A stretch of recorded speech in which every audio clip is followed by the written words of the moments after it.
Эдит Уортон. Эпоха невинности. Книга 2. Глава 19. День был прохладным, с порывистым весенним ветром, несущим тучи пыли. Все пожилые дамы из обоих семейств извлекли на свет свои выцветшие соболя и пожелтевшие горностаи, и запах камфоры, доносившийся из передних скамей, почти заглушал слабый весенний аромат лилий, украшавших алтарь. Ньюланд Арчер по знаку служащего церкви вышел из ризницы и вместе со своим шофером встал на ступеньку предалтарной части Грейс-Чорч. Этот знак означал, что карета с невестой и ее отцом уже показалась в виду, однако в вестибюле неизбежно должна была возникнуть долгая пауза для последних приготовлений и совещаний, где подружки невесты уже порхали, словно букет пасхальных цветов. В течение этого неизбежного промежутка времени жених, в доказательство своего нетерпения, должен был в одиночестве предстать перед взорами собравшихся, и Арчер подчинился этой формальности так же покорно, как и всем остальным, превращавшим нью-йоркскую свадьбу XIX века в ритуал, будто бы зародившийся на заре истории. Все было одинаково легко или одинаково мучительно, смотря как к этому относиться, на пути, который он обязывался пройти, и он выполнял взволнованные указания своего шофера так же благочестиво, как другие женихи слушались его самого в те дни, когда он водил их по тому же лабиринту. До сих пор он был вполне уверен, что выполнил все свои обязательства. 8 букетов подружек невесты из белой сирени и ландыши были доставлены вовремя, равно как и золотые с сапфирами запонки для 8 распорядителей и булавка для галстука шофера с кошачьим глазом. Арчер просидел полночи, стараясь разнообразить слова благодарности за последнюю партию подарков от друзей мужчин и бывших возлюбленных. Гонорары для епископа и ректора благополучно лежали в кармане его шофера. Его собственный багаж уже находился в доме миссис Мэнсон Мингот, где должен был состояться свадебный завтрак, там же находился и дорожный костюм, в который ему предстояло переодеться, и отдельное купе было забронировано в поезде, который должен был увезти молодую пару к неизвестному месту назначения, ведь сокрытие места, где должна быть проведена первая брачная ночь, было одним из самых священных табу этого доисторического ритуала. «Кольцо у тебя, все в порядке?» — прошептал молодой Ван дер Лёйден Ньюланд, который не имел опыта в обязанностях шофера и был трепетно подавлен грузом своей ответственности. Арчер сделал жест, который он видел у столь многих женихов. Обнаженной правой рукой он нащупал карман своего темно-серого жилета и убедился, что маленькое золотое кольцо с гравировкой внутри «Ньюланд, Мэй, апрель, 1870 год» находится на своем месте. Затем, приняв прежнюю позу и зажав в левой руке высокую шляпу и жемчужно-серые перчатки с черной прострочкой, он остановил свой взор на дверях церкви. Над головой торжественно гремел марш Генделя под искусственными каменными сводами, неся на своих волнах блеклые воспоминания о множестве свадеб, на которых он с веселым равнодушием стоял на той же ступеньке алтаря, наблюдая, как другие невесты плывут по проходу навстречу другим женихам. Как похоже на премьеру в опере. Подумал он, узнавая все те же лица в тех же ложах, точнее, на церковных скамьях, и задаваясь вопросом, когда протрубит трубный глас страшного суда, будет ли миссис Селфридж Мэри сидеть там с такими же возвышающимися страусиными перьями на своей шляпке, а миссис Баффорд с теми же бриллиантовыми серьгами и той же улыбкой. И приготовлено ли для них уже подходящее место в ложе Бенуара в ином мире? После этого оставалось еще время, чтобы рассмотреть одно за другим знакомые лица в первых рядах, женские, обостренные любопытством и волнением, мужские, угрюмые из-за необходимости надевать сюртуки перед вторым завтраком и пробиваться с боем к еде на свадебном приеме. Жаль, что завтрак у старой Кэтрин, мог бы представить жених слова Реджи Чиверса. Но мне сказали, что Ловел Мингот настоял на том, чтобы готовил его собственный шеф-повар, так что все должно быть вкусно, если только удастся до этого добраться.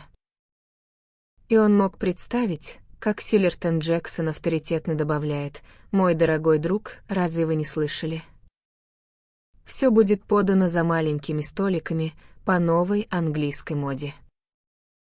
Взгляд Арчера на мгновение задерживался на левой скамье, где его мать, вошедшая в церковь под руку с господином Генри ван дер Лёйденом, тихо плакала под своей вуалью из шантильского кружева, пряча руки в горностаевую муфту, доставшуюся ей от бабушки. «Бедная Джейни», — подумал он, глядя на сестру. Даже если она свернет себе шею, поворачивая голову, она сможет увидеть только людей на нескольких передних скамьях, а там в основном сидят безвкусно одетые Ньюланды и Даганеты.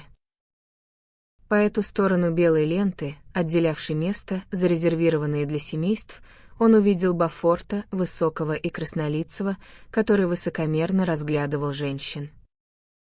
Рядом с ним сидела его жена, вся в серебристой шиншилле и фиалках, а по другую сторону ленты гладко причесанная голова Лоуренца Леферца, казалось, несла караулу невидимого божества хорошего тона, председательствовавшего на церемонии. Арчеру стало любопытно, сколько изъянов острый глаз Леферца обнаружит в ритуале своего божества. Затем он вдруг вспомнил, что и сам когда-то считал подобные вопросы важными. Все то, что раньше заполняло его дни, теперь казалось детской пародией на жизнь или спорами средневековых схоластов о метафизических терминах, которых никто никогда не понимал. Бурная дискуссия о том, следует ли выставлять на показ свадебные подарки, омрачила последние часы перед свадьбой, и Арчеру казалось немыслимым, что взрослые люди могут доводить себя до исступления из-за таких пустяков, и что этот вопрос был решен отрицательно только потому, что миссис Уэлланд со слезами негодования заявила: «С таким же успехом я могла бы пустить в свой дом репортеров». И все же было время, когда у Арчера были определенные и довольно агрессивные мнения по всем этим поводам, и когда все, что касалось манер и обычаев его маленького племени, казалось ему исполненным всемирного значения. А все это время, надо полагать, думал он, где-то жили настоящие люди, и с ними происходили настоящие события. «Идут», — взволнованно прошептал Шафер, но жених знал, что это не так. Осторожное приоткрывание церковной двери означало лишь то, что господин Браун, владелец извозчичьего двора, облаченный в черное своей временной роли служителя церкви, проводил предварительный осмотр места действия перед тем, как выстроить свои силы. Дверь снова мягко закрылась, затем, после еще одной паузы, она величественно распахнулась, и по церкви пронесся шепот «Семья». Первой вошла миссис Уэлланд под руку со своим старшим сыном. Ее крупное розовое лицо было подобающе торжественным, а ее атласное платье сливового цвета с бледно-голубыми боковыми вставками и голубыми страусиными перьями на маленькой атласной шляпке встретило всеобщее одобрение. Но прежде чем она со степенным шорохом уселась на скамью напротив миссис Арчер, зрители уже вытягивали шеи, чтобы увидеть, кто идет за ней. Накануне ходили дикие слухи, будто миссис Мэнсон Мингот, несмотря на свои физические недуги, твердо решила присутствовать на церемонии, и эта идея настолько соответствовала ее азартному характеру, что в клубах делались высокие ставки на то, сможет ли она пройти по главному проходу церкви и втиснуться в сиденье. Было известно, что она настояла на том, чтобы прислать своего собственного плотника для изучения возможности снять торцевую панель передней скамьи и измерить расстояние между сиденьем и передней перегородкой, но результат оказался неутешительным, и в течение одного тревожного дня ее семья наблюдала, как она носилась с планом того, чтобы ее провезли по проходу в ее огромном инвалидном кресле и чтобы она восседала в нем у подножия алтаря. Мысль об этом чудовищном выставлении ее персоны на показ была настолько мучительна для ее родственников, что они готовы были осыпать золотом того изобретательного человека, который внезапно обнаружил, что кресло слишком широкое, чтобы пройти между железными стойками навеса, протянувшегося от дверей церкви до бордюра. Мысль о том, чтобы убрать этот навес и выдать невесту толпе швей и газетных репортеров, которые стояли снаружи, дерясь за право подобраться поближе к стыкам брезента, превосходила мужество даже старой Кэтрин, хотя на мгновение она взвешивала такую возможность. Да ведь они могут сфотографировать моего ребенка и поместить это в газеты. Воскликнула миссис Уэлланд, когда ей намекнули на этот последний план ее матери, и от этого немыслимого неприличия весь клан отпрянул с коллективным содроганием. Родоначальнице пришлось уступить, но ее уступка была куплена лишь обещанием, что свадебный завтрак состоится под ее крышей, хотя, как говорили родственники с Вашингтон-сквер, имея в легкой доступности дом Уэлландов, тяжело было договариваться с Брауном об особой цене, чтобы тот вез их на другой конец этого захолустья. Хотя обо всех этих событиях было широко доложено Джексонами, азартное меньшинство все еще цеплялось за веру в то, что старая Кэтрин появится в церкви, и температура в зале заметно упала, когда обнаружилось, что ее заменила невестка. У миссис Ловел Мингот был яркий румянец и стеклянный взгляд, свойственный дамам ее возраста и комплекции при попытке втиснуться в новое платье. Но как только разочарование, вызванное отсутствием ее свекрови, утихло, все согласились, что ее черное кружево шантильи поверх лилового атласа с шляпкой из пармских фиалок составляло удачнейший контраст с синесливовым нарядом миссис Уэлланд. Совсем иное впечатление произвела худощавая и жеманная дама, следовавшая за ней под руку с господином Минготтом, в диком беспорядке полос, бахромы и развивающихся шарфов, и когда это последнее видение скользнуло в поле зрения, сердце Арчера сжалось и перестало биться. Он принимал как должное, что маркиза Минсон все еще находится в Вашингтоне, куда она уехала недели 4 назад со своей племянницей, мадам Оленской. Все понимали, что их внезапный отъезд был вызван желанием мадам Оленской уберечь тетю от пагубного красноречия доктора Агафона Карвера, который почти преуспел в том, чтобы завербовать ее в долину любви, и в сложившихся обстоятельствах никто не ожидал возвращения ни одной из дам к свадьбе. На мгновение Арчер замер, устремив взор на фантастическую фигуру Мидоры, силясь разглядеть, кто идет за ней, но маленькое шествие подошло к концу, так как все младшие члены семьи уже заняли свои места, а 8 высоких распорядителей, собравшись вместе, словно птицы или насекомые, готовящиеся к перелету, уже проскальзывали через боковые двери в вестибюль. «Ньюланд, послушай, она здесь», — прошептал Шафер. Арчер вздрогнул и пришел в себя. По-видимому, прошло много времени с тех пор, как его сердце перестало биться, потому что белорозовая процессия уже на самом деле прошла полпути по главному проходу церкви, епископ, ректор и 2 белокрылых помощника парили у усыпанного цветами алтаря, а первые аккорды симфонии Шпора рассыпали свои похожие на цветы ноты перед невестой.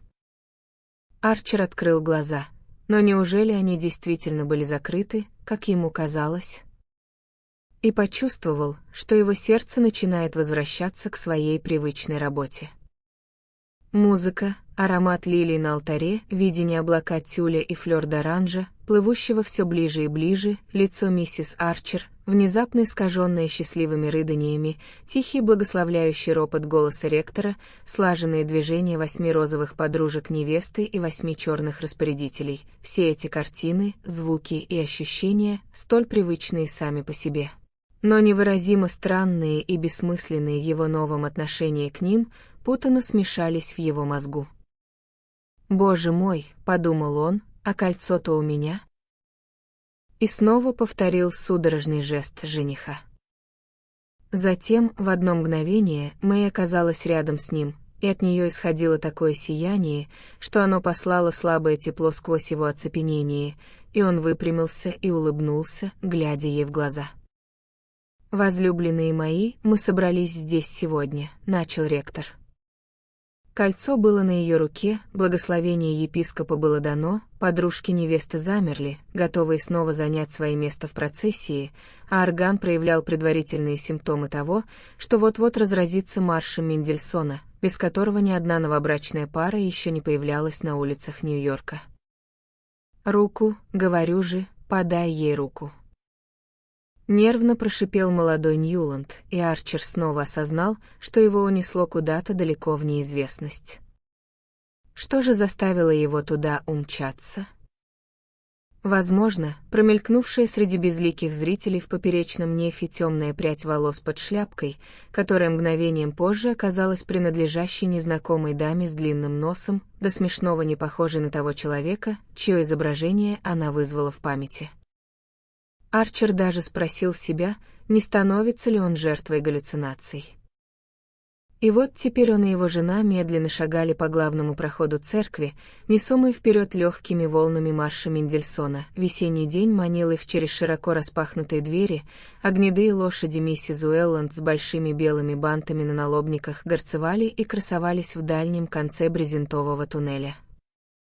Лакей, у которого на лацкане красовался еще более крупный белый бант, окутал Мэй ее белым плащом, и Арчер запрыгнул в карету рядом с ней.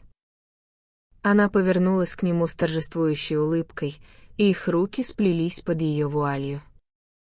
«Дорогая», — сказал Арчер, и вдруг та же черная бездна разверзлась перед ним, и он почувствовал, что погружается в нее все глубже и глубже, пока его собственный голос продолжал звучать гладко и весело. «Да, конечно, я думал, что потерял кольцо, ни одна свадьба не была бы полной, если бы бедный дьявол-жених не прошел через это.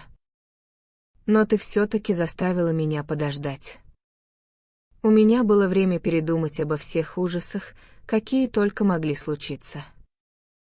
Она удивила его тем, что прямо посреди Пятой авеню повернулась и бросилась ему на шею. «Но теперь ведь ничего плохого уже не может случиться, правда, Ньюланд, пока мы оба вместе?» Каждая деталь этого дня была продумана настолько тщательно, что у молодой пары после свадебного завтрака осталось более чем достаточно времени, чтобы переодеться в дорожные костюмы, спуститься по широкой лестнице дома Минготтов между смеющимися подружками невесты и плачущими родителями и сесть в карету под традиционным дождем из риса и атласных туфелек. Оставалось еще полчаса на то, чтобы доехать до вокзала, купить в газетном киоске последние еженедельники с видом бывалых путешественников и устроиться в забронированном купе, где горничная Мэй уже разложила ее серо-голубой дорожный плащ и ослепительно новый НССР из Лондона.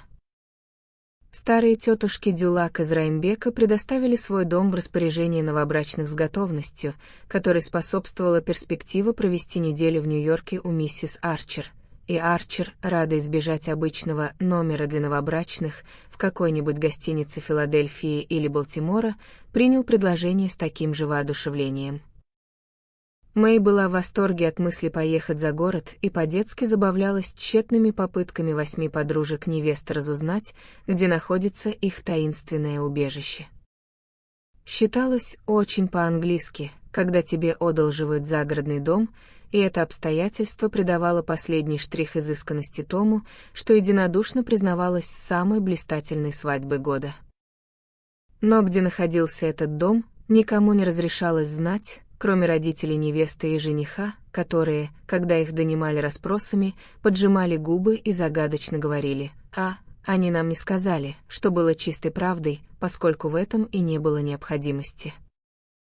Как только они устроились в своем купе, и поезд, оставив позади бесконечные деревянные пригороды, выехал на простор бледного весеннего пейзажа, беседа потекла легче, чем ожидал Арчер. Мэй и по внешнему виду, и по тону оставалась все той же простой вчерашней девушкой, горевшей желанием обменяться впечатлениями о свадебных происшествиях и обсуждавшей их так же беспристрастно, как подружка невесты, болтающая обо всем с распорядителем. Сначала Арчеру показалось, будто эта отстраненность была лишь маской, скрывающей внутреннюю дрожь, но ее ясные глаза выражали лишь самое безмятежное неведение. Она впервые осталась наедине со своим мужем, но ее муж был всего лишь очаровательным вчерашним товарищем. Не было никого, кто нравился бы ей так же сильно, никого, кому бы она доверяла так же безгранично, и главной проказой всего этого восхитительного приключения с помолвкой и замужеством было отправиться с ним вдвоем в путешествие, совсем как взрослая, то есть как настоящая замужняя женщина. Было поразительно, как, в чем он уже убедился когда-то в саду миссии в Сент-Агастине, такая глубина чувств могла уживаться с полным отсутствием воображения. Но он помнил, когда же тогда она удивила его, мгновенно вернувшись к невыразительной девичьей простоте, стоило лишь ее совести облегчить свое бремя. И он понимал, что она, по всей вероятности, так и пройдет по жизни, справляясь в меру своих сил с каждым переживанием по мере его поступления, но никогда не предвосхищая будущее даже украдкой брошенным взглядом. Возможно, именно эта способность к неведению придавала ее глазам прозрачность, а лицу — сходство скорее с неким типом, нежели с живым человеком, словно ее могли выбрать натурщицей для аллегории гражданской добродетели или греческой богини.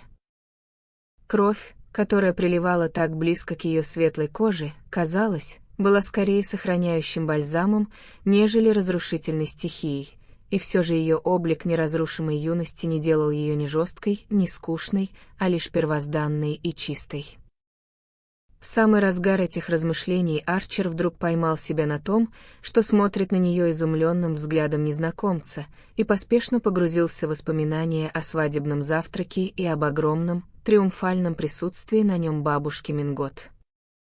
Мэй с готовностью переключилась на искреннее наслаждение этой темой. Я была удивлена, впрочем, как и ты, верно? Что тетя Мидора все-таки приехала. Элен писала, что они обе недостаточно здоровы, чтобы перенести это путешествие, как бы мне хотелось, чтобы поправилась именно она. Ты видел то изысканное старинное кружево, которое она мне прислала? Он знал, что этот момент рано или поздно должен наступить, но в какой-то мере воображал, будто силой воли сможет удерживать его на расстоянии.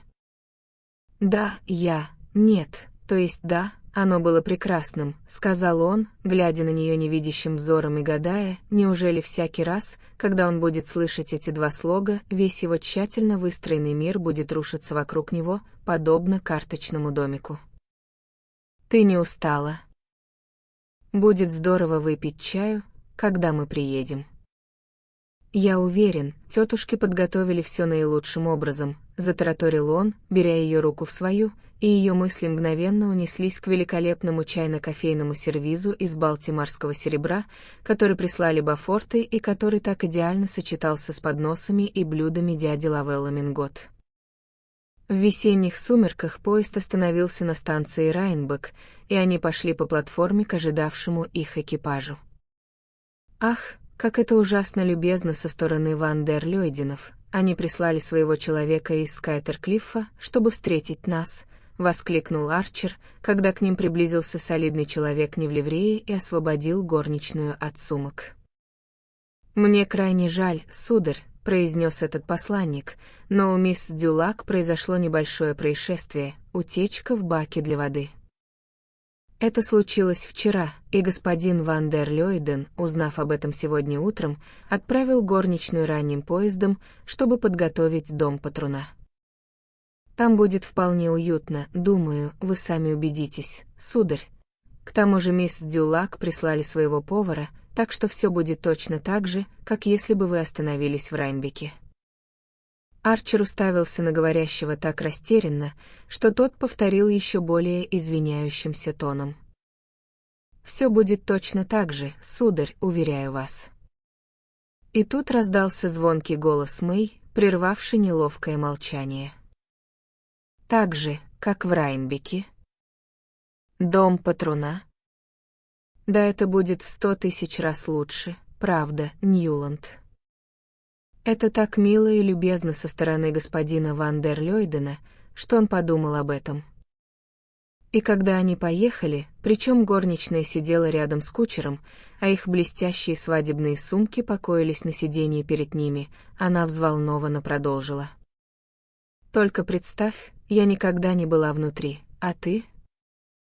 Ван дер Лёйдены показывают его столь немногим людям. Но они открыли его для Элен, кажется, и она рассказывала мне, какое это прелестное местечко. Она говорит, это единственный дом, который она видела в Америке, где она могла бы вообразить себя совершенно счастливой. Ну что ж, именно такими мы и собираемся быть, не так ли? Весело воскликнул ее муж, и она ответила своей мальчишеской улыбкой. «Ах, это только начало нашего везения, того чудесного везения, которое всегда будет с нами вдвоем.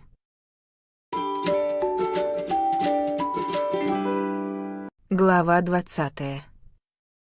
«Разумеется, мы должны пообедать у миссис Карфри, дорогая», — сказал Арчер, и его жена посмотрела на него с тревожной гримасой через монументальный фарфор британского производства на их столике для завтрака в съемной квартире.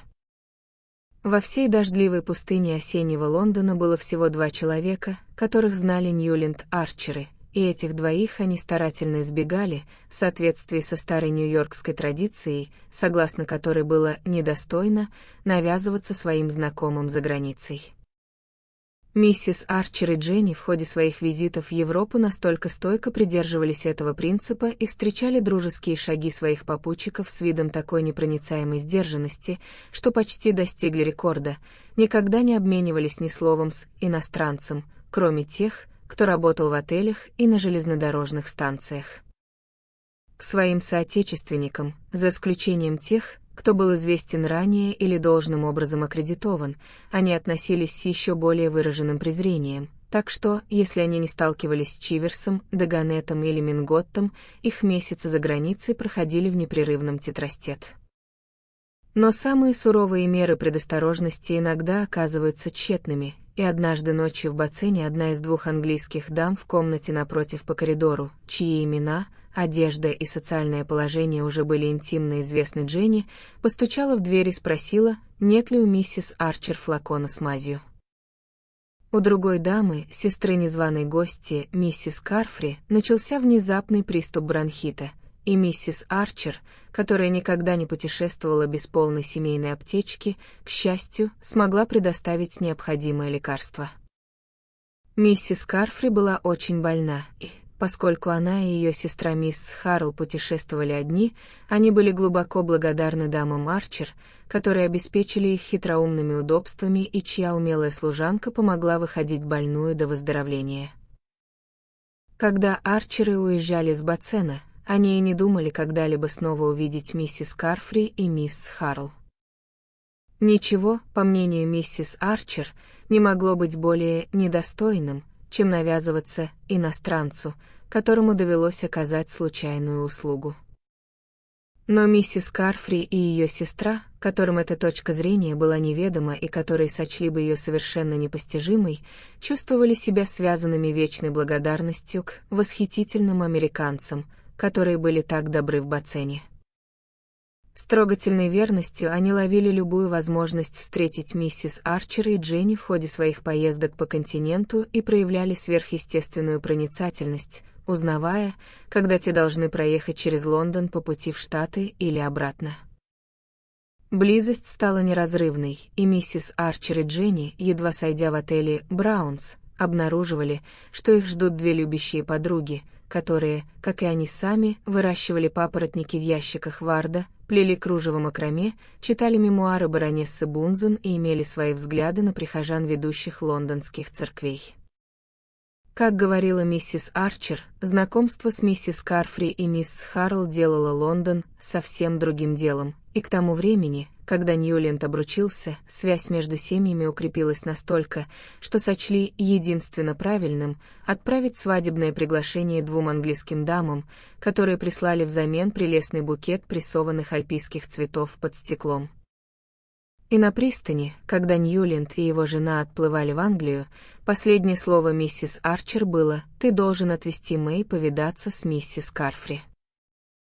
Ньюленд и его жена не собирались подчиняться этому приказу, но миссис Карфри со своей обычной проницательностью выследила их и прислала приглашение на обед, и именно над этим приглашением Мэй Арчер хмурила брови за чаем и кексами.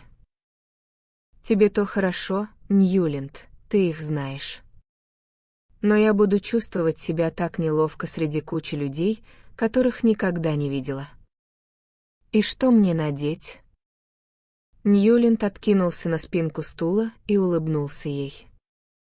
Она выглядела красивее и более похожей на Диану, чем когда-либо. Влажный английский воздух, казалось, усугубил румянец ее щек и смягчил легкую суровость ее девственных черт, или же это было просто внутреннее сияние счастья, просвечивающее, как свет подо льдом. «Что надеть, дорогая?» Я думал, на прошлой неделе из Парижа приехал целый сундук вещей. Да, конечно. Я хотела сказать, что не знаю, какое именно выбрать. Она немного надула губы. Я никогда не обедала в гостях в Лондоне и не хочу выглядеть смешной. Он попытался вникнуть в ее замешательство, но разве английские женщины по вечерам одеваются не так же, как все остальные? Ньюленд. Как ты можешь задавать такие странные вопросы? Они ведь ходят в театр в старых бальных платьях и с непокрытой головой. Ну, возможно, дома они носят новые бальные платья, но в любом случае миссис Карфри и мисс Харл этого делать не станут. Они будут в чепцах, как у моей матери, и в шалях, очень мягких шалях. Да, но как будут одеты другие женщины? «Не так хорошо, как ты, дорогая», — ответил он, удивляясь, откуда в ней вдруг проснулся этот болезненный интерес Дженни к нарядам. Она со вздохом отодвинула стул. «Это мило с твоей стороны, Ньюленд, но мне это не особо помогает». Его осенило. «Почему бы не надеть твое свадебное платье? Это ведь не может быть ошибкой, правда?» Дорогой. Если бы оно только было здесь. Но оно отправлено в Париж, чтобы его перешили к следующей зиме, и Ворд еще не прислал его обратно.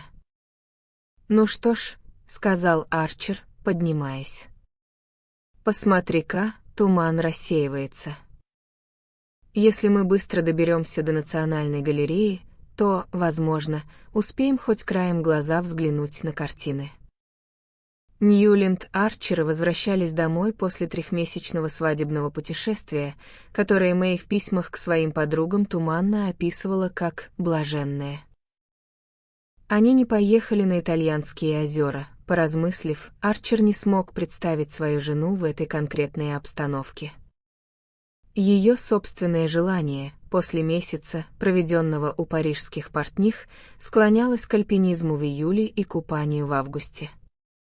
Этот план они в точности выполнили, проведя июль в Интерлакене и Гриндельвальде, август в небольшом местечке под названием Этрита на побережье Нормандии, которое кто-то порекомендовал как своеобразное и тихое. Раз или два в горах Арчер показывал на юг и говорил «там Италия», и Мэй, стоя ногами на поляне горячавки, бодро улыбалась и отвечала «было бы чудесно поехать туда следующей зимой, если бы только тебе не нужно было быть в Нью-Йорке». Но на самом деле путешествия интересовали ее даже меньше, чем он ожидал. Она рассматривала их, как только одежда была заказана, просто как расширенную возможность для прогулок, верховой езды, плавания и попыток освоить новую увлекательную игру в лаун-теннис.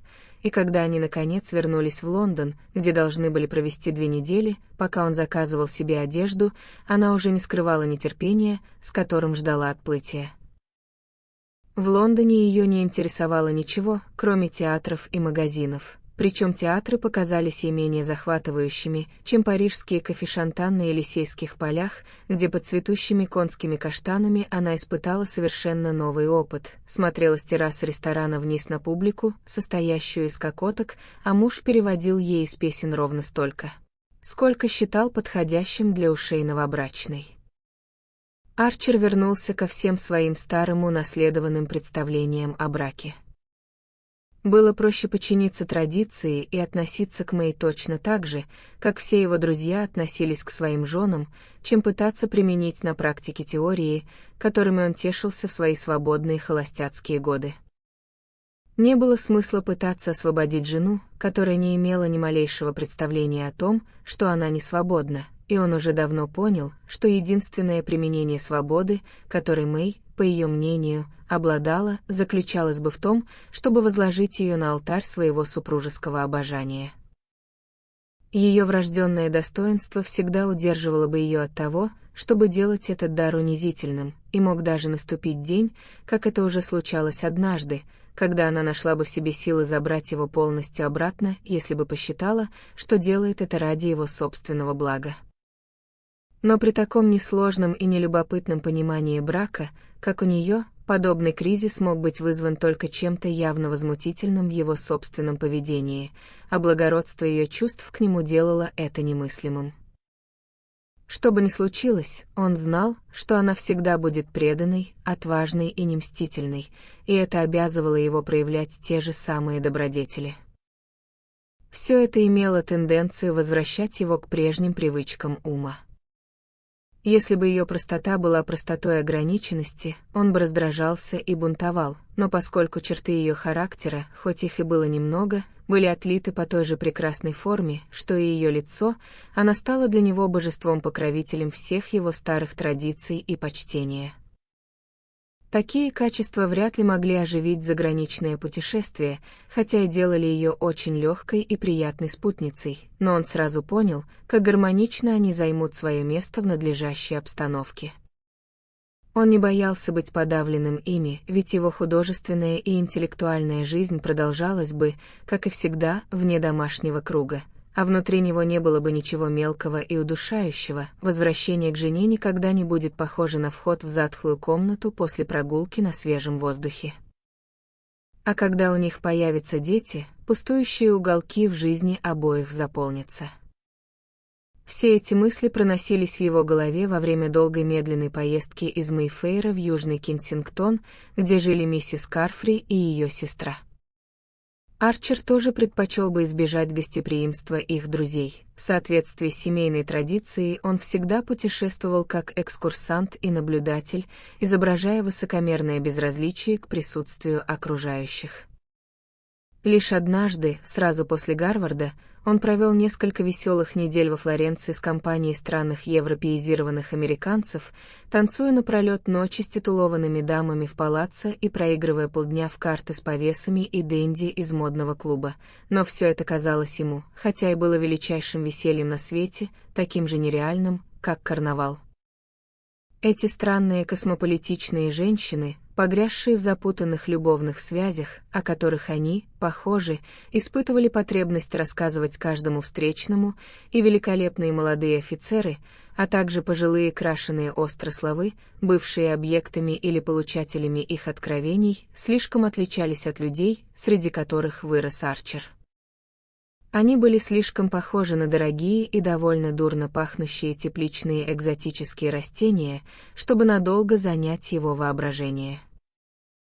Вводить свою жену в такое общество не могло быть и речи, а за время его путешествия никакое другое общество не проявляло особого желания искать его компании.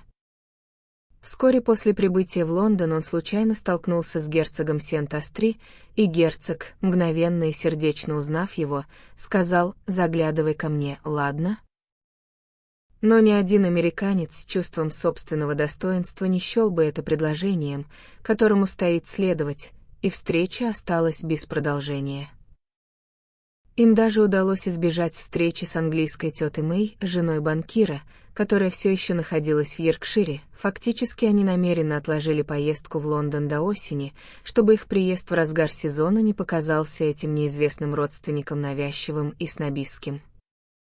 «Скорее всего, у миссис Карфри никого не будет. Лондон в это время года пуст, а ты оделась слишком красиво», — сказал Арчер Мэй, которая сидела рядом с ним в кебе, столь безупречно великолепная в своем небесно-голубом плаще с оторочкой из лебяжьего пуха, что казалось преступлением подвергать ее лондонской копоти.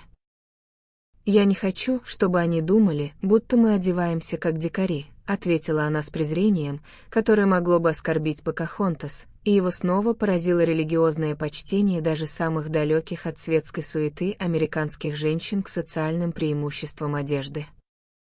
«Это их броня», — подумал он, — «их защита от неизвестного и вызов ему». И он впервые понял ту серьезность, с которой Мэй, неспособная даже завязать ленту в волосах, чтобы очаровать его, прошла через торжественный ритуал выбора и заказа своего обширного гардероба. Он оказался прав, ожидая, что компания у миссис Карфри будет небольшой. Помимо хозяйки дома и ее сестры, в длинной прохладной гостиной они обнаружили лишь еще одну даму в шали, добродушного викария, который приходился ей мужем, молчаливого юношу, которого миссис Карфри назвала своим племянником, и небольшого темноволосого джентльмена с живыми глазами, которого она представила как его наставника, произнеся при этом французское имя. В эту тускло освещенную группу с невыразительными лицами Мэй Арчер вплыла, как лебедь в лучах заката. Она казалась крупнее, светлее и пышнее шуршащей платьем, чем ее муж когда-либо видел, и он понял, что этот румянец и шуршание были признаками крайней, младенческой застенчивости. О чем, ради всего святого, они ждут, что я буду говорить? Умоляли ее беспомощные глаза в тот самый момент, когда ее ослепительное появление вызвало точно такую же тревогу в их собственных сердцах. Но красота, даже когда она не уверена в себе, внушает доверие мужскому сердцу, и викарий, и наставник с французским именем вскоре уже вовсю демонстрировали Мэй свое желание помочь ей освоиться. Однако, несмотря на все их усилия, обед протекал вяло.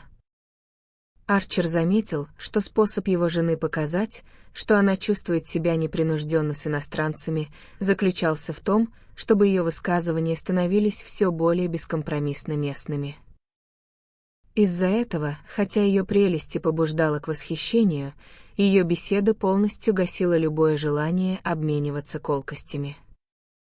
Викарий вскоре оставил эти попытки, но наставник, говоривший на самом беглом и изысканном английском языке, галантно продолжал изливать его на нее до тех пор, пока дамы, к явному облегчению всех присутствующих, не ушли в гостиную. Викарий, выпив бокал портвейна, вынужден был поспешить на собрание, а застенчивого племянника, который, по-видимому, был нездоров, отправили спать. Но Арчер и наставник продолжали сидеть за вином, и вдруг Арчер поймал себя на том, что говорит так, как не говорил со времени своего последнего ученого спора с Недом Уинсеттом. Племяннику Карфри, как выяснилось, угрожала чехотка, и ему пришлось уехать из Харроу в Швейцарию, где он провел 2 года в более мягком климате на Женевском озере. Поскольку он был юношей начитанным, его доверили господину Ривьеру, который привез его обратно в Англию и должен был оставаться с ним до тех пор, пока тот не поступит в Оксфорд следующей весной, и господин Ривьер с простотой добавил, что тогда ему придется искать другую работу. Арчер подумал, что тот вряд ли долго останется без дела, настолько разнообразны были его интересы и многочисленны таланты. Это был мужчина лет 30, с худым некрасивым лицом, Мэй наверняка назвала бы его простоватым, которому игра его мыслей придавала необычайную выразительность, но в его оживлении не было ничего легкомысленного или дешевого. Его отец, умерший молодым, занимал небольшой дипломатический пост, и предполагалось, что сын пойдет по его стопам. Но ненасытная страсть к литературе бросила молодого человека сначала в журналистику, затем в писательство, по всей видимости, безуспешное. Наконец, после других экспериментов и превратности судьбы, от которых он избавил своего слушателя, в наставничество над английскими юношами в Швейцарии. До этого, однако, он много жил в Париже, посещал мансарду братьев Ганкур, получал советы от Мопассана не пытаться писать, даже это казалось Арчеру ослепительной честью, и часто беседовал с Мериме в доме своей матери. Очевидно, он всегда был отчаянно беден и обременен заботами, поскольку ему приходилось содержать мать и незамужнюю сестру, и было ясно, что его литературные амбиции потерпели крах. Его положение, по сути, с материальной точки зрения казалось не более блестящим, чем положение Неда Уинсетта, но он жил в мире, где, по его словам, ни один человек, любящий идеи, не будет голодать духовно. Поскольку бедный Уинсетт умирал от голода именно из-за отсутствия этой любви, Арчер с какой-то чужой завистью смотрел на этого увлеченного, небогатого молодого человека, который так богато жил в своей нищете. Понимаете, месье, ведь это стоит всего на свете, не так ли, сохранить свою интеллектуальную свободу, не порабощать свою способность ценить, свою критическую независимость.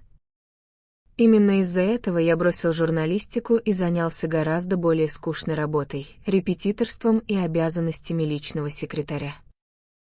Разумеется, здесь много рутины, но человек сохраняет свою внутреннюю свободу, то, что мы во Франции называем чувством собственного достоинства.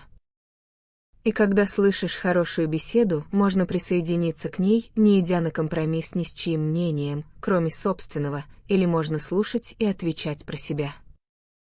Ах, хорошая беседа, с ней ничто не сравнится, верно? Воздух идей — единственный воздух, которым нужно дышать. И поэтому я никогда не жалел, что отказался как от дипломатии, так и от журналистики, двух разных форм одного и того же самоотречения. Он устремил свои живые глаза на Арчера, закуривая очередную сигарету. «Видите ли, месье, иметь возможность смотреть жизни прямо в лицо, ради этого надо жить в мансарде, не так ли?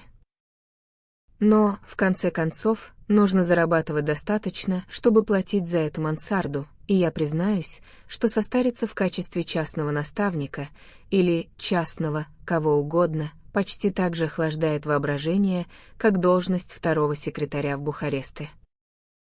Иногда мне кажется, что я должен сделать решительный шаг, огромный шаг. Как вы думаете, например, нашлось ли бы для меня какое-нибудь место в Америке, в Нью-Йорке?» Арчер посмотрел на него испуганными глазами. Нью-Йорк для молодого человека, который общался с братьями Ганкур и Флабером и который считал жизнь идеей единственной жизнью, ради которой стоит жить. Он продолжал в замешательстве смотреть на господина Ривьера, недоумевая, как сказать ему, что само его превосходство и достоинство станут самой верной помехой для успеха. Нью-Йорк. Нью-Йорк. Но неужели это должен быть именно Нью-Йорк?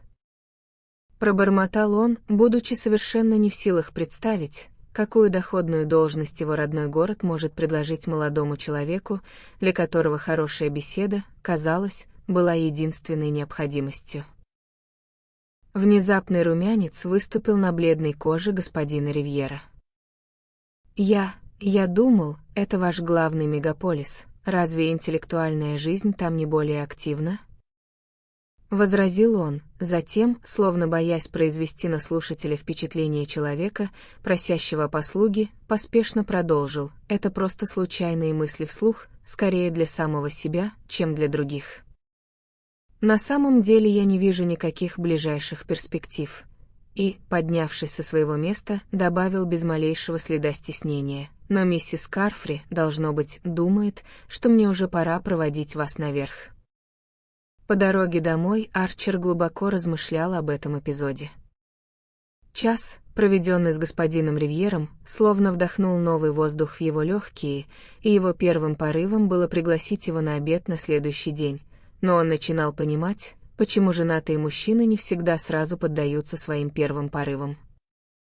Этот молодой наставник, интересный малый, мы ужасно хорошо поговорили после обеда о книгах и всяком таком, нерешительно заметил он в Кэбе. Мэй очнулась от одного из тех задумчивых молчаний, в которые он вкладывал так много смыслов, пока 6 месяцев брака не дали ему ключ к ним. «Этот маленький француз?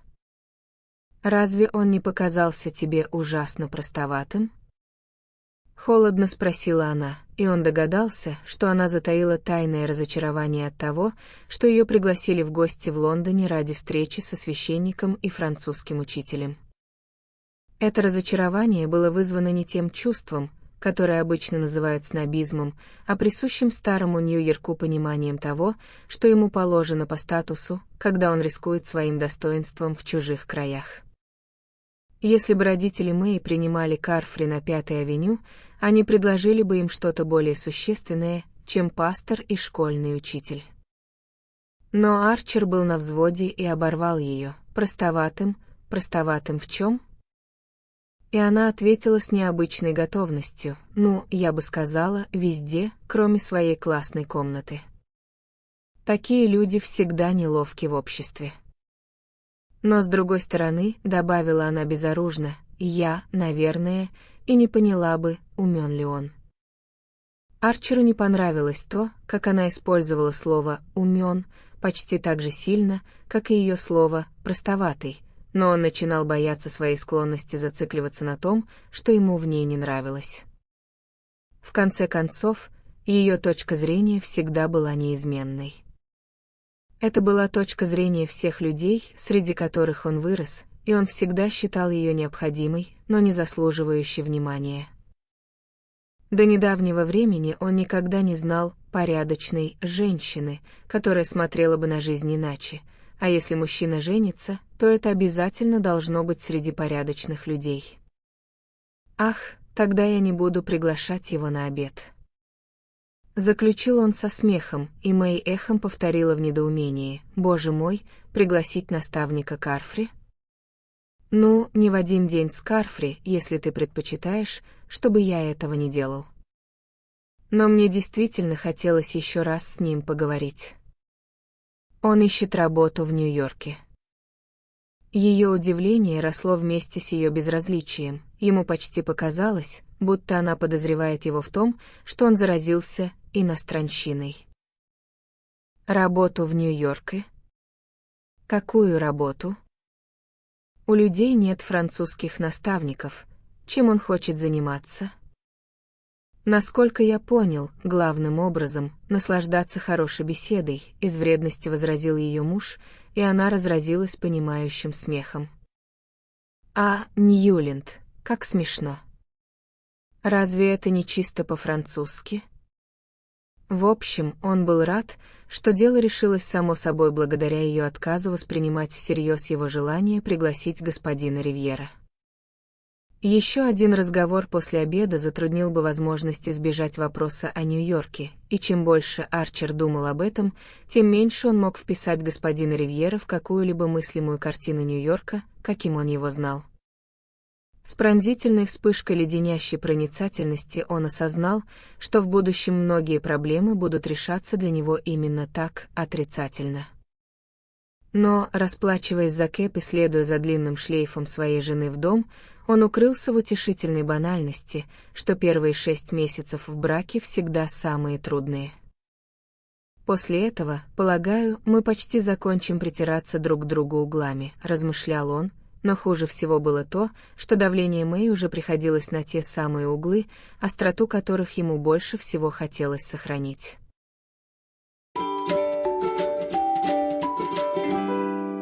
Глава 21. Маленький яркий газон плавно спускался к большому яркому морю. Дёрн был окаймлен полосой алых гераний и калиусов.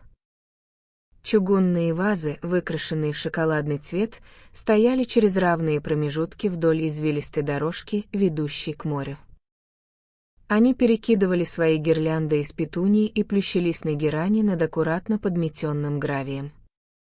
Посреди пути между краем обрыва и квадратным деревянным домом, который тоже был шоколадного цвета, но жестяной крышей веранды, раскрашенной желто-коричневую полоску для имитации тента, на фоне кустарника были установлены 2 большие мишени.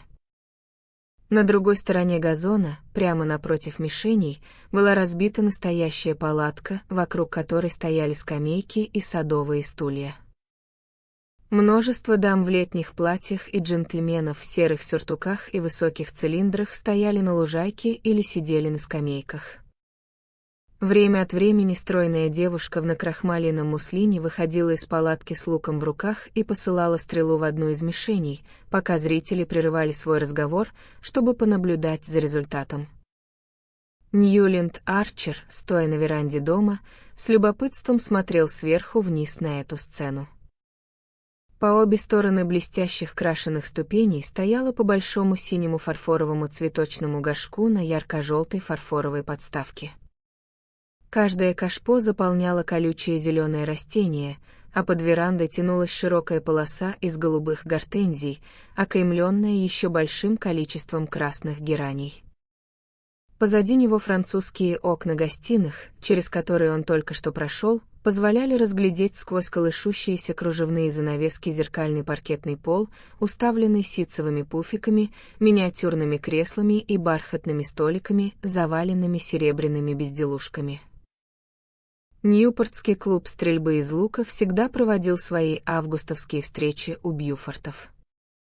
Этот вид спорта, который до сих пор не знал соперников, кроме крокета, уже начинал вытесняться лаун-теннисом. Однако последняя игра все еще считалась слишком грубой и неэлегантной для светских раутов, и как возможность продемонстрировать красивые платья и грациозные позы лук и стрелы прочно удерживали свои позиции. Арчер с изумлением смотрел на это знакомое зрелище. Его удивляло, что жизнь продолжается по-старому, в то время как его собственное отношение к ней так полностью изменилось. Именно Ньюпорт впервые заставил его осознать масштаб этих перемен. В Нью-Йорке прошлой зимой, после того, как они с Мэй обустроились в новом зеленовато-желтом доме с эркером и помпейским вестибюлем, он с облегчением вернулся к привычной офисной рутине, и возобновление этой ежедневной деятельности послужило связующим звеном с его прежним «я». К тому же было приятное волнение от выбора эффектной серой лошади для кареты Мэй.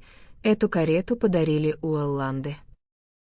Было и постоянное, увлекательное занятие по обустройству его новой библиотеки, которая, несмотря на семейные сомнения и неодобрение, была оформлена так, как он мечтал, с темными тисненными обоями, книжными шкафами в стиле Истлика, а также строгими креслами и столами. В клубе «Сенчури» он снова встретил Уинсетта, а в Никербокере — модных молодых людей из своего круга. И благодаря часам, посвященным юриспруденции, а также времени, отданному званым обедам или приему друзей дома, с редкими вечерами в опере или театре, жизнь, которую он вел, все еще казалась вполне реальным и неизбежным делом. Но Ньюпорт представлял собой побег от обязанности в атмосферу абсолютного, непрекращающегося праздника. Арчер пытался убедить Мэй провести лето на далеком острове у побережья штата Мэн под вполне подходящим названием Маунт-Десьерт, где несколько стойких бостонцев и филадельфийцев жили в лагерях, в коттеджах, в стиле коренных жителей, и откуда приходили сообщения об очаровательных пейзажах и диком, почти как у трапперов, существовании среди лесов и вод.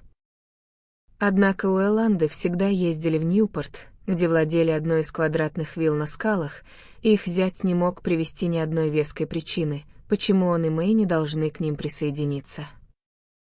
Как довольно колко заметила миссис Уэлланд, Мэй вряд ли стоило так утомлять себя примерками летней одежды в Париже, если ей теперь не разрешат ее носить. И этот аргумент был из тех, на которые Арчер пока не находил ответа. Сама Мэй не могла понять его смутного нежелания соглашаться на такой разумный и приятный способ проведения лета. Она напомнила ему, что в холостяцкие годы ему всегда нравился Ньюпорт. И поскольку это было бесспорно, ему оставалось только заявить, что теперь, когда они будут там вместе, этот город обязательно понравится ему еще больше, чем прежде. Но когда он стоял на веранде Бьюфортов и смотрел на пеструю, ярко одетую толпу на лужайке, от внезапной дрожи он отчетливо понял, это место не понравится ему вовсе. В этом не было вины Мэй, бедной крошки. Если время от времени во время путешествий они немного выбивались из общего ритма, гармония всегда восстанавливалась, стоило им вернуться к привычным для нее условиям. Он всегда предвидел, что она его не разочарует, и оказался прав. Он женился, как и большинство молодых людей, потому что встретил совершенно очаровательную девушку в тот самый момент, когда череда довольно бесцельных любовных похождений закончилась преждевременным пресыщением. Она олицетворяла собой мир, стабильность, товарищество и умиротворяющее чувство неизбежного долга.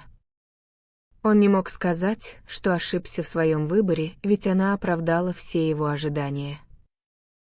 Несомненно, было приятно быть мужем одной из самых красивых и популярных молодых замужних женщин Нью-Йорка, особенно когда она к тому же была одной из самых добродушных и разумных жен.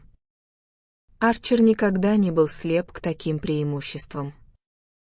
Что же касается минутного безумия, охватившего его накануне свадьбы, он приучил себя относиться к этому как к последнему из своих отвергнутых экспериментов. Мысль о том, что он в здравом уме мог когда-либо мечтать о женитьбе на графине Ульенской, стала почти немыслимой, и она осталась в его памяти просто как самый скорбный и пронзительный призрак из целой вереницы теней. Но все эти абстракции и исключения превращали его ум в довольно пустое место с гулким эхом. Он полагал, что именно поэтому шумные, оживленные люди на лужайке Бьюфортов шокировали его так, словно это были дети, играющие на кладбище. Рядом с собой он услышал шуршание юбок, и из окна гостиной порхнула маркиза Мэнсон. По своему обыкновению, она была необычайно увешана гирляндами украшений и разряжена. На ее голове красовалась мягкая соломенная шляпка, удерживаемая множеством витков выцветшей марли, а маленький зонтик из черного бархата на резной ручке и слоновой кости нелепо балансировал над гораздо более широкими полями шляпы. «Мой дорогой Ньюленд, я и понятия не имела, что вы с Мэй приехали. Вы сами прибыли только вчера, говорите вы?» «Ах, дела, профессиональные обязанности, я понимаю. Многие мужья, я знаю, находят невозможным присоединиться к своим женам здесь, за исключением выходных». Она склонила голову набок и томно посмотрела на него сквозь прищуренные глаза. «Но брак — это одно долгое жертвоприношение, о чем я часто напоминала моей Элен». Сердце Арчера остановилось с тем странным толчком, который оно уже испытывало однажды прежде и который, казалось, внезапно захлопнул дверь между ним и внешним миром.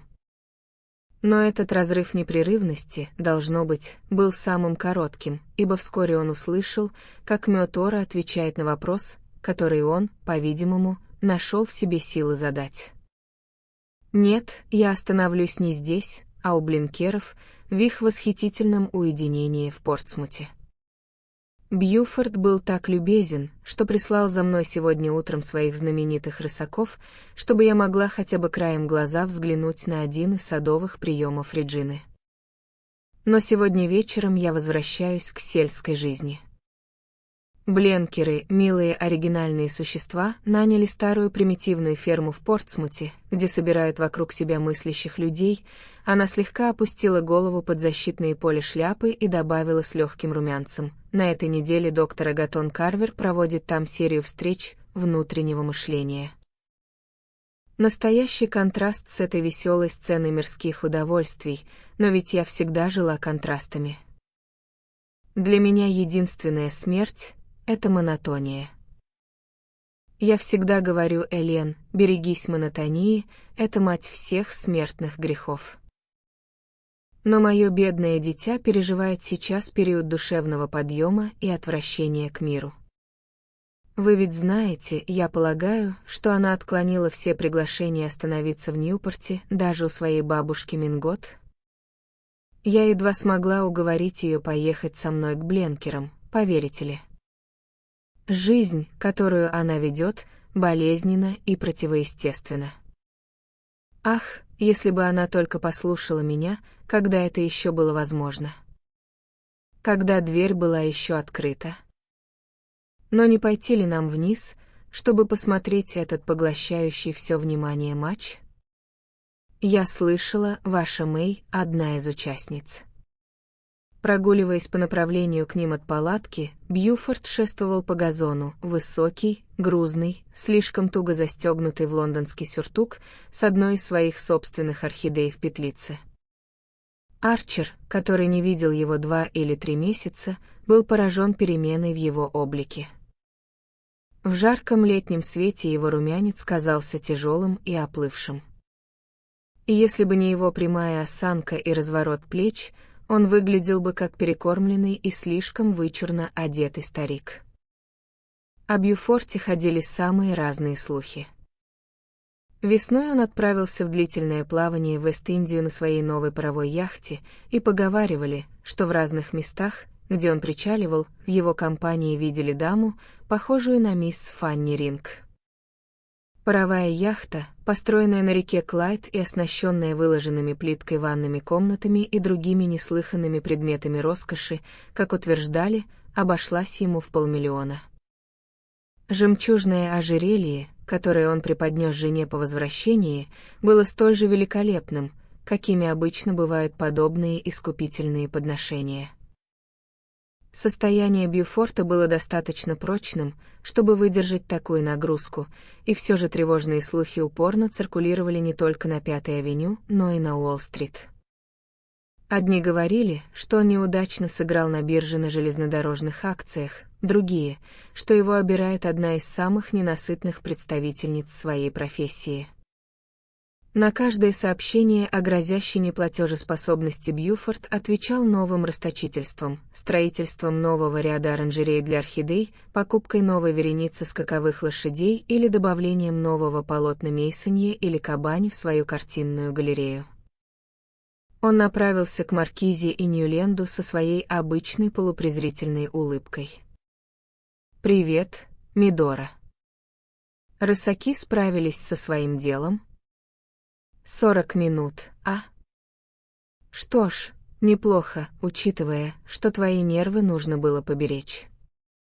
Он пожал руку Арчеру, а затем, повернувшись вместе с ними, встал по другую сторону от миссис Мэнсон и произнес вполголоса несколько слов, которые их спутник не расслышал. Маркиза ответила одним из своих странных заграничных жестов и фразой «что поделаешь», от которой Бьюфорт нахмурился еще сильнее. Однако он изобразил вполне правдоподобное подобие поздравительной улыбки, взглянув на Арчера, чтобы сказать: «Знаете, Мэй собирается взять первый приз». «Ах, значит, он останется в семье», — пропела Мидора. И в этот момент они подошли к палатке, где их встретила миссис Бьюфорт в девичьем облаке из лилового муслина и развивающихся вуалей. Мэй Уэлланд как раз выходила из палатки. В своем выбеленном платье с бледно-зеленой лентой на талии и венком из плюща на шляпке она сохраняла ту же отстраненность, подобную Диане, что и в тот вечер, когда вошла в бальный зал Бьюфортов в день их помолвки. За прошедшее время ни одна мысль, казалось, не промелькнула в ее глазах, и ни одно чувство не коснулось ее сердца. Хотя ее муж знал, что она способна и на то, и на другое, он снова поразился тому, как легко весь жизненный опыт слетает с нее, не оставляя следа.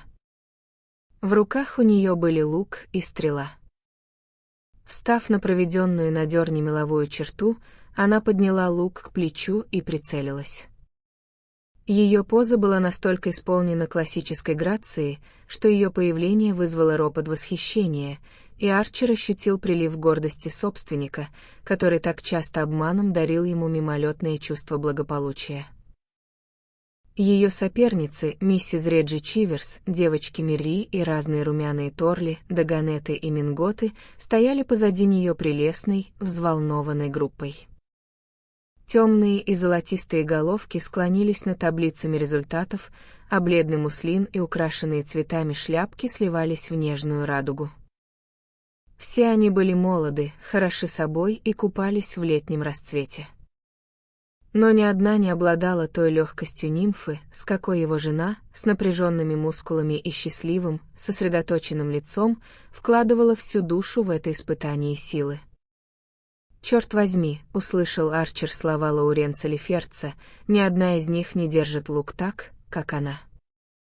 На что Бьюфорт возразил: «Да, но это единственная мишень, в которую она когда-либо попадет». Арчер почувствовал иррациональный гнев. Презрительная дань его хозяина миловидности, Мэй, была как раз тем, что муж должен был бы желать услышать о своей жене. Тот факт, что грубый человек находил ее лишенной привлекательности, был просто еще одним доказательством ее благородства. И все же эти слова отозвались легкой дрожью в его сердце. Что, если миловидность, доведенная до такой высшей степени, это всего лишь отрицание, занавес, опущенный перед пустотой? Глядя на Мэй, которая возвращалась, раскрасневшаяся и спокойная после своего финального попадания в самое яблочко, он поймал себя на мысли, что еще ни разу в жизни не приподнимал этот занавес. Она принимала поздравления своих соперниц и остальных присутствующих с той простотой, которая была ее главным украшением. Никто не мог завидовать ее триумфам, потому что ей удавалось внушить окружающим чувство, что она была бы точно так же безмятежна, если бы промахнулась. Но когда ее глаза встретились с глазами мужа, ее лицо озарилось радостью, которую она увидела в его взгляде. Плетеная двухколесная повозка миссис Уэлланд, запряженная пони, уже ждала их. Они поехали прочь среди разъезжающихся экипажей, Мэй держала вожжи, а Арчер сидел рядом с ней. Послеполуденный солнечный свет все еще задерживался на ярких лужайках и кустарниках. Вверх и вниз по Бельфью-авеню катилась двойная вереница Викторий, Доккартов, Ландо и Визави, увозя нарядно одетых дам и джентльменов с садового приема Бьюфортов или обратно домой после их ежедневной дневной прогулки по Оушен-драйв. «Поедем навестить бабушку?» Вдруг предложила Мэй. Мне бы хотелось самой сказать ей, что я выиграла приз. До обеда еще масса времени. Арчер согласился, и она повернула пони на Нарракансет-авеню, пересекла Спринг-стрит и поехала к скалистой пустоши за городом. В этой немодной местности Катерина Великая, всегда равнодушная к прецедентам и бережливая к своему кошельку, в молодости построила себе на недорогом участке земли с видом на залив многовершинный, украшенный поперечными балками загородный домик в живописном стиле. Здесь, в зарослях низкорослых дубов, ее веранды раскинулись над усеянными островами водами. Извилистая подъездная дорожка вела между чугунными оленями и синими стеклянными шарами, вкопанными в клумбы гераний, к парадной двери из густо покрытого лаком орехового дерева под полосатой крышей веранды. За ней тянулся узкий холл с паркетным полом в черно-желтую звездочку, в который выходили 4 маленькие квадратные комнаты с тяжелыми тисненными обоями под потолками, на которых итальянский маляр щедро изобразил всех божеств Олимпа. Одну из этих комнат миссис Мингот превратила в спальню, когда на нее снизошло бремя чрезмерной плоти, а в соседней она проводила свои дни, восседая в большом кресле между открытой дверью и окном и непрестанно помахивая веером из пальмовых листьев. Из-за огромного выступа ее груди веер находился так далеко от остального тела, что приводимый им в движение воздух шевелил лишь бахрому салфеток на подлокотниках кресла. Поскольку старая Катерина послужила причиной ускорения его свадьбы, она выказывала Арчеру то радушие, какое оказанная услуга вызывает по отношению к облагодетельствованному человеку. Она была убеждена, что причиной его нетерпения была непреодолимая страсть. Будучи горячей поклонницей импульсивности, когда та не вела к трате денег, она всегда принимала его с веселым, понимающим блеском в глазах и игрой намеков, которым Мэй, к счастью, казалось, была невосприимчива. Она с большим интересом осмотрела и оценила украшенную бриллиантами стрелу, которая была приколота к груди Мэй по окончании состязания, заметив, что в ее время филигранной броши сочли бы вполне достаточно, но нельзя отрицать, чтобы мягкий знак Юфорт делает вещи красиво. Настоящая семейная реликвия, фактически, моя дорогая, всхлипнула от смеха старая дама. Ты должна передать ее по наследству своей старшей девочке. Она ущипнула Мэй за белую руку и посмотрела, как краска залила ее лицо. «Ну, что я такого сказала, что ты выбросила красный флаг? Разве не будет никаких дочерей, только мальчики, а? Боже мой, посмотрите, она снова краснеет поверх своего румянца. Что, я и этого не могу сказать?» Помилуйте, когда мои дети умоляют меня закрасить всех этих богов и богинь над головой, я всегда говорю, что слишком благодарна за то, что рядом со мной есть кто-то, кого ничего не может шокировать. Арчер расхохотался, и Мэй вторила ему, багровая до самых глаз.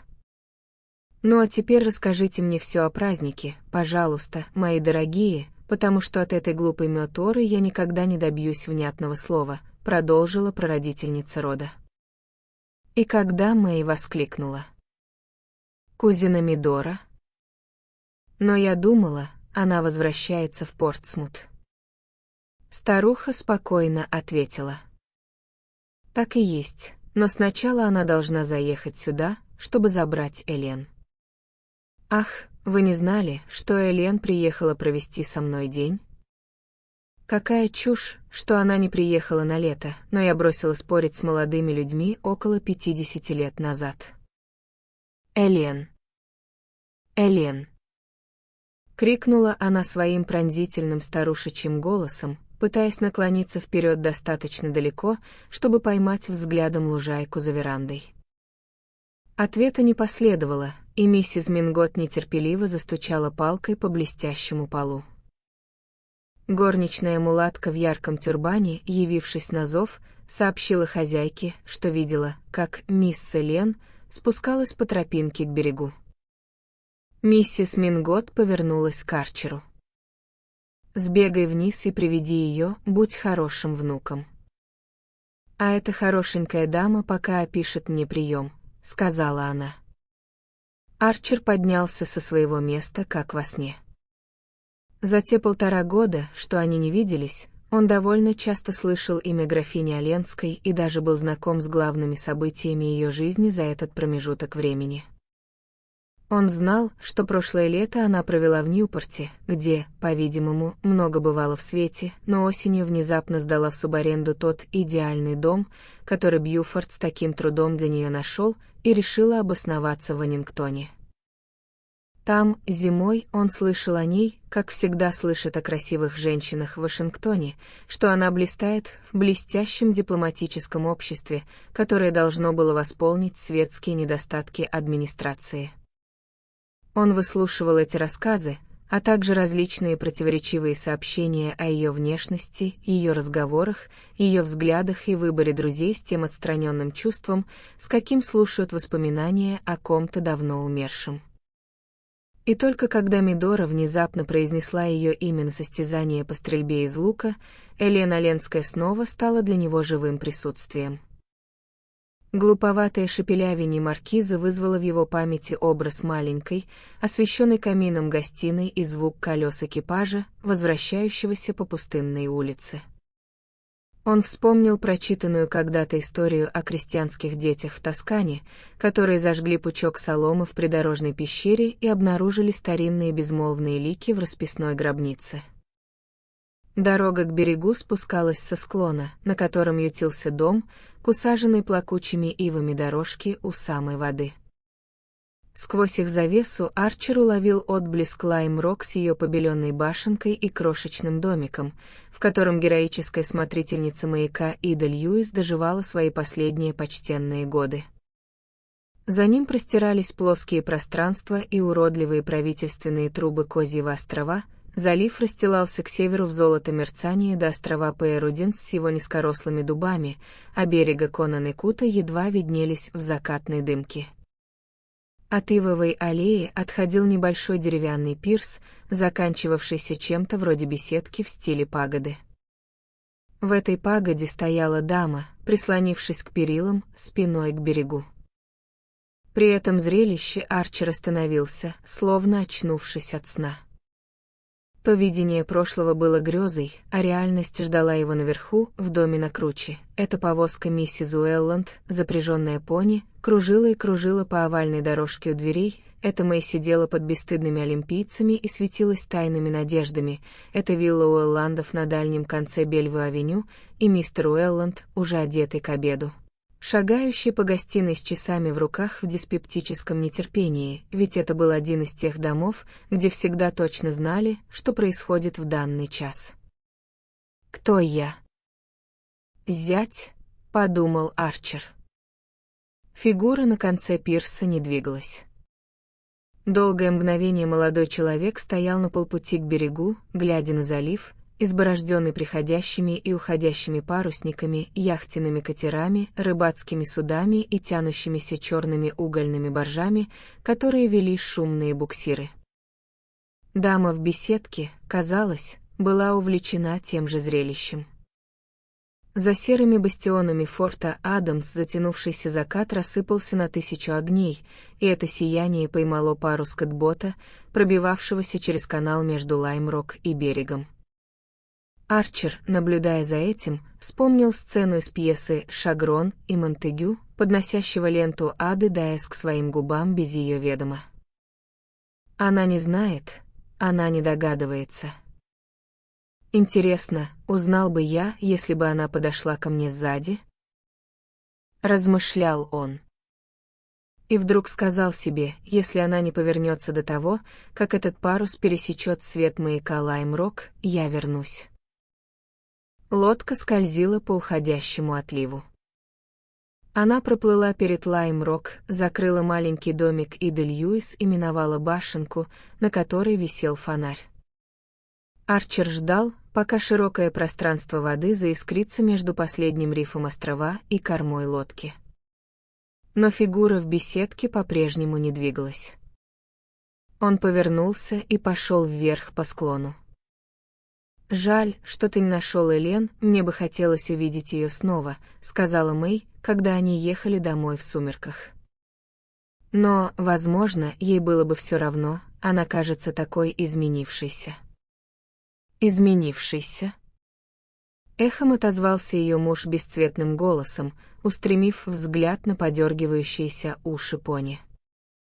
«Я имею в виду, такой равнодушный к своим друзьям. Бросить Нью-Йорк и свой дом и проводить время с такими странными людьми. Представь, как ужасно неудобно ей должно быть у Блинкеров. Она говорит, что делает это ради того, чтобы уберечь кузину Мидору от неприятностей, чтобы помешать ей выйти замуж за ужасных людей. Но мне иногда кажется, что мы всегда навевали на нее скуку». Арчер ничего не ответил, и она продолжила с оттенком резкости, которую он никогда прежде не замечал в ее откровенном, свежем голосе. «В конце концов, я думаю, не была бы она счастливее со своим мужем?» Он так и прыснул со смеху. «Святая простота!» — воскликнул он. И когда она повернула к нему недоумевающее, нахмуренное лицо, добавил: «По-моему, я никогда раньше не слышал от тебя жестоких слов». «Жестоких?» «Ну, наблюдение за корчами грешников считается любимым занятием ангелов, но, полагаю, даже они не думают, что люди в аду счастливее». «В таком случае жаль, что она вообще вышла замуж за границей», произнесла Мэй тем спокойным тоном, каким ее мать встречала чудачество мистера Уэлланда. И Арчер почувствовал, что его мягко перевели в разряд неразумных мужей. Они поехали по Бельвью-авеню и свернули между скошенными деревянными воротными столбами, увенчанными чугунными фонарями, которые отмечали подъезд к вилле Уэлландов. В окнах уже горел свет.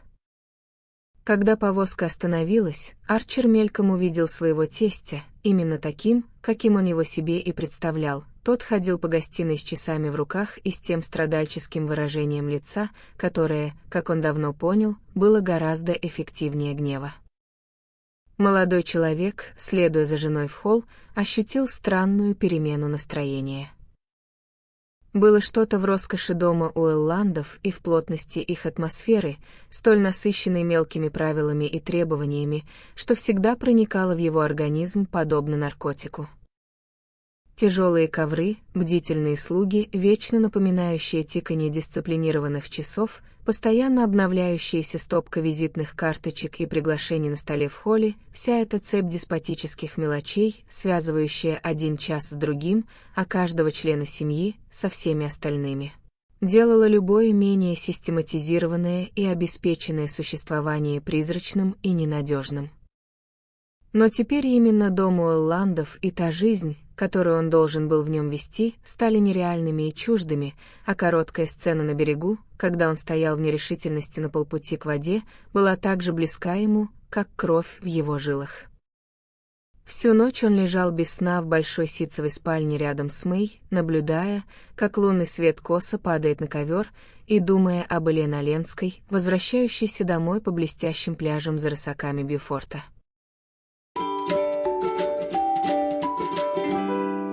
Глава 22. Прием для блинкеров.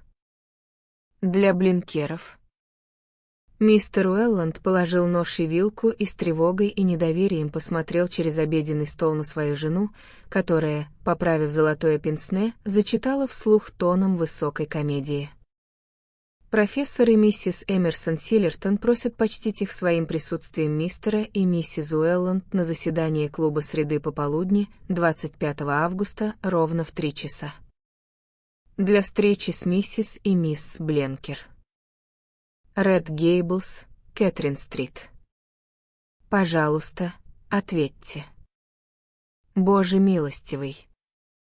Ахнул мистер Уэлланд, как будто требовалось повторное чтение, чтобы до него дошел весь чудовищный абсурд происходящего. Бедная Эми Силлертон, никогда не знаешь, что ее муж выкинет в следующий раз, вздохнула миссис Уэлланд. Полагаю, он только что открыл для себя блинкеров. Профессор Эмерсон Силлертон был занозой в теле общества Ньюпорта. Причем занозой, которую невозможно было вытащить, ведь росла она на почтенном и всеми уважаемом семейном древе. Он был, как говорили люди, человеком, имевшим абсолютно все преимущества. Его отец приходился дяде Силлертону Джексону, мать была из бостонского рода Пеннилоу. С обеих сторон были богатство, положение и идеальная взаимная подходимость. Ничто, как часто замечала миссис Уэлланд, ничто на свете не обязывало Эмерсона Силлертона быть археологом или вообще каким-либо профессором, или жить в Ньюпорте зимой, или совершать любые другие революционные поступки, которые он делал. Но, по крайней мере, если уж он собирался порвать с традициями и открыто бросить вызов обществу, ему не следовало жениться на бедной Эми Дагони, которая имела право ожидать чего-то другого и имела достаточно денег, чтобы содержать собственный экипаж. Никто в кругу Минготтов не мог понять, почему Эми Силлертон так покорно подчинилась чудачествам мужа, который наполнял дом длинноволосыми мужчинами и короткостриженными женщинами, а когда путешествовал, вез ее исследовать гробницы в Юкатан вместо поездки в Париж или Италию. Но они жили именно так, укоренившись в своих привычках, по-видимому, не сознавая, что отличаются от других людей. И когда они устраивали один из своих унылых ежегодных приемов в саду, каждой семье на Клифс из-за родственных связей Силлертонов, Пеннилоу и Дагони приходилось тянуть жребий и отправлять туда неохотного представителя. «Удивительно», — заметила миссис Уэлланд, что они не выбрали день гонки на кубок. Помнишь, 2 года назад они устроили прием для чернокожего человека в день званого чаепития Джулии Минготт? К счастью, на этот раз, насколько я знаю, больше ничего не происходит, ведь, конечно, кому-то из нас придется пойти. Мистер Уэлланд нервно вздохнул. Кому-то из нас, дорогая, то есть больше, чем одному? 3 часа — такое крайне неудобное время. Мне нужно быть здесь в 3:30, чтобы принять капли. Действительно, нет никакого смысла пытаться следовать новому лечению Бенкомба, если я не буду делать это систематически. А если я присоединюсь к тебе позже, то, конечно, пропущу свою прогулку в экипаже. При этой мысли он снова отложил нож и вилку, и румянец тревоги выступил на его мелко сморщенной щеке. «Тебе вообще незачем идти, дорогой», — ответила его жена жизнерадостностью, которая стала уже автоматической. «Мне нужно оставить несколько визитных карточек на другом конце Бельвю-авеню, и я загляну к ним примерно в 3:30 и побуду там достаточно долго, чтобы бедная Эми почувствовала, что ее не обошли вниманием». Она нерешительно взглянула на дочь. И если день Ньюленда уже распланирован, возможно, Мэй сможет покатать тебя на пони и опробовать их новую рыжую упряжь. В семье Уэлланд существовал принцип: дни и часы людей должны быть тем, что миссис Уэлланд называла распланированными. Мрачная возможность того, что придется просто убивать время, особенно для тех, кто не увлекался вистом или пасьянсами, была видением, которое преследовало ее так же, как призрак безработных преследует филантропа. Другим ее принципом было то, что родители никогда, по крайней мере, явно, не должны вмешиваться в планы своих женатых детей. И трудность совмещения этого уважения к независимости Мэй с неотложными требованиями мистера Уэлланда могла быть преодолена только благодаря изобретательности, которая не оставляла ни единой секунды собственного времени миссис Уэлланд нераспланированной. «Конечно, я поеду с папой, я уверена, что Ньюленд найдет чем заняться», сказала Мэй тоном, который мягко напомнил мужу о его молчании. Для миссис Уэлланд было причиной постоянного огорчения то, что ее зять проявлял так мало дальновидности в планировании своих дней. Часто уже за те 2 недели, что он провел под ее крышей, когда она интересовалась, как он намерен провести вторую половину дня, он отвечал парадоксально: я думаю, для разнообразия я просто сберегу это время, вместо того, чтобы тратить его». А однажды, когда ей и Мэй пришлось отправиться по давно откладываемым дневным визитам, он признался, что пролежал все это время под скалой на пляже ниже дома. Ньюленд, кажется, никогда не смотрит вперед, как-то отважилась пожаловаться дочери миссис Уэлланд. И Мэй безмятежно ответила: «Да, но понимаешь, это не имеет значения, потому что, когда нет никаких особых дел, он читает книгу». «Ах, да, совсем как его отец», согласилась миссис Уэлланд, как бы делая скидку на унаследованную странность. И после этого вопрос о незанятости Ньюленда был молчаливо оставлен. Тем не менее, по мере приближения дня приема у Силлертонов, Мэй начала проявлять естественную заботу о его досуге и предлагать то теннисный матч у Чиверсов, то прогулку на катере Джулиуса Бафорта, чтобы хоть как-то загладить свое временное отсутствие. «Я вернусь к 6 часам, ты же знаешь, дорогой». Папа никогда не катается позже этого времени, и она не успокоилась до тех пор, пока Арчер не сказал, что подумывает нанять легкий экипаж и поехать вглубь острова на конезавод, чтобы присмотреться ко второй лошади для ее кареты. Они уже довольно долго искали эту лошадь, и предложение оказалось настолько удачным, что Мэй взглянула на мать, словно желая сказать: «Вот видишь, он умеет планировать свое время не хуже любого из нас». Мысль о конезаводе и лошади для кареты зародилась в уме Арчера в тот самый день, когда впервые упомянули о приглашении Эмерсона Силлертона. Но он держал ее при себе, словно в этом плане было что-то тайное, и разоблачение могло помешать его исполнению. Однако он принял меры предосторожности и заранее нанял легкую повозку с парой старых рысаков из извозчичьей конюшни, которые все еще могли пройти свои 18 миль по ровным дорогам. И в 2 часа, наспех покинув обеденный стол, он вскочил в легкий экипаж и уехал. День был идеальным. Ветерок с севера гнал маленькие клубы белых облаков по ультрамариновому небу, под которым волновалось яркое море. Бельвью-авеню в этот час пустовала, и, высадив конюха на углу Милл-стрит, Арчер повернул на Олд-Бич-роуд и поехал через пляж Истмана. Его охватило чувство необъяснимого волнения, с каким в школьные годы по праздникам он отправлялся в неизведанное. Пустив свою пару легкой рысью, он рассчитывал добраться до конезавода, который находился недалеко за Парадайз-Рокс, еще до 3 часов. Так что после осмотра лошади и ее испытания, если она покажется многообещающей, у него оставалось еще 4 золотых часа в полном распоряжении. Как только он услышал о приеме у Силлертонов, он сразу сказал себе, что маркиза Мэнсон наверняка приедет в Ньюпорт вместе с Бленкерами, и что мадам Оленская может снова воспользоваться возможностью провести день со своей бабушкой.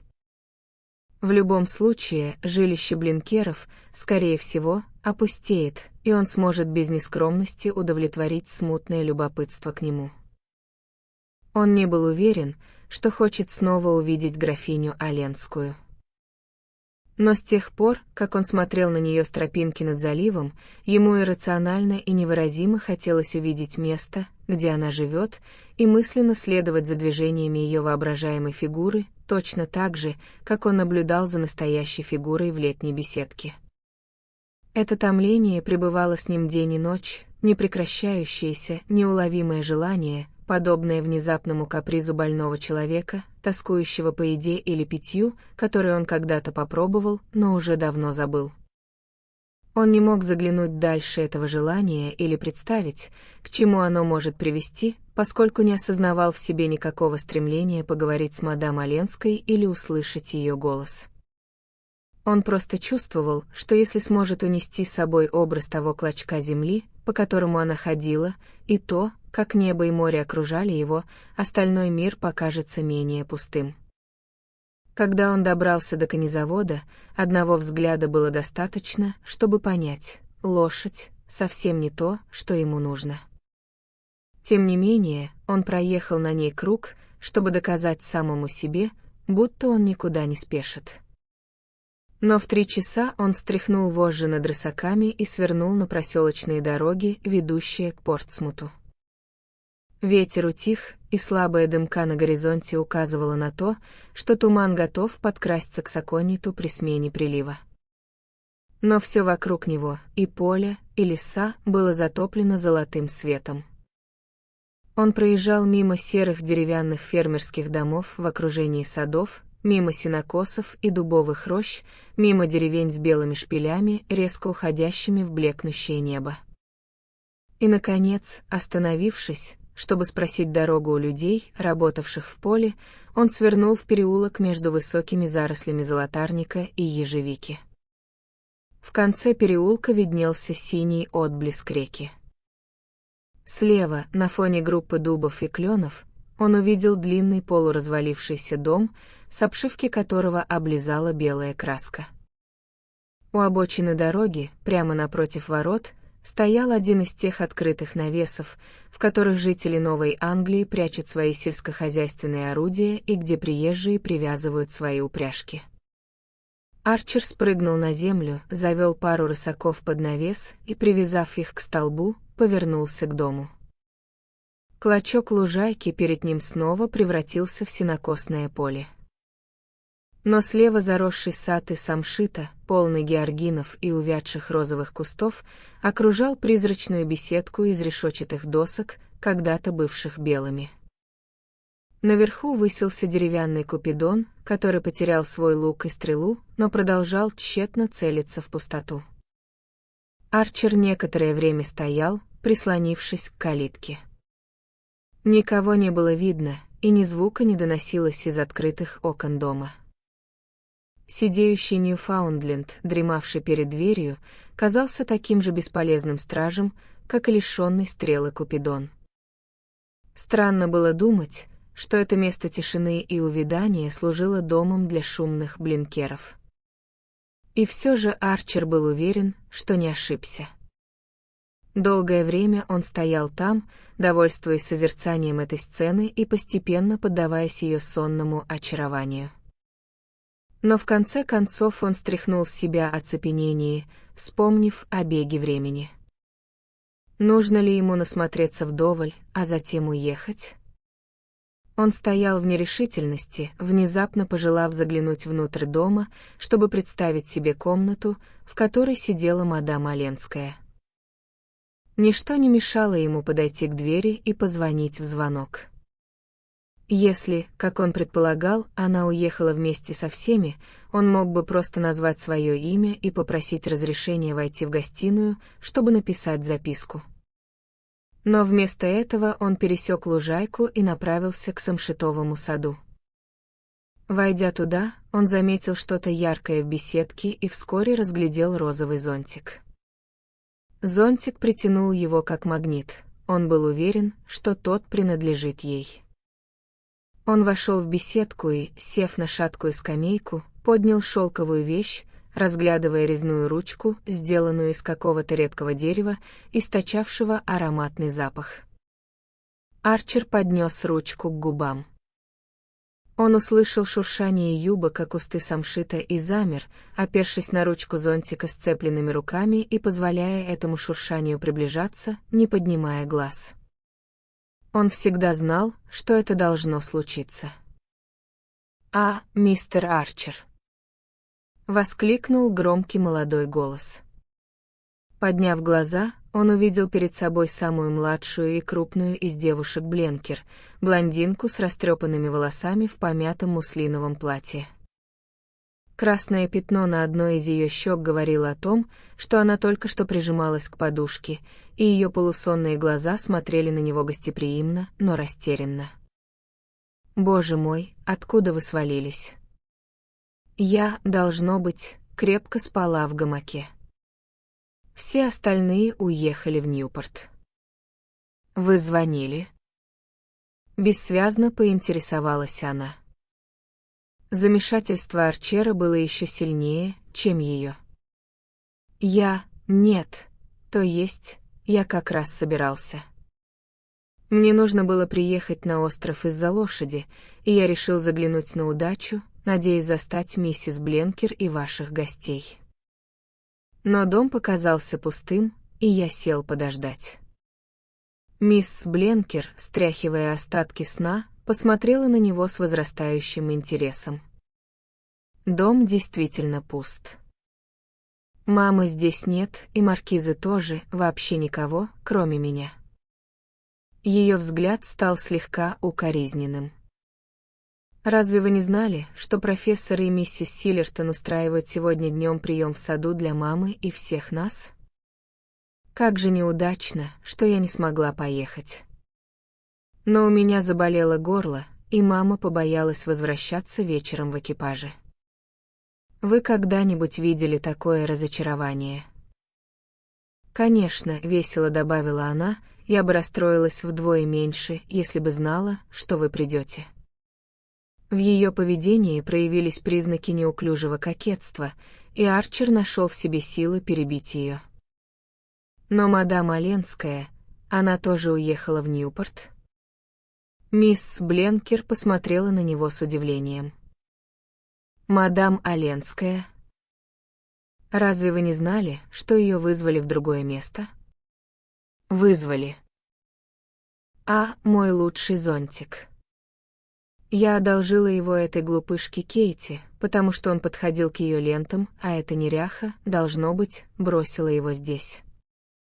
Мы, Бленкеры, все такие настоящие богемцы». Перехватив зонтик сильной рукой, она раскрыла его и подняла розовый купол над головой. «Да, Элен вчера вызвали. Она разрешает нам звать ее Элен, понимаете? Пришла телеграмма из Бостона. Она сказала, что уедет дня на 2. Мне безумно нравится, как она укладывает волосы, а вам?» Продолжала болтать мисс Бленкер. Арчер продолжал смотреть сквозь нее, словно она была прозрачной. Все, что он видел, это дешевый зонтик, раскинувший свою розовую гладь над ее хихикающей головой. Через мгновение он рискнул спросить: «Вы случайно не знаете, почему мадам Оленская поехала в Бостон? Надеюсь, это не из-за плохих новостей?» Мисс Бленкер восприняла это с веселым недоверием. Я так не думаю. Она не сказала нам, что было в телеграмме. Мне кажется, она просто не хотела, чтобы маркиза знала. Она ведь выглядит так романтично, правда? Разве она не напоминает вам миссис Скотт Сидданс, когда-то читает «Ухаживание леди Джеральдины»? Вы никогда ее не слышали?» Арчер лихорадочно справлялся с нахлынувшими мыслями. Все его будущее вдруг словно развернулось перед ним, и, шагая по его бесконечной пустоте, он видел уменьшающуюся фигуру человека, с которым никогда ничего не случится. Он огляделся по сторонам, на незапущенный сад, на полуразвалившийся дом и дубовую рощу, под которой сгущались сумерки. Это место казалось именно тем, где он должен был найти мадам Оленскую. Но она была далеко, и даже розовый зонтик оказался не ее. Он нахмурился и заколебался. «Вы не знаете, я полагаю. Завтра я буду в Бостоне. Если бы я мог повидаться с ней». Он почувствовал, что мисс Бленкер теряет к нему интерес, хотя ее улыбка никуда не исчезла. Конечно. Как мило с вашей стороны». Она остановилась в Паркер-хаус. Должно быть, там ужасно в такую погоду. После этого Арчер лишь урывками воспринимал реплики, которыми они обменивались. Он помнил только, как решительно сопротивлялся ее уговорам дождаться возвращения семьи и плотно поужинать с ними перед отъездом домой. Наконец, пока хозяйка все еще оставалась рядом, он вышел из зоны видимости деревянного купидона, отвязал лошадей и уехал.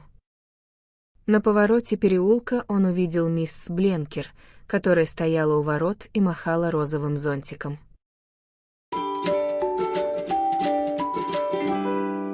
Глава 23. На следующее утро, когда Арчер сошел с поезда Фолл-Ривер, он очутился в раскаленном от летнего зноя Бостоне. Улицы возле вокзала были наполнены запахами пива, кофе и гниющих фруктов. Мимо шли люди в одних рубашках, с той бесцеремонной непринужденностью, какая бывает у постояльцев пансиона, идущих по коридору в ванную комнату. Арчер поймал кэб и поехал завтракать в Сомерсет-клуб. Даже в фешенебельных кварталах царил дух неопрятного домашнего быта, до которого европейские города не опускаются ни в какую жару. Горничные в ситцевых платьях бездельничали на порогах богатых домов, а парк Бостон-Коммон выглядел как площадка для гуляний на следующий день после масонского пикника. Если бы Арчер попытался представить Элен Оленскую в самой невероятной обстановке, он не смог бы придумать место, куда она вписывалась бы с большим трудом, чем этот изнывающий от зноя и опустевший Бостон. Он позавтракал с аппетитом и расстановкой, начав с ломтика дыни и изучая утреннюю газету в ожидании тостов и яичницы-болтунья. Прилив новой энергии и деятельного настроения не покидал его с самого вечера, когда он объявил Мэй, что у него есть дела в Бостоне, и что он сядет на ночной пароход Фолл-Ривер, а следующим вечером отправится в Нью-Йорк. Всегда подразумевалось, что он вернется в город в начале недели. Когда он вернулся из своей поездки в Портсмут, письма из конторы, которые судьба так кстати оставила на углу стола в прихожей, оказалось достаточно, чтобы оправдать внезапное изменение планов. Ему даже было стыдно за ту легкость, с которой все это удалось провернуть. На одно неприятное мгновение это напомнило ему виртуозные уловки Лоуренса Леферца ради завоевания свободы. Но это недолго тревожило его, так как он не был настроен на самоанализ. После завтрака он выкурил сигарету и бегло просмотрел газету «Коммершал Адвертайзер». Пока он был занят этим делом, вошли 2 или 3 его знакомых, и они обменялись привычными приветствиями.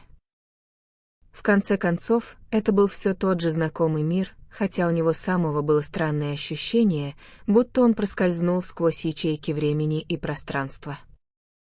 Он посмотрел на часы и, обнаружив, что уже 9:30, встал и прошел в письменную комнату. Там он написал несколько строк и распорядился, чтобы посыльный взял кэб, отвез записку в отель «Паркер-хаус» и подождал ответа. После этого он уселся за другую газету и принялся высчитывать, сколько времени понадобится кэбу, чтобы добраться до Паркер-хауса. «Леди ушла, сэр», — вдруг услышал он у своего локтя голос официанта и пробормотал «ушла?», как будто это было слово на чужом языке. Он встал и вышел в холл. Это должно быть ошибкой, она не могла уйти в такой час. Он покраснел от злости на собственную глупость. Почему он не отправил записку сразу по прибытии? Он нашел свою шляпу, трость и вышел на улицу. Город вдруг показался ему странным, огромным и пустым, словно он был путешественником из дальних стран. На мгновение он замер на пороге в нерешительности, но затем решил сам пойти в Паркер-хаус. Что, если посыльного неверно информировали, и она все еще там? Он пошел прямиком через парк Бостон-Коммон и на первой же скамейке, под деревом, увидел ее. Над ее головой был серый шелковый зонтик от солнца, и как он только мог вообразить ее с розовым. По мере приближения его поразила ее безучастная поза. Она сидела так, словно ей совершенно нечем было заняться. Он видел ее поникший профиль, узел волос, низко заколотый на шее под темной шляпкой и длинную морщинистую перчатку на руке, державший зонтик. Он подошел еще на шаг или два ближе, и она повернулась и посмотрела на него. «А!» — сказала она, и впервые он заметил испуганное выражение на ее лице. Но уже в следующее мгновение оно сменилось медленной улыбкой удивления и удовлетворения. «А!» — тихо повторила она, но уже совсем с другой интонацией, пока он стоял и смотрел на нее сверху вниз. И, не вставая, она освободила для него место на скамейке. «Я здесь по делам, только что приехал», — объяснил Арчер. И, сам не зная почему, вдруг начал притворяться, будто удивлен ее видеть. «Но что, ради всего святого, вы делаете в этой глуши?» Он толком не понимал, что говорит. Ему казалось, будто он кричит ей сквозь бесконечные расстояния, и она может снова исчезнуть, прежде чем он успеет ее догнать. «Я?» «Я тоже здесь по делам», — ответила она, повернув к нему голову так, что они оказались лицом к лицу. Слова едва доходили до него, он воспринимал лишь ее голос и поразительный факт того, что ни единого эха от него не осталось в его памяти. Он даже не помнил, что у нее низкий голос с едва заметной хрипотцой на согласных. «Вы как-то иначе причесаны», — сказал он, и сердце его забилось так, словно он произнес что-то непоправимое. «Иначе». «Нет, просто я укладываю волосы как могу, когда со мной нет Настасьи». «Настасья. Но разве ее нет с вами?» «Нет, я одна». Ради 2 дней не стоило брать ее с собой. «Вы одна, Паркер-хаусе?» Она посмотрела на него со вспышкой своего прежнего лукавства. «Вам это кажется опасным?» «Нет, не опасным. Но предосудительным». «Понимаю». «Полагаю, так оно и есть», — она на мгновение задумалась. «Я об этом не подумала, потому что только что совершила нечто гораздо более предосудительное». В ее глазах все еще светилась легкая ирония. «Я только что отказалась принять обратно сумму денег, которая принадлежала мне». Арчер вскочил и отошел на шаг или два. Она сложила свой зонтик и рассеянно чертила узоры на гравии. Вскоре он вернулся и встал перед ней. «Кто-то приехал сюда, чтобы встретиться с вами?» «Да». «С этим предложением». Она кивнула. «И вы отказались из-за условий?» «Я отказалась», — сказала она после минутной паузы. Он снова сел рядом с ней. «Каковы были условия?» Они не были обременительными, просто время от времени сидеть во главе его стола». Снова воцарилось молчание. Сердце Арчера захлопнулось тем странным образом, который был ему знаком, и он сидел, тщетно пытаясь подобрать слова. «Он хочет вашего возвращения любой ценой?» «Ну, цена весьма значительная. По крайней мере, для меня эта сумма значительна». Он снова помедлил, подбираясь к вопросу, который, как он чувствовал, был обязан задать. «Вы приехали сюда, чтобы встретиться с ним?» Она уставилась на него, а затем разразилась смехом. Встретиться с ним? С моим мужем. Здесь. В это время года он всегда на Кауси или в Бадене. Он кого-то прислал? Да. С письмом.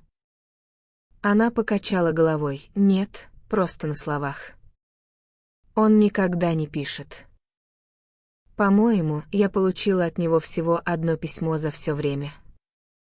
Это упоминание вызвало румянец на ее щеке, который отразился густой краской на лице Арчера. Почему он никогда не пишет? А зачем ему писать? Для чего, по-вашему, существуют секретари? Румянец молодого человека стал еще гуще. Она произнесла это слово так, словно оно не имело в ее лексиконе большего значения, чем любое другое. На мгновение у него с языка чуть не сорвалось. Значит, он прислал своего секретаря? Но воспоминание о единственном письме графа Оленского к жене слишком живо стояло перед ним. Он снова помедлил, а затем решился на новый шаг. И этот человек. Посланник. Посланник, подхватила мадам Оленская, все еще улыбаясь, мог бы, насколько мне неважно, уже уехать. Но он настоял на том, чтобы подождать до вечера, на всякий случай. И вы пришли сюда, чтобы обдумать эту возможность. Я вышла, чтобы глотнуть свежего воздуха. В отеле слишком душно. Дневным поездом я возвращаюсь в Портсмут. Они сидели молча, глядя не друг на друга, а прямо перед собой, на людей, проходивших по дорожке. Наконец она снова перевела взгляд на его лицо и сказала: «Вы не изменились». Ему хотелось ответить: «Я изменился, пока снова не увидел вас». Но вместо этого он резко встал и огляделся по сторонам, осматривая неопрятный, изнывающий от зноя парк. «Это ужасно. Почему бы нам не прокатиться немного по заливу? Там есть ветерок, и будет прохладнее. Мы могли бы сесть на пароход и доплыть до Пойнт-Арли». Она нерешительно взглянула на него, и он продолжил: «В понедельник утром на теплоходе никого не будет. Мой поезд уходит только вечером, я возвращаюсь в Нью-Йорк». «Почему бы и нет?» Настаивал он, глядя на нее сверху вниз. И вдруг сорвался: «Разве мы не сделали все, что могли?» Снова тихо произнесла она. Она поднялась и снова открыла свой зонтик от солнца, оглядываясь вокруг, словно советуясь с окружающей обстановкой и убеждаясь в невозможности оставаться здесь. Затем ее глаза вернулись к его лицу. «Вы не должны говорить мне подобные вещи. Я буду говорить все, что вам угодно, или не скажу ни слова. Я рта не раскрою, пока вы сами не верите. Какой вред это может кому-то причинить? Все, чего я хочу, это слушать вас», — пробормотал он. Она достала маленькие часы с золотым циферблатом на эмалированной цепочке.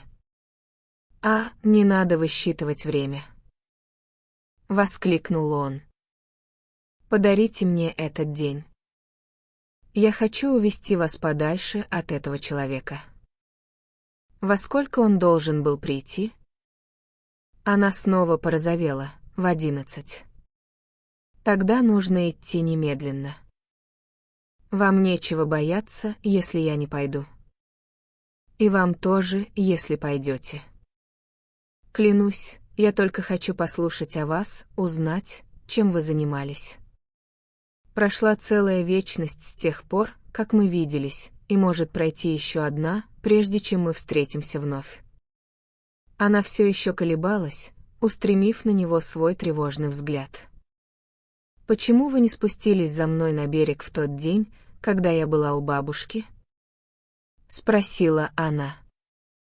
«Потому что вы не обернулись, потому что вы не знали, что я там». Я поклялся, что не подойду, пока вы не обернетесь. Он рассмеялся, когда его поразила вся ребячливость этого признания. Но я не обернулась нарочно. Нарочно. Я знала, что вы там. Когда вы подъезжали, я узнала пони. Поэтому я и спустилась к берегу. Чтобы уйти от меня как можно дальше. Она повторила вполголоса, чтобы уйти от вас как можно дальше. Он снова рассмеялся, на этот раз с мальчишеским восторгом. Ну, вот видите, все бесполезно. Я с таким же успехом могу сказать вам, добавил он, что дело, ради которого я сюда приехал, заключалось именно в том, чтобы найти вас. Но послушайте, нам пора идти, иначе мы опоздаем на наш пароход. Наш пароход? Она недоуменно нахмурилась, а затем улыбнулась. Но сначала мне нужно вернуться в отель, я должна оставить записку. Сколько угодно записок. Вы можете написать ее прямо здесь. Он достал бумажник и одну из новых стилографических ручек. У меня даже есть конверт, видите, как все предопределено. Вот, обоприте бумагу о колено, а я сейчас распишу ручку. С ними нужно уметь обращаться, подождите. Он постучал рукой, в которой держал ручку, по спинке скамейки. Это как стряхивать ртуть в градуснике, просто сноровка. Теперь попробуйте. Она рассмеялась, склонившись над листком бумаги, который он положил на свой бумажник, начала писать. Арчер отошел на несколько шагов, сияющими, ничего не видящими глазами глядя на прохожих, которые, в свою очередь, останавливались, чтобы поглазеть на непривычное зрелище, модно одетую даму, пишущую записку на коленях, сидя на скамейке в парке Бостон-Коммон. Мадам Оленская опустила листок в конверт, написала на нем имя и убрала в карман. Затем она тоже поднялась. Они пошли обратно к Бекон-стрит, и возле клуба Арчер заметил обитый плюшем экипаж, который возил его записку в Паркер-хаус. Водитель этого кэба как раз отдыхал после трудов, освежая лоб у углового пожарного гидранта. «Я же говорил вам, что все предопределено. Вот и кэб для нас. Видите?» Они рассмеялись, удивленные чуду найти общественный транспорт в такой час и в таком неподходящем месте, да еще в городе, где стоянки кэбов все еще были иностранной новинкой. Арчер посмотрел на часы и увидел, что у них есть время заехать в Паркер-хаус перед тем, как отправиться к пристани. Они покатили по жарким улицам и остановились у дверей отеля. Арчер протянул руку за письмом. «Мне отнести его?» — спросил он. Но мадам Оленская, покачав головой, выпрыгнула из экипажа и скрылась за стеклянными дверями. Было едва ли 10:30. Но что, если посланник, сгорая от нетерпения получить ответ и не зная, чем еще заняться, уже сидит среди тех постояльцев с прохладительными напитками, которых Арчер мельком разглядел, пока она входила? Он ждал, прохаживаясь взад и вперед перед кэбом. Сицилийский мальчишка с глазами, как у Настасьи, предложил почистить ему сапоги, а пожилая ирландка — купить персиков. Каждые несколько мгновений двери открывались, выпуская распаренных мужчин в сдвинутых на затылок соломенных шляпах, которые мельком поглядывали на него на ходу. Он дивился тому, что двери открываются так часто, и что все выходящие люди так похожи друг на друга и на всех остальных разомлевших от зноя мужчин, которые в этот самый час по всей стране непрерывно входили и выходили через вращающиеся двери отелей. И вдруг мелькнуло лицо, которое он никак не мог сопоставить с остальными. Он уловил лишь вспышку, так как шаги увели его к самой дальней точке его маршрута. Повернувшись обратно к отелю, он увидел в толпе типичных лиц, поджарых и утомленных, круглых и удивленных, вялых и кротких, это другое лицо, которое совмещало в себе гораздо больше черт, и притом совершенно иных. Это был молодой человек, тоже бледный и полузамученный жарой, или заботами, или и тем, и другим, но почему-то более живой, яркий и сознательный. Или, возможно, он казался таким просто потому, что разительно отличался от толпы. Арчер на мгновение зацепился за тонкую нить памяти, но она порвалась и уплыла вместе с исчезающим лицом, по-видимому, какого-то иностранного коммерсанта, выглядевшего в такой обстановке вдвойне чужеродно. Мужчина скрылся в потоке прохожих, и Арчер возобновил свое дежурство. Ему не хотелось, чтобы его видели с часами в руках на виду у отеля, а его собственные приблизительные подсчеты времени привели к выводу, если мадам Оленская так долго не возвращается, то лишь потому, что встретила посланника, и тот ее задержал. При этой мысли тревога Арчера переросла в муку. «Если она скоро не выйдет, я пойду внутрь и найду ее», — подумал он. Двери снова распахнулись, и она оказалась рядом с ним. Они сели в кэб, и, когда тот тронулся, он достал часы и увидел, что она отсутствовала ровно 3 минуты.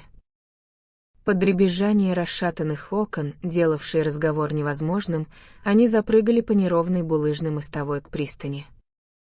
Сидя бок о бок на скамейке полупустого парохода, они обнаружили, что им почти нечего сказать друг другу. Вернее, то, что они должны были сказать, лучше всего передавалось в благословенной тишине их освобождения и уединения. Когда гребные колеса начали вращаться, а пристани и суда стали отдаляться сквозь дымку зноя, Арчеру показалось, что все в прежнем привычном мире тоже уходит в прошлое. Ему страстно хотелось спросить мадам Оленскую, нет ли у нее того же чувства, будто они отправляются в какое-то долгое плавание, из которого могут никогда не вернуться. Но он побоялся сказать это, как и вообще что-либо, способное нарушить хрупкое равновесие и ее доверие к нему. На самом деле у него и не было желания злоупотреблять этим доверием. Бывали дни и ночи, когда память об их поцелуе горела и горела на его губах. Даже накануне, во время поездки в Портсмут, мысль о ней прожгла его словно огонь. Но теперь, когда она была рядом, и они плыли навстречу этому неизведанному миру, казалось, они достигли той более глубокой близости, которую любое прикосновение может только разрушить. Когда пароход вышел из гавани и повернул к морю, вокруг них поднялся ветерок, и залив подернулся длинной маслянистой зыбью, а затем покрылся мелкой рябью с брызгами пены. Душный туман все еще висел над городом, но впереди лежал свежий мир взволнованных вод и далеких мысов с маяками, залитыми солнцем. Мадам Оленская, откинувшись на поручни, приоткрыв губы, вдыхала прохладу. Она обмотала вокруг шляпы длинную вуаль, но лицо ее оставалось открытым, и Арчера поразило спокойное веселье, светившееся в ее взгляде. Казалось, она принимала их приключения как должное, не боясь ни неожиданных встреч, ни, что было бы хуже, излишней радости от их возможности. В пустом обеденном зале гостиницы, в котором, как он надеялся, они будут одни, они обнаружили шумную компанию невинного вида молодых людей и девушек. Как сообщил хозяин, это были школьные учителя на каникулах. У Арчера упало сердце при мысли о том, что им придется разговаривать сквозь этот гомон. «Это безнадежно, я попрошу отдельный кабинет», — сказал он. И мадам Оленская, не высказав никаких возражений, подождала, пока он ходил договариваться. Комната выходила на длинную деревянную веранду, и море заглядывало прямо в окна. Там было просторно и прохладно, на столе, покрытом грубой клетчатой скатертью, красовались бутылка с маринадами и черничный пирог под сеткой. Ни один самый простодушный и отдельный кабинет на свете не предлагал еще своего приюта тайной паре. Арчеру показалось, что он уловил это успокаивающее чувство в едва заметной, чуть удивленной улыбке, с которой мадам Оленская села напротив него. Женщина, которая сбежала от мужа и, по слухам, с другим мужчиной, вероятно, в совершенстве овладела искусством принимать вещи как должное. Однако что-то в самом характере ее самообладания лишало его иронию прежней остроты. Будучи столь тихой, ничему не удивляющейся и простой, она сумела смахнуть все условности и заставила его почувствовать: стремление остаться наедине — это самое естественное дело для двух старых друзей, которым так много нужно сказать друг другу.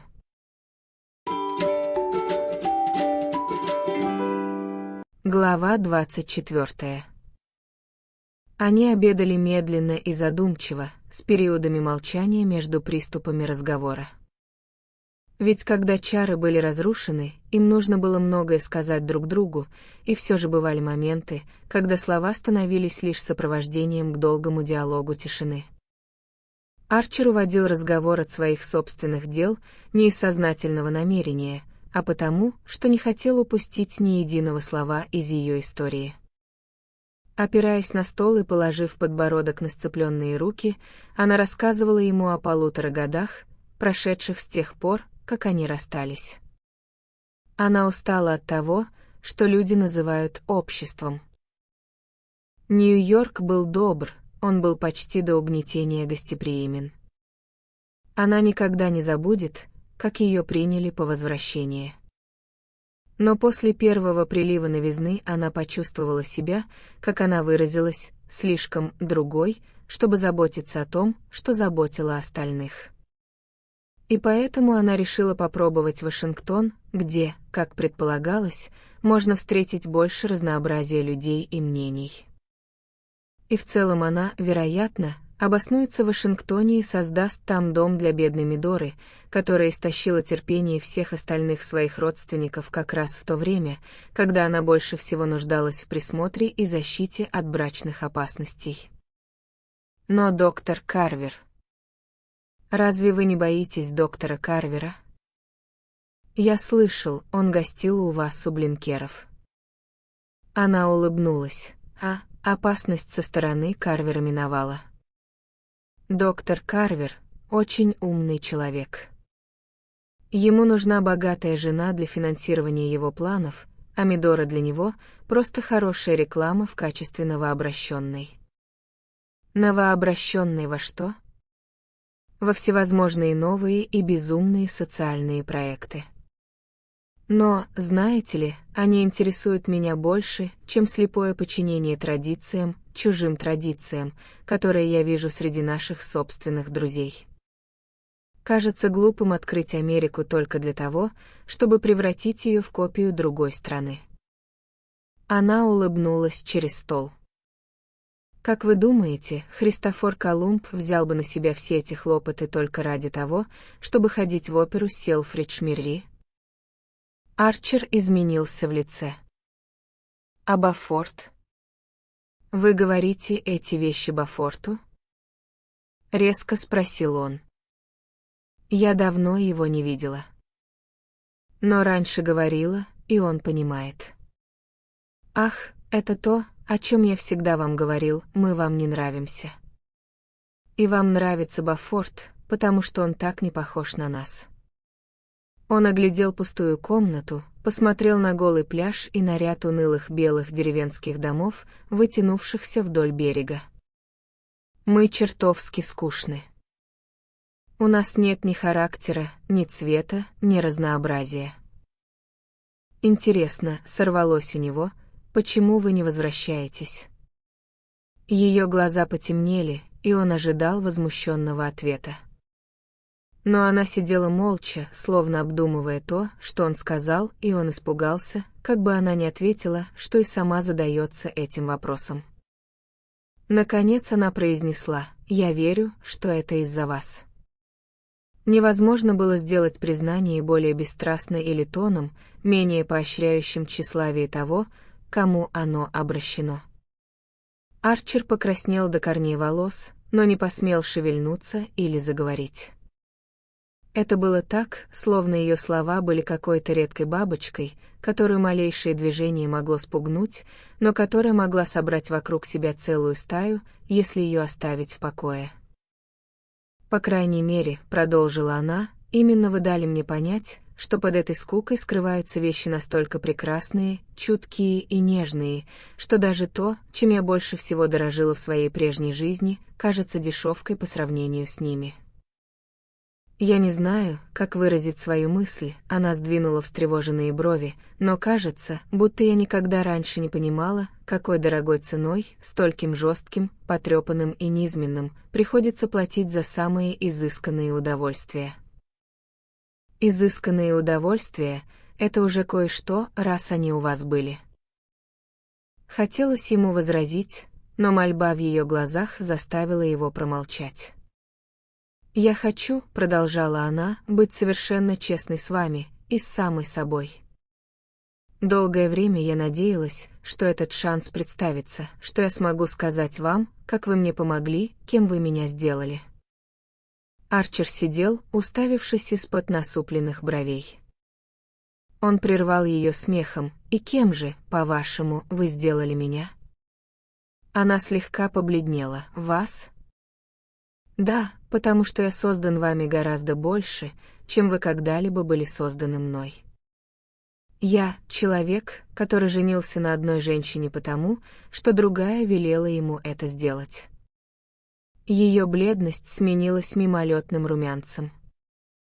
«Я думала, вы обещали, вы не должны были говорить подобные вещи сегодня». «Ах, как это похоже на женщину! Никто из вас никогда не хочет доводить плохое дело до конца». Она понизила голос. «Разве это плохое дело для Мэй?»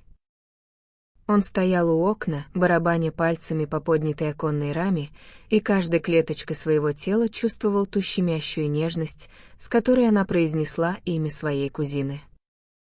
«Ведь это то, о чем мы всегда должны помнить, не так ли, по вашим собственным словам?»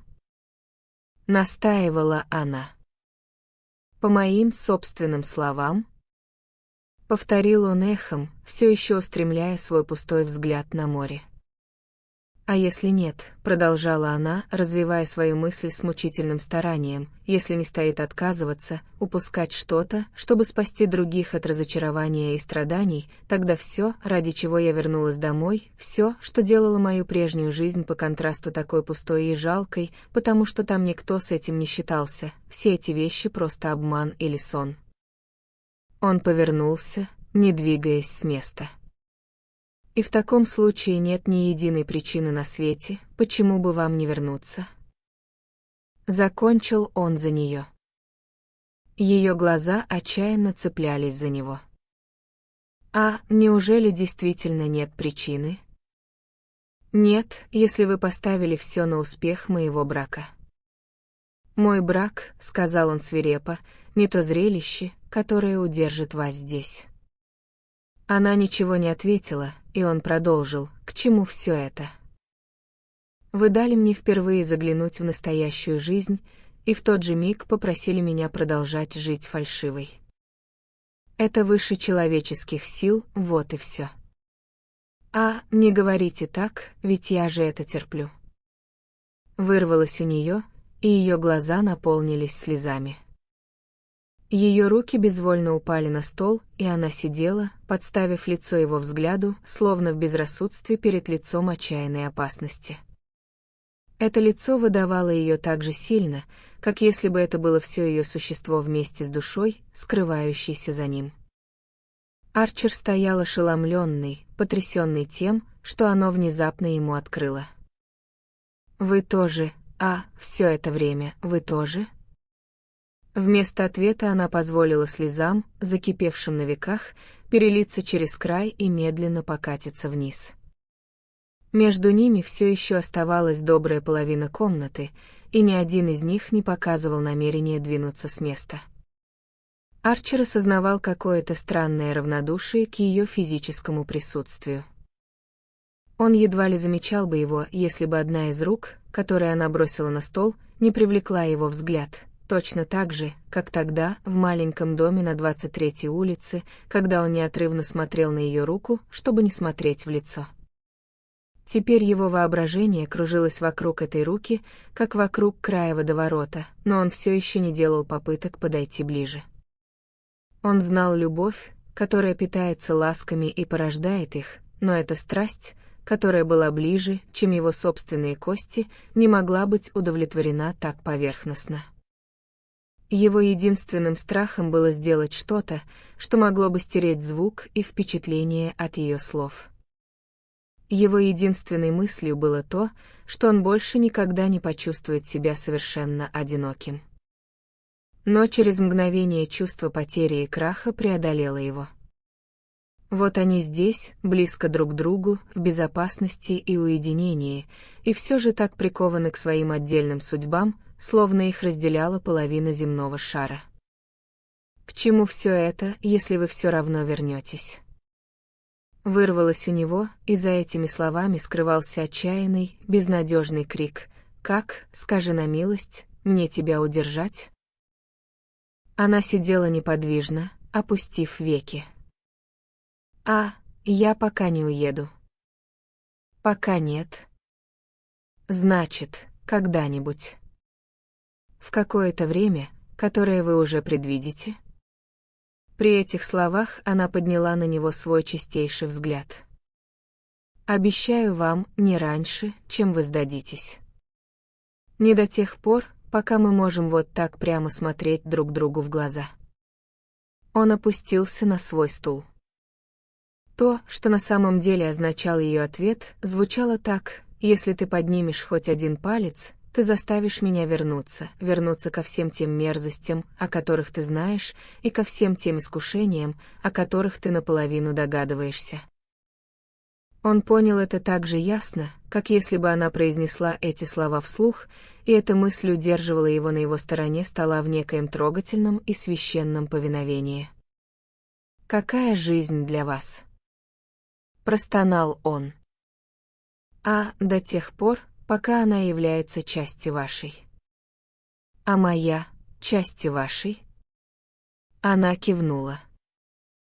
И это должно быть все для каждого из нас? Ну что ж, это и есть все, не так ли? При этих словах он вскочил, забыв обо всем, кроме нежности ее лица. Она тоже поднялась. Не для того, чтобы пойти ему навстречу или сбежать от него, а спокойно, словно самая трудная часть задачи была выполнена и ей оставалось только ждать. Она сделала это так спокойно, что, когда он подошел ближе, ее вытянутые руки послужили для него не преградой, а проводником. Они упали в его ладони, в то время как ее руки, выпрямленные, но не напряженные, удерживали его на достаточном расстоянии, чтобы ее покорное лицо могло сказать все остальное. Возможно, они стояли так долго, а может быть, всего несколько мгновений. Но этого было достаточно, чтобы ее молчание передало все, что она хотела сказать, и чтобы он почувствовал, что значение имеет только одно. Он не должен делать ничего, что могло бы сделать эту встречу их последней. Он должен оставить их будущее на ее попечении, прося лишь о том, чтобы она крепко держала его в своих руках. «Не надо, не будьте несчастны», — сказала она с надрывом в голосе, отнимая свои руки. И он ответил: «Вы не вернетесь, вы ведь не вернетесь». Словно это была единственная возможность, которую он не мог вынести. «Я не вернусь», — сказала она. И, отвернувшись, она открыла дверь и пошла впереди него в общий обеденный зал. Шумные школьные учителя уже собирали свои вещи, готовясь к беспорядочному переходу на пристань. У пирса, прямо напротив пляжа, стоял белый пароход, а над залитыми солнцем водами в полосе тумана смутно вырисовывался Бостон.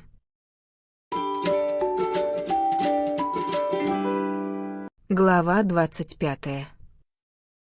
Снова оказавшись на теплоходе, в окружении других людей, Арчер почувствовал удивительное спокойствие духа, которое одновременно и поразило, и поддержало его. Этот день, по любым привычным меркам, обернулся довольно нелепым провалом. Он даже не коснулся губами руки мадам Оленской и не вытянул из нее ни единого слова, которое обещало бы новые встречи. Тем не менее, будучи человеком, измученным неутоленной любовью и расстающимся на неопределенный срок с объектом своей страсти, он ощущал себя почти до унизительного спокойным и умиротворенным. Именно безупречный баланс, который она сумела удержать между верностью окружающим и честностью перед самими собой, так взволновал и вместе с тем успокоил его.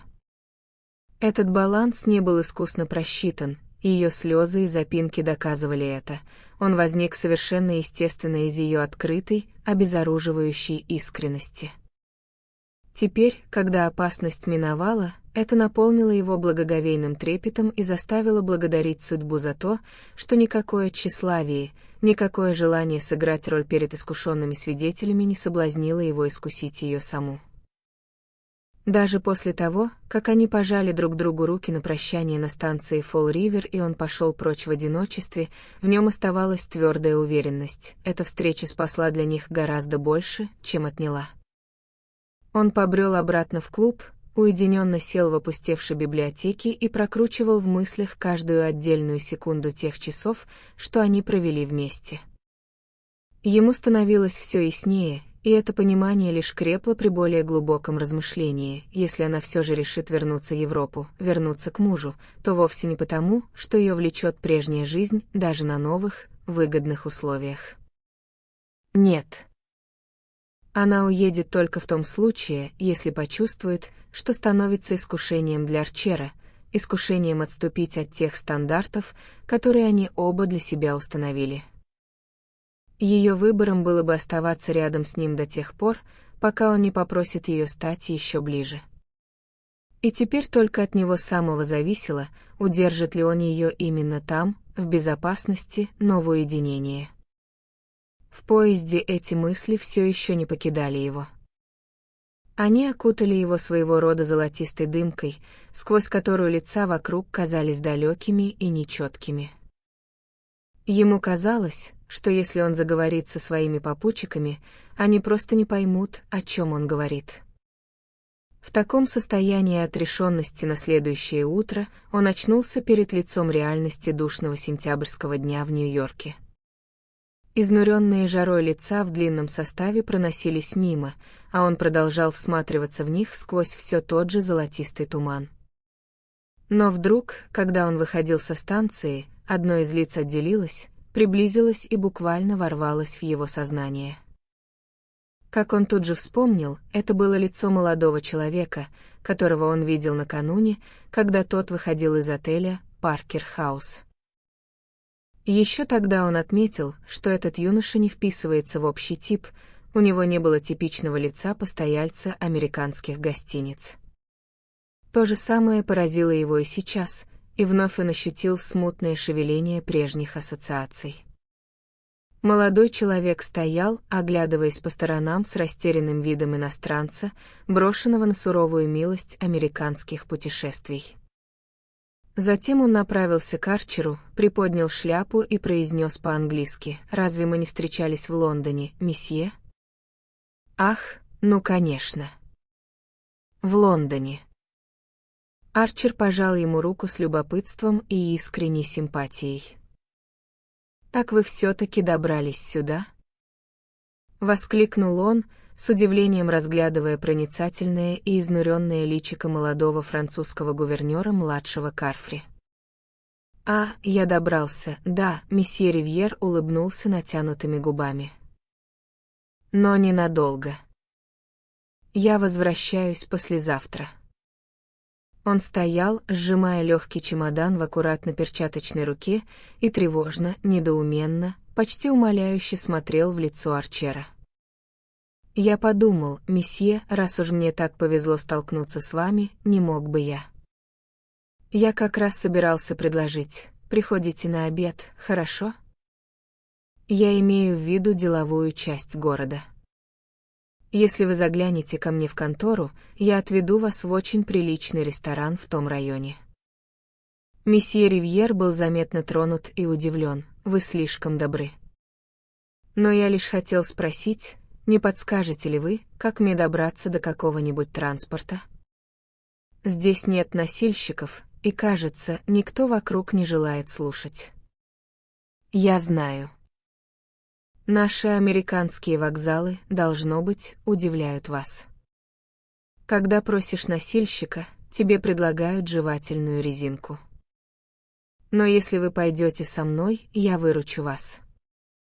И вы действительно должны пообедать со мной, уверяю вас. Молодой человек после едва заметного колебания ответил с излиянием благодарности, но тоном, не выражавшим полной уверенности, что он уже занят. Однако, когда они вышли на относительно спокойную улицу, он спросил, может ли он зайти сегодня после полудня. Арчер, наслаждаясь летним затишьем в своей конторе, назначил час и быстро записал свой адрес. Француз спрятал записку в карман с повторными благодарностями и широким взмахом шляпы. Его увез вагон конной железной дороги, а Арчер пошел дальше пешком. Ровно в назначенный час появился месье Ривьер, выбритый, опрятный, но все еще с непреклонно измученным и серьезным видом. Арчер был в кабинете один, и молодой человек, прежде чем сесть на предложенный стул, резко начал: «Кажется, я видел вас вчера в Бостоне, сэр».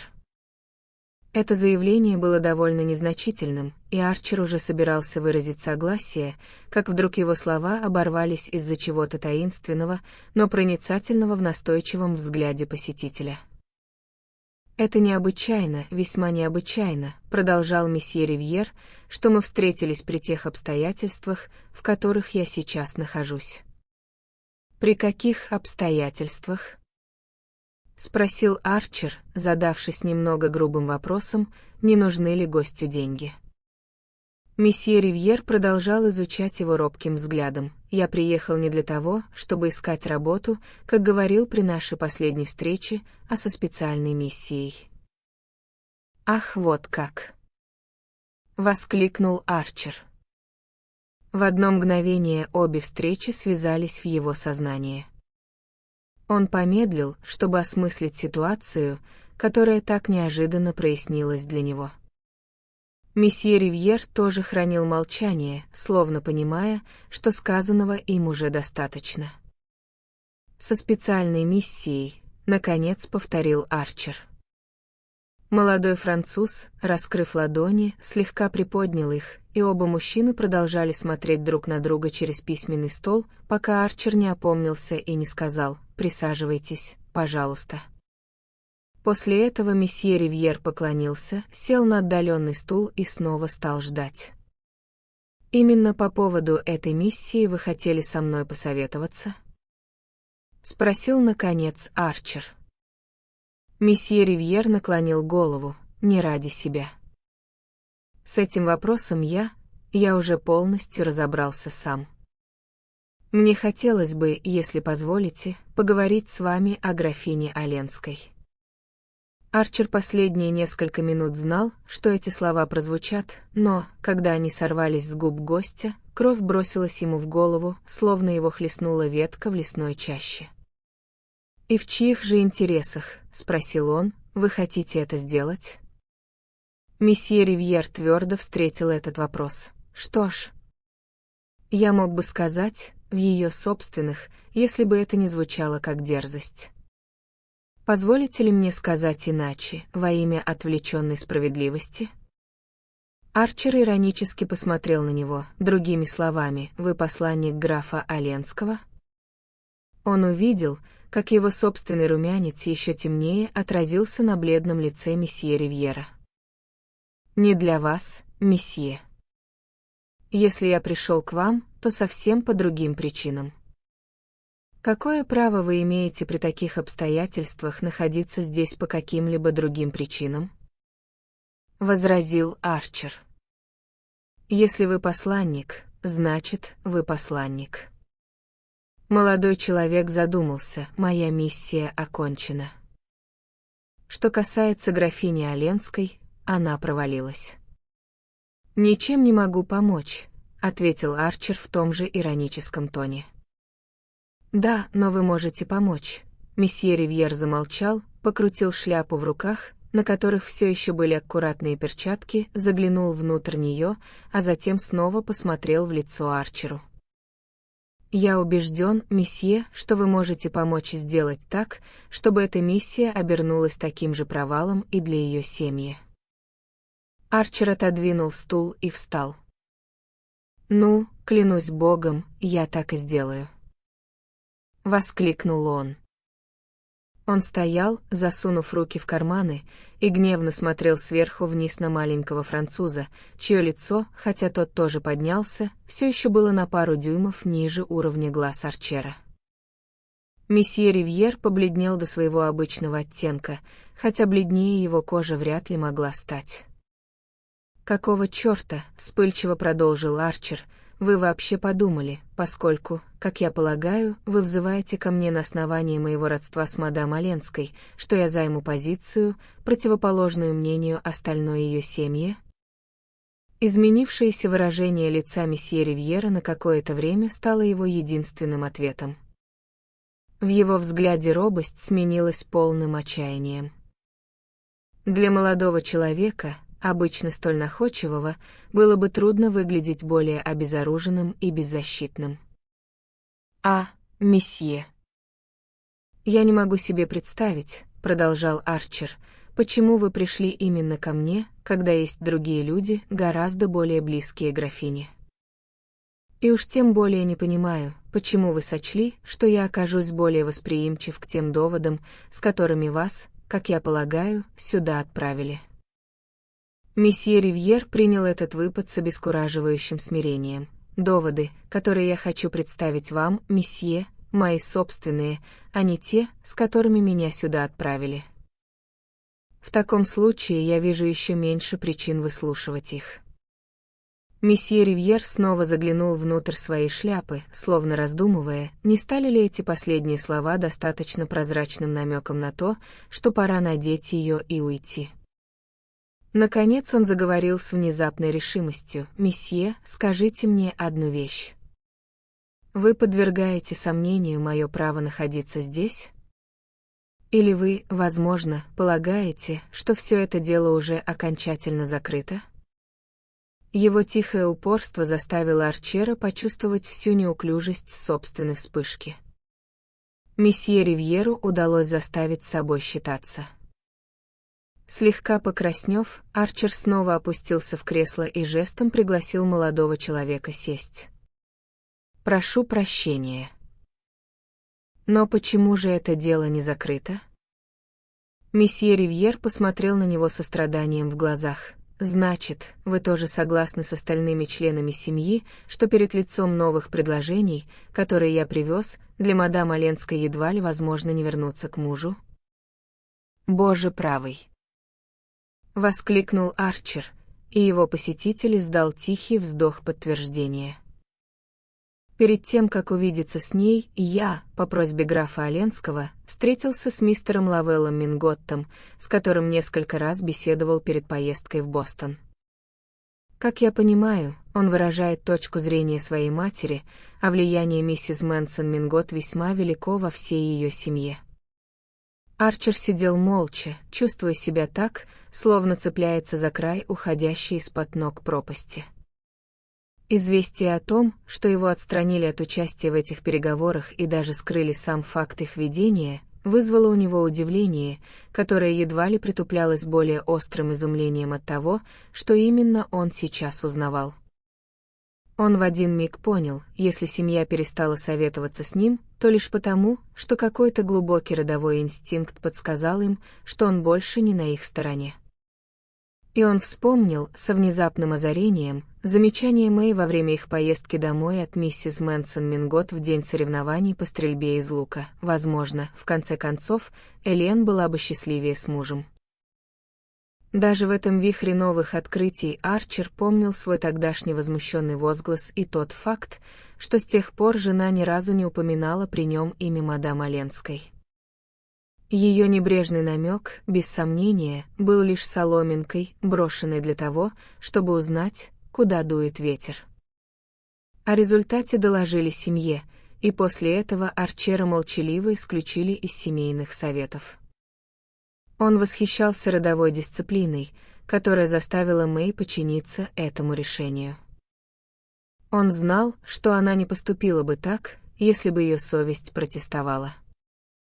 Но она, вероятно, разделяла взгляд семьи на то, что мадам Оленской будет лучше в роли несчастной жены, чем в роли женщины, живущей отдельно, и что нет никакого смысла обсуждать это дело с Ньюландом, у которого была неловкая привычка внезапно подвергать сомнению самые фундаментальные вещи. Арчер поднял глаза и встретил тревожный взгляд своего посетителя. «Разве вы не знаете, месье, неужели вы действительно не знаете, что в семье начинают сомневаться, имеют ли они право советовать графине отвергнуть последнее предложение ее мужа? Предложение, которое привезли вы? Предложение, которое привез я». У Арчера уже готово было сорваться с языка заявление о том, что все, знал он что-либо или нет, совершенно не касается месье Ривьера. Однако что-то в смиренной и в то же время мужественной цепкости взгляда месье Ривьера заставило его отказаться от этой мысли, и он ответил на вопрос молодого человека собственным вопросом: «Какова же ваша цель, когда вы говорите мне об этом?» Ответа не пришлось ждать ни секунды. «Умолять вас, месье, умолять вас со всей силой, на которую я только способен, не позволять ей возвращаться». «Не позволяйте ей!» — воскликнул месье Ривьер. Арчер посмотрел на него с возрастающим изумлением. В искренности его отчаяния и в силе его решимости невозможно было ошибиться. Он, очевидно, решил пожертвовать всем остальным ради высшей необходимости заявить о своей позиции. Арчер задумался. «Могу я спросить», — произнес он наконец, — «именно такую ли линию вы вели в разговоре с графиней Оленской?» Месье Ривьер покраснел, но взгляд его не дрогнул. «Нет, месье. Я принял эту миссию из лучших побуждений. Я действительно верил, по причинам, которыми не стану вас утомлять, что для мадам Оленской будет лучше вернуть свое положение, свое состояние и то общественное уважение, которое дает ей статус мужа. Я так и думал. Иначе вы вряд ли приняли бы подобное поручение. Я бы его не принял. Ну а теперь...» Арчер снова замолчал, и их глаза встретились в очередном продолжительном, пристальном изучении. «Ах, месье, после того, как я увидел ее, после того, как я выслушал ее, я понял, что здесь ей лучше». «Вы поняли?» «Месье, я добросовестно исполнил свой долг. Я изложил доводы графа, передал его предложение, не добавляя от себя никаких комментариев. Графиня была так любезна, что терпеливо выслушала меня. Она проявила такую доброту, что приняла меня дважды и беспристрастно обдумала все, что я пришел сказать. И именно в ходе этих двух бесед я изменил свое мнение, я стал видеть вещи совершенно иначе. Могу я спросить, что же привело к этой перемене?» «Просто то, что я увидел перемену в ней самой», — ответил месье Ривьер. «Перемену в ней? Значит, вы знали ее раньше?» Молодой человек снова густо покраснел. «Я часто видел ее в доме ее мужа. Я знаю графа Оленского много лет. Вы же понимаете, что он не послал бы незнакомца с таким делом». Взгляд Арчера скользнул по пустым стенам кабинета и остановился на настенном календаре, над которым возвышался портрет с суровыми чертами лица президента Соединенных Штатов. То, что подобный разговор мог происходить где-либо на миллионах квадратных миль, подвластных его правлению, казалось столь же странным, сколь и все, что только могло изобрести воображение. Перемена. Какого рода перемена? «Ах, месье, если бы я только мог вам объяснить». Месье Ривьер замолчал. «Послушайте. Пожалуй, это открытие того, о чем я никогда раньше не думал. Она — американка. А если вы американец ее типа, вашего типа, то вещи, которые принимаются в некоторых других обществах или, по крайней мере, с которыми мирятся как с частью всеобщего удобного взаимного обмена, становятся немыслимыми, просто немыслимыми. Если бы родственники мадам Оленской понимали, что это за вещи, их противодействие ее возвращению, без сомнения, было бы столь же безоговорочным, как и ее собственное. Но они, похоже, рассматривают желание ее мужа вернуть ее как доказательство непреодолимой тяги к семейной жизни. Месье Ривьер помедлил, а затем добавил, тогда как все это далеко не так просто. Арчер снова посмотрел на президента Соединенных Штатов, затем перевел взгляд на свой стол и на разбросанные по нему бумаги. Секунду или две он не решался заговорить, боясь выдать свои чувства. В это мгновение он услышал, как отодвинулся стул месье Ривьера, и понял, что молодой человек поднялся. Когда он снова поднял глаза, то увидел, что его посетитель взволнован не меньше его самого. «Спасибо», — просто сказал Арчер. «Вам ни за что меня благодарить, месье». «Это скорее я», — месье Ривьер осекся, словно слова и ему давались с трудом. «Однако мне хотелось бы», — продолжил он уже более твердым голосом, добавить одну вещь. «Вы спрашивали меня, нахожусь ли я на службе у графа Оленского. В данный момент — да. Я вернулся к нему несколько месяцев назад по причинам личной необходимости, которая может случиться с каждым, у кого на иждивении есть больные и пожилые люди. Но с той минуты, как я решился прийти сюда и сказать вам все это, я считаю себя свободным от обязательств. Я скажу ему об этом по возвращении и объясню причины. Вот и все, месье». Месье Ривьер поклонился и отступил на шаг. «Спасибо», — повторил Арчер, когда их руки встретились.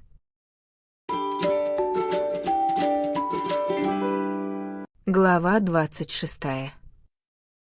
Каждый год, 15 октября, 5-я авеню открывала свои ставни, разворачивала ковры и вешала тройной слой оконных занавесок.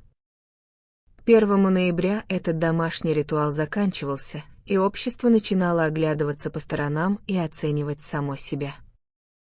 К 15 числу сезон был в самом разгаре, опера и театры демонстрировали свои новые программы, приглашения на обеды накапливались, а даты балов утверждались.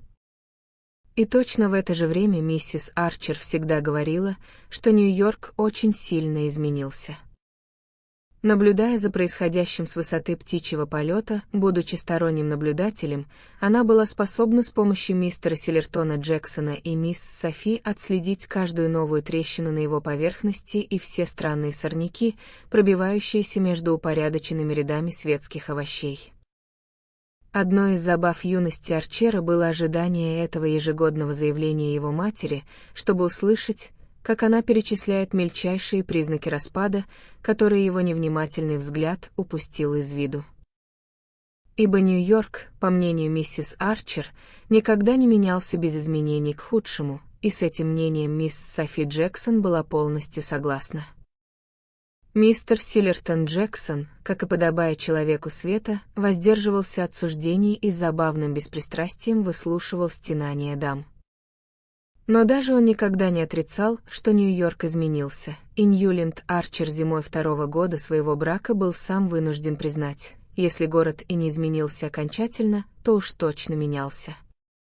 Эти вопросы были подняты, как обычно, за праздничным обедом у миссис Арчер в День Благодарения. В тот день, когда ей официально вменялось в обязанность возносить благодарности за благословение уходящего года, она имела привычку печально, хотя и без горечи, подводить итоги своей жизни и задаваться вопросом, за что же здесь быть благодарной? Во всяком случае, уж точно не за состояние общества. Общество, если вообще можно было сказать, что оно существует, представляло собой скорее зрелище, на которое следовало призвать библейские проклятия, и фактически каждый знал, что имел в виду преподобный доктор Эшмор, когда выбрал для своей проповеди на День Благодарения текст из книги пророка Иеремии, глава 2, стих 25. Доктор Эшмор, новый ректор церкви Святого Матфея, был выбран потому, что считался весьма передовым. Его проповеди находились смелыми по мысли и новаторскими по языку.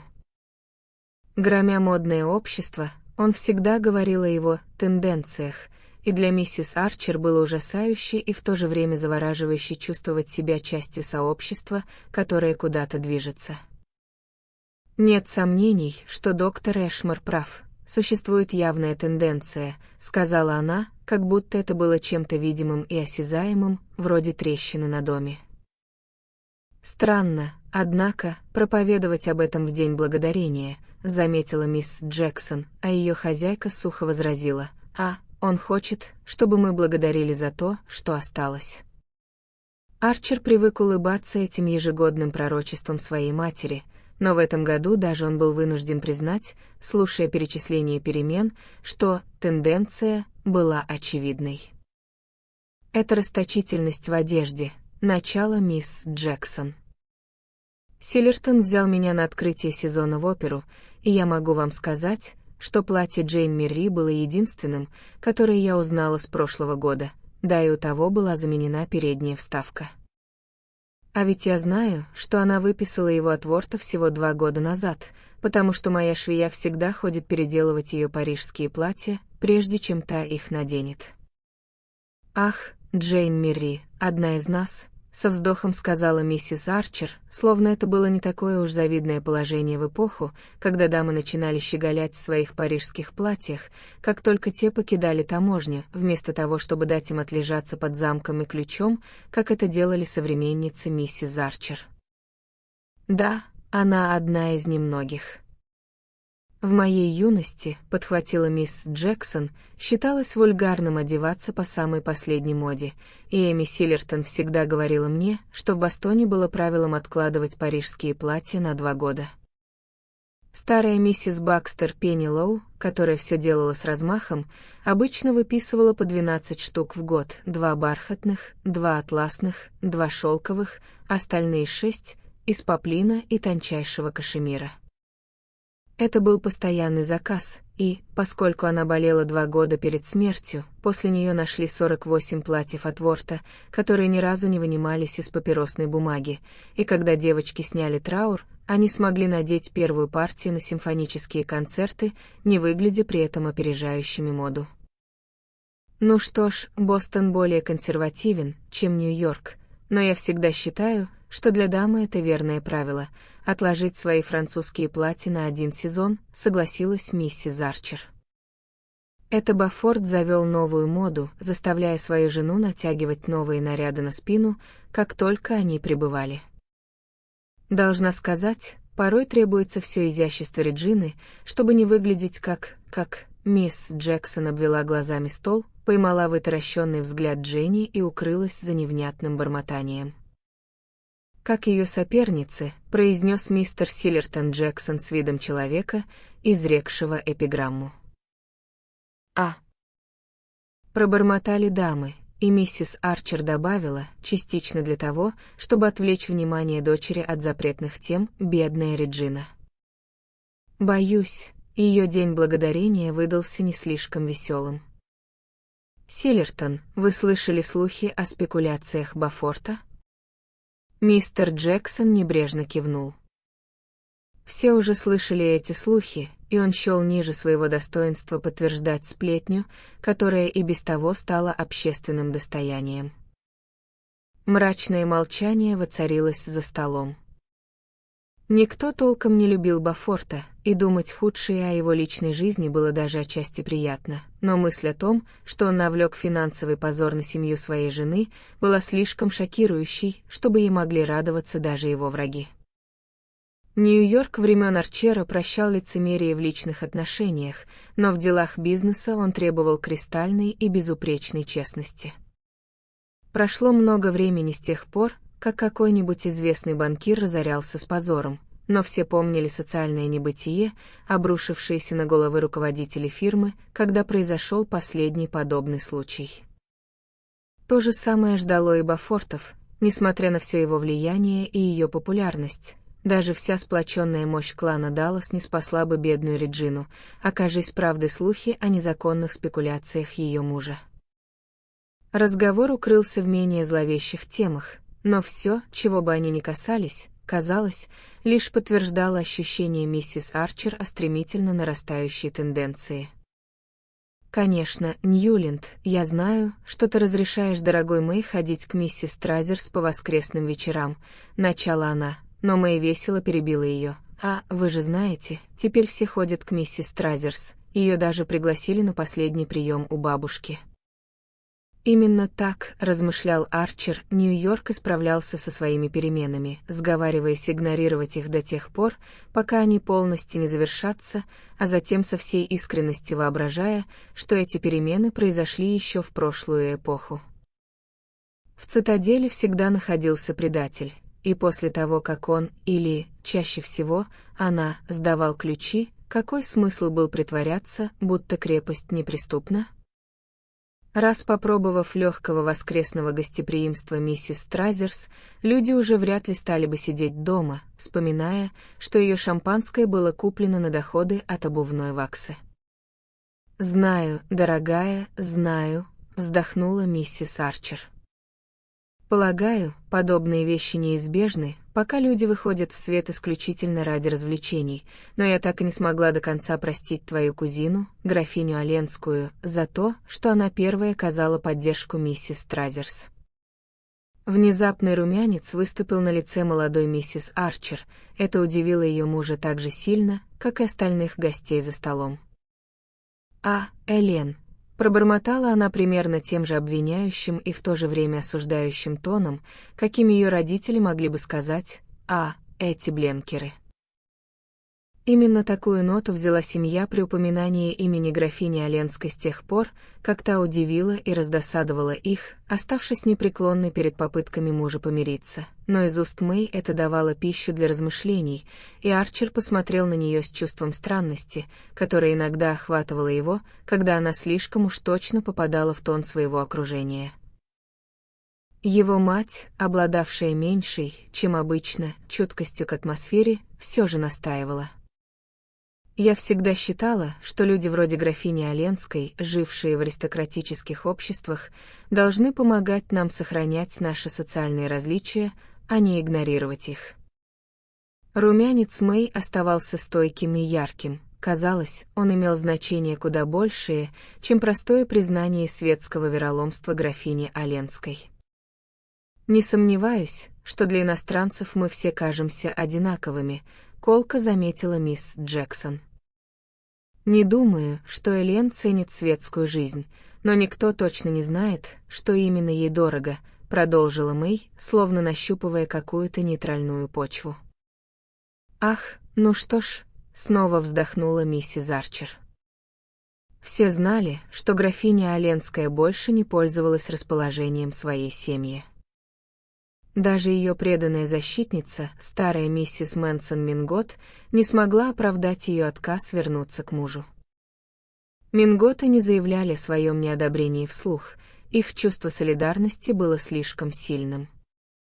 Они просто, как выразилась миссис Велланд, позволили бедной Элен найти свой собственный уровень, и этот уровень, к общему стыду и непониманию, оказался в смутных глубинах, где царили Бленкеры и где пишущие люди справляли свои неопрятные ритуалы. Это было невероятно, но это был факт. Элен, несмотря на все свои возможности и привилегии, стала просто представительницей богемы. Этот факт лишь подкреплял утверждение, что она совершила роковую ошибку, не вернувшись к графу Оленскому. В конце концов, место молодой женщины под крышей ее мужа, особенно если она покинула ее при обстоятельствах, которые, если бы кто-то захотел в них разобраться. Графиня Оленская — большая любимица у джентльменов, произнесла мисс Софи с таким видом, будто хотела сказать что-то примиряющее, хотя прекрасно понимала, что вонзает шпильку. «Ах, это как раз та опасность, которой всегда подвергается молодая женщина вроде графини Оленской», печально согласилась миссис Арчер, и дамы, придя к этому заключению, подобрали свои шлейфы, чтобы отправиться под свет карсельных ламп в гостиную, в то время как Арчер и мистер Силлертон Джексон удалились в готическую библиотеку. Расположившись перед камином и утешая себя за скудный обед превосходством своей сигары, мистер Джексон стал выглядеть многозначительно и расположился к беседе. «Если крах Бофорта все же случится», — объявил он, — «нас ждут громкие разоблачения». Арчер быстро поднял голову. Он никогда не мог услышать это имя без того, чтобы перед глазами не возникал отчетливый образ грузной фигуры Бофорта в роскошных мехах и дорогой обуви, шагающего по снегу в Скайтер-Клиффе. «Нас определенно ждет», — продолжил мистер Джексон, — «самая грязная чистка». Он ведь тратил свои деньги далеко не только на Реджину. «Ну, хорошо, это ведь и так все понимают, не правда ли?» «Я верю, что он еще выкарабкается», — сказал молодой человек, желая переменить тему. «Возможно, возможно. Я знаю, что сегодня он должен был встретиться с кое-какими влиятельными людьми». «Конечно», — нехотя уступил мистер Джексон, — «остается надеяться, что они помогут ему пережить этот кризис, по крайней мере, на этот раз. Мне бы не хотелось думать о том, что бедная Реджина проведет остаток своих дней на каком-нибудь захудалом зарубежном курорте для банкротов». Арчер промолчал. Ему казалось настолько естественным, как бы трагично это ни было, что за нечестно нажитые деньги приходится жестоко расплачиваться, что его мысли, едва задержавшись на участи миссис Бофорт, вернулись к более близким вопросам. Что означал румянец Мэй, когда зашла речь о графине Оленской? Прошло 4 месяца с того летнего дня, который он и мадам Оленская провели вместе, и с тех пор он ее не видел. Он знал, что она вернулась в Вашингтон, в тот маленький домик, который они сняли там вместе с Мидорой Мэнсон. Он написал ей один раз, всего несколько слов, спрашивая, когда они увидятся снова, и она ответила еще более лаконично: «Еще не время».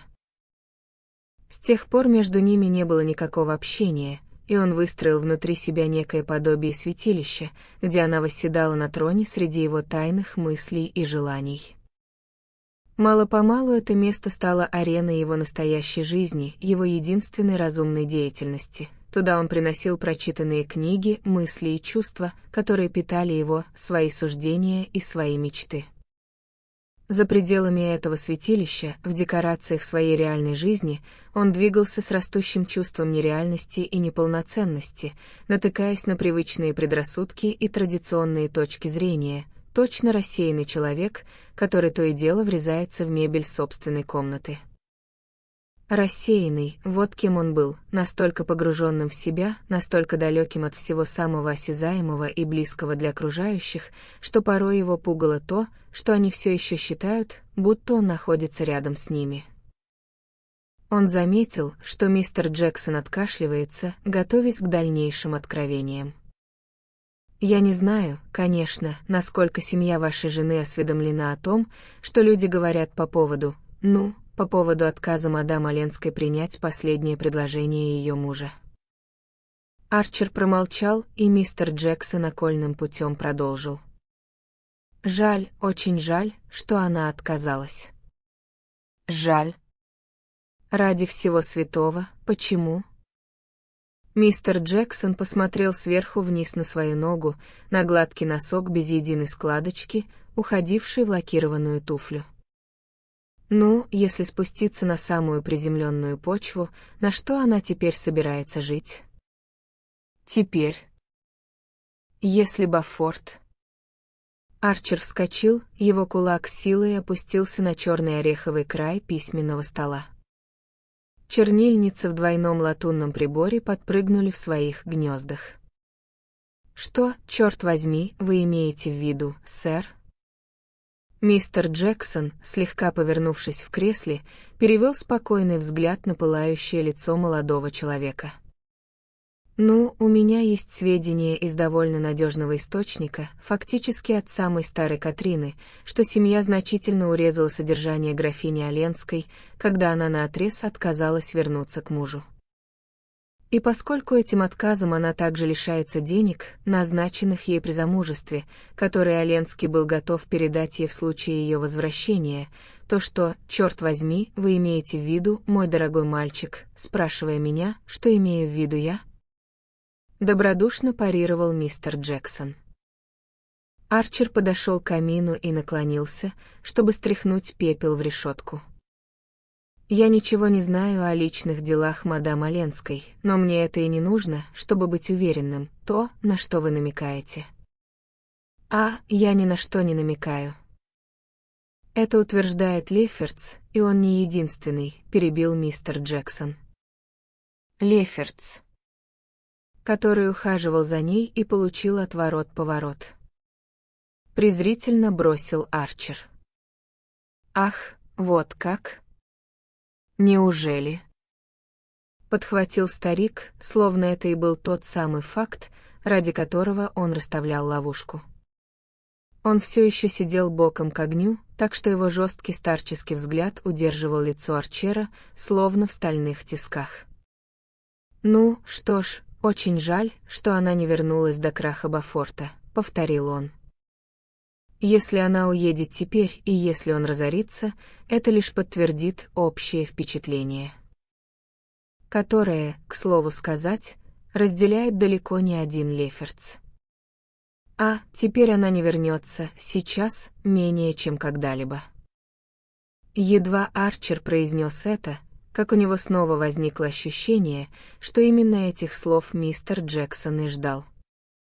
Старый джентльмен внимательно посмотрел на него. «Это ваше мнение, да? Что ж, без сомнения, вам виднее. Но любой человек скажет вам, что те немногие гроши, которые остались у Мидоры Мэнсон, находятся в руках Бофорта, и как эти две женщины собираются держаться на плаву, если он прогорит, я просто не представляю. Конечно, мадам Оленская все еще может смягчить старую Катрину, которая наиболее непреклонно возражала против ее пребывания здесь, а старая Катрина могла бы назначить ей любое содержание, какое пожелает. Но все мы знаем, как она ненавидит расставаться с хорошими деньгами. У остальной же части семьи нет особого интереса удерживать мадам Оленскую здесь». Арчер сгорал от бессильного гнева. Он находился именно в том состоянии, когда человек обязательно совершает какую-нибудь глупость, прекрасно понимая в то же время, что делает. Он видел, что мистера Джексона сразу поразил тот факт, что разногласия мадам Оленской с бабушкой и другими родственниками были Арчеру неизвестны, и что старый джентльмен сделал собственные выводы о причинах исключения Арчера из семейных советов. Это обстоятельство предупреждало Арчера, что нужно действовать осторожно, но намеки об Бофорте лишили его осмотрительности. Однако он помнил, если не о собственной опасности, то, по крайней мере, о том, что мистер Джексон находится под крышей его матери и, следовательно, является его гостем. Старый Нью-Йорк свято соблюдал этикет гостеприимства, и ни одной дискуссии с гостем никогда не позволялось перерасти в открытое разногласие.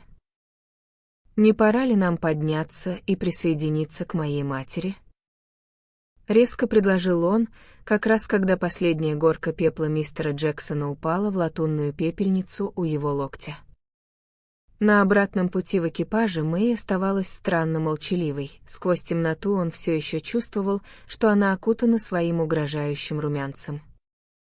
Что означала эта угроза, он не мог догадаться, но его достаточно предостерегал уже сам факт того, что имя мадам Оленской вызвало этот румянец. Они поднялись наверх, и он повернул в библиотеку. Обычно она шла за ним, но он услышал, как она прошла дальше по коридору в свою спальню. «Мэй!» Нетерпеливо окликнул он ее, и она вернулась, слегка удивленно взглянув на него из-за его тона. Эта лампа опять коптит. Мне кажется, слуги могли бы следить за тем, чтобы фитиль подрезали как следует, нервно проворчал он. Мне очень жаль, этого больше не повторится, ответила она тем твердым, светлым тоном, перенятым у матери, и Арчера взбесило ощущение, что она уже начинает потакать ему, как старшая миссис Велланд своему мужу. Она наклонилась, чтобы убавить фитиль, и когда свет упал на ее белые плечи и четкие контуры лица, он подумал, как она молода. Сколько бесконечных лет эта жизнь должна будет продолжаться. Он с каким-то ужасом ощутил собственную цветущую молодость и бурлящую кровь в жилах. «Послушай», — сказал он вдруг, — «возможно, мне придется поехать в Вашингтон на несколько дней». «Скоро. На следующей неделе, пожалуй». Ее рука оставалась на регуляторе лампы, когда она медленно повернулась к нему. Тепло от пламени вернуло краску ее лицу, но оно побледнело, когда она подняла глаза. «По делам?» — спросила она тоном, подразумевавшим, что никакой другой мыслимой причины быть не могло, и задала этот вопрос автоматически, словно просто чтобы закончить его собственную фразу. «По делам, разумеется». В Верховном суде намечается дело о патенте.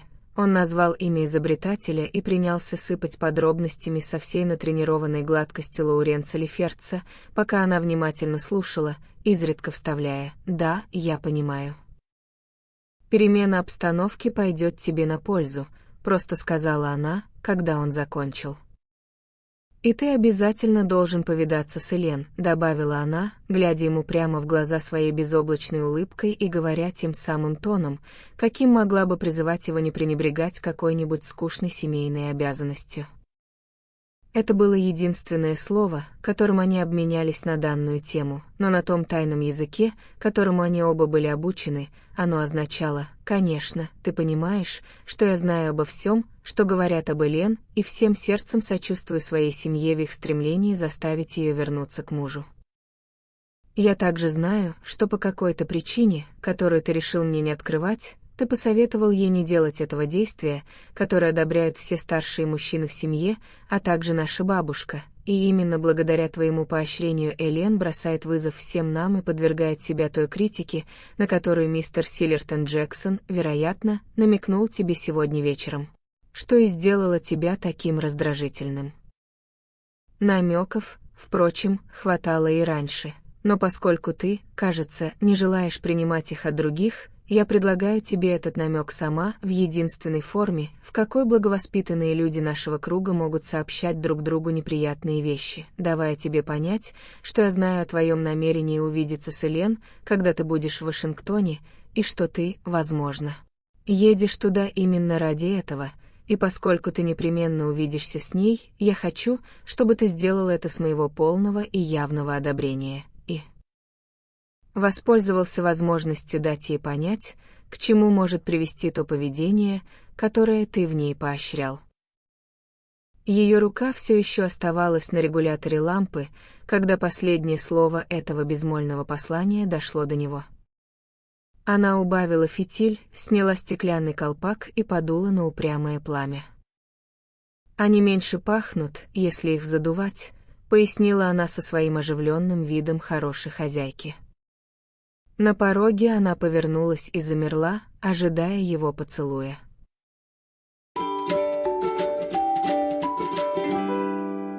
Глава 27. На следующий день с Уолл-стрит пришли более обнадеживающие известия о положении Бофорта. Они не были определенными, но внушали надежду. Все понимали, что в случае крайней необходимости он может задействовать влиятельные связи, и что он уже успешно это сделал. И когда в тот вечер миссис Бофорт появилась в опере со своей прежней улыбкой и в новом изумрудном ожерелье, светское общество вздохнуло с облегчением. Нью-Йорк был неумолим в своем осуждении финансовых махинаций.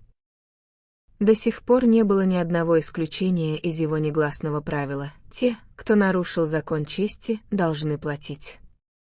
И каждый сознавал, что даже Бафорт и его жена будут без колебаний принесены в жертву этому принципу. Но необходимость принести их в жертву была бы не только болезненной, но и неудобной. Исчезновение Бафортов оставило бы значительную пустоту в их тесном, замкнутом кругу.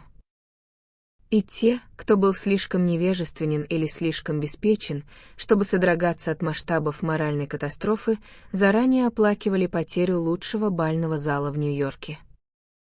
Эллинджер окончательно решил ехать в Вашингтон. Он ждал только начала судебного процесса, о котором говорил Мэй, чтобы дата поездки совпала с днем заседания. Однако в следующий вторник он узнал от мистера Леттерблэра, что дело может быть отложено на несколько недель. Тем не менее, в тот день он вернулся домой с твердым намерением уехать завтра же вечером при любых обстоятельствах. Шансы были за то, что Мэй, которая ничего не знала о его профессиональной жизни и никогда не проявляла к ней интереса, не узнает о переносе дела, если он произойдет, и не вспомнит имен тяжущихся сторон, если их упомянут при ней. И в любом случае он больше не мог откладывать встречу с мадам Оленской. Слишком многое он должен был ей сказать. В среду утром, когда он пришел в контору, мистер Леттерблэр встретил его с тревожным лицом. Бафорту все-таки не удалось переждать бурю. Однако, пустив слух, что ему это удалось, он успокоил своих вкладчиков, и до самого вчерашнего вечера в банк текли крупные платежи, пока снова не поползли тревожные слухи. В результате началась паника, вкладчики бросились забирать деньги, и двери банка, скорее всего, закроются еще до конца дня. О подлом маневре Бафорта говорили самые отвратительные вещи, и его крах обещал стать одним из самых позорных в истории Уолл-стрит. Масштаб бедствия довел мистера Леттерблэра до бледности и полной беспомощности. «Я видел плохие вещи на своем веку, но ничего подобного этому. Это ударит по всем, кого мы знаем, так или иначе. И что теперь будет с миссис Бафорт? Что вообще можно для нее сделать? Мне жаль миссис Мэнсон Мингот не меньше, чем остальных. В ее-то возрасте неизвестно, как эта история на нее повлияет. Она всегда верила Бафорту, она сделала его своим товарищем. А тут еще вся родня Далласов, бедная миссис Бафорт доводится родственницей каждому из вас. Ее единственный шанс — уйти от мужа, но как ей об этом сказать? Ее долг — быть рядом с ним и, к счастью, она, кажется, всегда была слепа к его личным слабостям. Раздался стук, и мистер Леттерблэр резко повернул голову. «Что там еще?» «Меня нельзя беспокоить». Клерк принес письмо для Эллинджера и удалился. Узнав почерк жены, молодой человек вскрыл конверт и прочитал: «Пожалуйста, приезжай в город как можно раньше. У бабушки вчера вечером случился легкий удар». Каким-то таинственным образом она узнала об этих ужасных новостях из банка раньше всех. Дядя Ловел уехал на охоту, а мысль о позоре так расстроила бедного папу, что у него поднялась температура, и он не может выйти из своей комнаты. «Маме ты очень нужен, и я очень надеюсь, что ты сможешь освободиться прямо сейчас и поедешь сразу к бабушке». Эллинджер протянул записку старшему партнеру и через несколько минут уже тащился на север в переполненной конке, которую на 14-й улице сменил на один из высоких, качающихся амнибусов линии 5-й авеню. Было уже 12-й час, когда этот неуклюжий экипаж высадил его у дома старой Кэтрин. У окна гостиной на первом этаже, где она обычно восседала как на троне, теперь виднелась хрупкая фигура ее дочери, миссис Уэлланд, которая измученно помазала рукой, заметив Эллинджера. А у дверей его встретила Мэй. Прихожая имела тот неестественный вид, который свойственен ухоженным домам, куда внезапно ворвалась болезнь. Пальто и меха лежали грудами на стульях, докторская сумка и пальто были на столе, а рядом с ними уже скопились без внимания письма и визитные карточки. Мэй выглядела бледной, но улыбалась. Доктор Бинком, который только что пришел во второй раз, смотрел на вещи более обнадеживающе, и неукротимая решимость миссис Мингот жить и поправиться уже оказывала действие на ее семью. Мэй провела Эллинджера в гостиную старой леди, где раздвижные двери, ведущие в спальню, были плотно закрыты, а поверх них опущены тяжелые портьеры из желтого штофа. И здесь миссис Уэлланд потрясенным шепотом передала ему подробности катастрофы. Оказалось, что накануне вечером произошло нечто ужасное и таинственное. Около 8 часов, как раз после того, как миссис Мингот закончила партию в пасьянс, в которую она всегда играла после обеда, зазвонил дверной звонок, и дама под такой густой вуалью, что слуги не сразу ее узнали, попросила, чтобы ее приняли. Дворецкий, услышав знакомый голос, распахнул дверь в гостиную, объявив «Миссис Джулиус Бафорт», и снова закрыл ее, оставив дам наедине.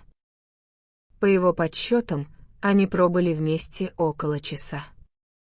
Когда раздался звонок миссис Мингот, миссис Бафорт уже успела незаметно ускользнуть, а старая леди, бледная, огромная и грозная, сидела одна в своем кресле, и знаком велела дворецкому помочь ей пройти в комнату. В тот момент, несмотря на явное потрясение, она, казалось, полностью контролировала свое тело и разум. Горничная мулатка уложила ее в постель, принесла, как обычно, чашку чая, прибрала все в комнате и ушла. Но в 3 часа ночи звонок раздался снова, и 2 слуг, поспешивших на этот непривычный зов, ведь старая Кэтрин обычно спала как младенец, обнаружили свою хозяйку сидящей, прислонившись к подушкам, с перекошенной улыбкой на лице, одна ее маленькая кисть безжизненно свисала с огромной руки. Удар, очевидно, был легким, так как она могла членораздельно говорить и выражать свои желания, и вскоре после первого визита врача к ней начала возвращаться подвижность лицевых мышц. Но тревога была огромной, и соразмерно огромным было возмущение, когда из отрывочных фраз миссис Мингот стало понятно, что Реджина Бафорт приходила просить ее, какая невероятная наглость.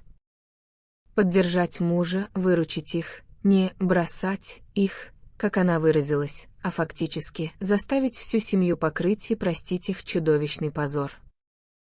Я сказала ей, в доме Мэнсон Мингот честь всегда была честью, а честность — честностью, и так будет до тех пор, пока меня не вынесут отсюда вперед ногами, пробормотала старая женщина на ухо своей дочери невнятным голосом частично парализованного человека. А когда она сказала, но мое имя, тетушка, мое имя Реджина Даллас, я ответила, оно было Бафорт, когда он осыпал тебя драгоценностями, и оно должно оставаться Бафорт теперь, когда он покрыл тебя позором.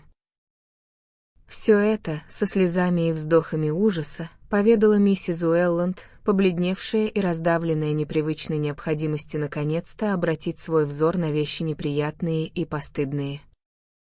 Если бы только я могла скрыть это от твоего тестя.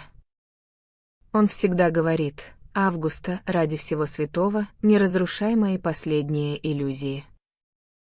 И как мне помешать ему узнать об этих ужасах? Причитала бедная дама. В конце концов, мама, он ведь не увидит их сам, предположила ее дочь, и миссис Уэлланд вздохнула. Ах, да. Слава Богу, он благополучно лежит в постели. И доктор Бинком обещал продержать его там, пока бедной маме не станет лучше, а Реджину не отправят куда-нибудь подальше. Эллинджер сел у окна и безучастно смотрел на опустевшую улицу. Было очевидно, что его вызвали скорее для моральной поддержки потрясенных дам, чем ради какой-то конкретной помощи, которую он мог бы оказать. Мистеру Лавеллу Минготту послали телеграмму, другим членам семьи, живущим в Нью-Йорке, развозили записки с рассыльными, а пока оставалось только приглушенными голосами обсуждать последствия позора Бофорта и неоправданного поступка его жены. Миссис Ловелл Минготт, которая до этого писала записки в другой комнате, вскоре снова появилась и присоединилась к разговору. Старшие дамы сошлись во мнении, что в их времена у жены человека, совершившего что-то постыдное в делах, была только одна мысль — уйти в тень и исчезнуть вместе с ним. Взять хотя бы случай с бедной бабушкой Спайсер, твоей прабабушкой, Мэй. Конечно, поспешила добавить миссис Уэлланд, денежные затруднения твоего прадедушки были делом частным, проигрыш в карты или поручительство по чему-то векселю я так толком и не узнала, потому что мама никогда об этом не говорила. Но она выросла в деревне, потому что ее матери пришлось уехать из Нью-Йорка после этого позора, каким бы он ни был. Они жили на Гудзоне в одиночестве и зимой, и летом, пока маме не исполнилось 16 лет. Бабушке Спайсер и в голову не пришло бы просить семью оказать ей поддержку, как, насколько я понимаю, называет это Реджина. Хотя частный позор — ничто по сравнению со скандалом, разорившим сотни ни в чем не повинных людей. Да, Реджине больше подошло бы прятать свое собственное лицо, а не рассуждать о поддержке со стороны других, согласилась миссис Ловелл Минготт. Я слышала, что изумрудное ожерелье, в котором она была в опере в прошлую пятницу, прислали во второй половине дня из магазина Ball и Black только для примерки и одобрения. Интересно, вернут ли они его когда-нибудь назад? Эллинджер равнодушно слушал этот безжалостный хор. Идея абсолютной финансовой честности как первого закона Кодекса джентльмена была слишком глубоко укоренена в нем, чтобы сентиментальные соображения могли ее поколебать. Такой авантюрист, как Лемюэль Стразерс, мог сколотить свои миллионы на гуталине с помощью любого количества темных сделок, но незапятнанная честность была долгом чести старого финансового Нью-Йорка. Судьба миссис Бофорт тоже не слишком трогала Эллинджера. Без сомнения, он сочувствовал ей больше, чем ее возмущенные родственники, но ему казалось, что узы между мужем и женой, даже если их можно разорвать в благополучии, должны быть нерушимыми в несчастье. Как сказал мистер Леттерблер, место жены рядом с мужем, когда он в беде. Но место общества вовсе не рядом с ним, и хладнокровное предположение миссис Бофорт о том, что это именно так, почти делала ее его сообщницей. Сама мысль о том, что женщина обращается к своей семье с просьбой скрыть коммерческий позор ее мужа, была недопустима, поскольку это было единственное, чего семья как институт сделать не могла. Горничная мулатка позвала миссис Ловелл Минготт в прихожую, и та через минуту вернулась с нахмуренным лицом. Она хочет, чтобы я послала телеграмму Элен Оленской. Разумеется, я уже написала Элен и Мидори, но теперь, похоже, этого недостаточно. Я должна немедленно телеграфировать ей и сказать, чтобы она приехала одна. Это известие было встречено молчанием.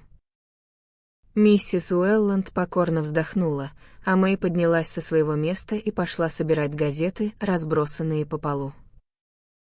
«Полагаю, это придется сделать», — продолжила миссис Ловелл Минготт, словно надеясь, что ей возразят. Мэй повернулась обратно к середине комнаты. «Конечно, это нужно сделать», — сказала она. «Бабушка знает, чего хочет, и мы должны исполнить все ее желания». «Написать тебе телеграмму, тетушка?» Если отправить ее прямо сейчас, Элен, вероятно, успеет на завтрашний утренний поезд. Она произнесла слоги этого имени с особенной четкостью, словно ударила в 2 серебряных колокольчика. Что ж, прямо сейчас отправить не получится. Джаспер и помощник дворецкого ушли, они разносят записки и телеграммы. Мэй с улыбкой повернулась к мужу, но ведь здесь Ньюленд готовы на все. Ты отнесешь телеграмму, Ньюленд. Как раз останется время до завтрака. Эллинджер поднялся с ропотом готовности, и она, сев за палисандровый секретер старой Кэтрин, написала послание своим крупным, еще не устоявшимся почерком. Написав, она аккуратно промокнула его и протянула Эллинджеру. «Как жаль», — сказала она, — «что вы с Элен разменетесь в пути». Ньюленд, добавила она, поворачиваясь к матери и тете, обязан поехать в Вашингтон по поводу патентного иска, который рассматривается в Верховном суде. Я полагаю, дядя Ловел вернется к завтрашнему вечеру. Поскольку бабушке становится намного лучше, кажется неправильным просить Ньюленда отказываться от важного поручения фирмы, не так ли? Она замолчала, словно ожидая ответа, и миссис Уэлланд поспешно заявила: конечно, нет, дорогая. Твоя бабушка меньше всего пожелала бы этого». Когда Эллинджер выходил из комнаты с телеграммой, он услышал, как его теща добавила, по-видимому, обращаясь к миссис Ловел Мингот: «Но с какой стати ей заставлять тебя телеграфировать Элен Оленской?» И чистый голос Мэй возразил: «Возможно, для того, чтобы снова внушить ей, что, в конце концов, ее долг — быть со своим мужем». Входная дверь закрылась за Эллинджером, и он поспешно зашагал в сторону телеграфной конторы.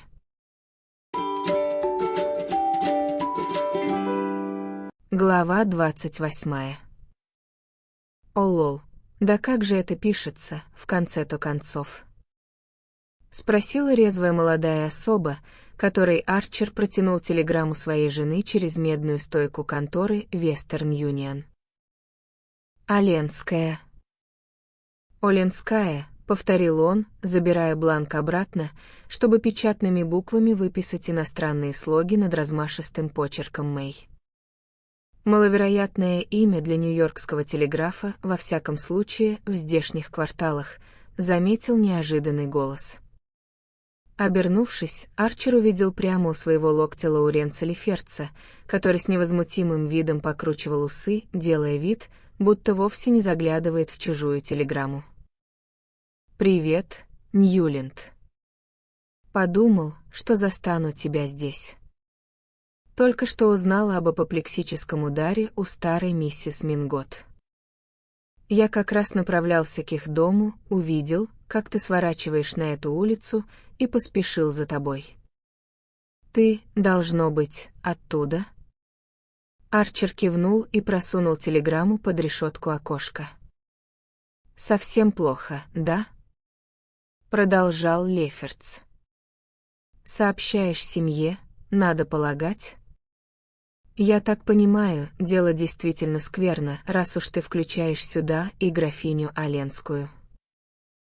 Губы Арчера сжались, он почувствовал дикое, яростное желание со всего размаху вонзить кулак в это длинное, тщеславное и холёное лицо соседа. «Почему?» — резко спросил он. Леферц, который, как всем было известно, всегда избегал открытых ссор, лишь иронически приподнял брови. Этой гримасой он безмолвно напоминал приятелю о любопытной девице за решеткой окошка.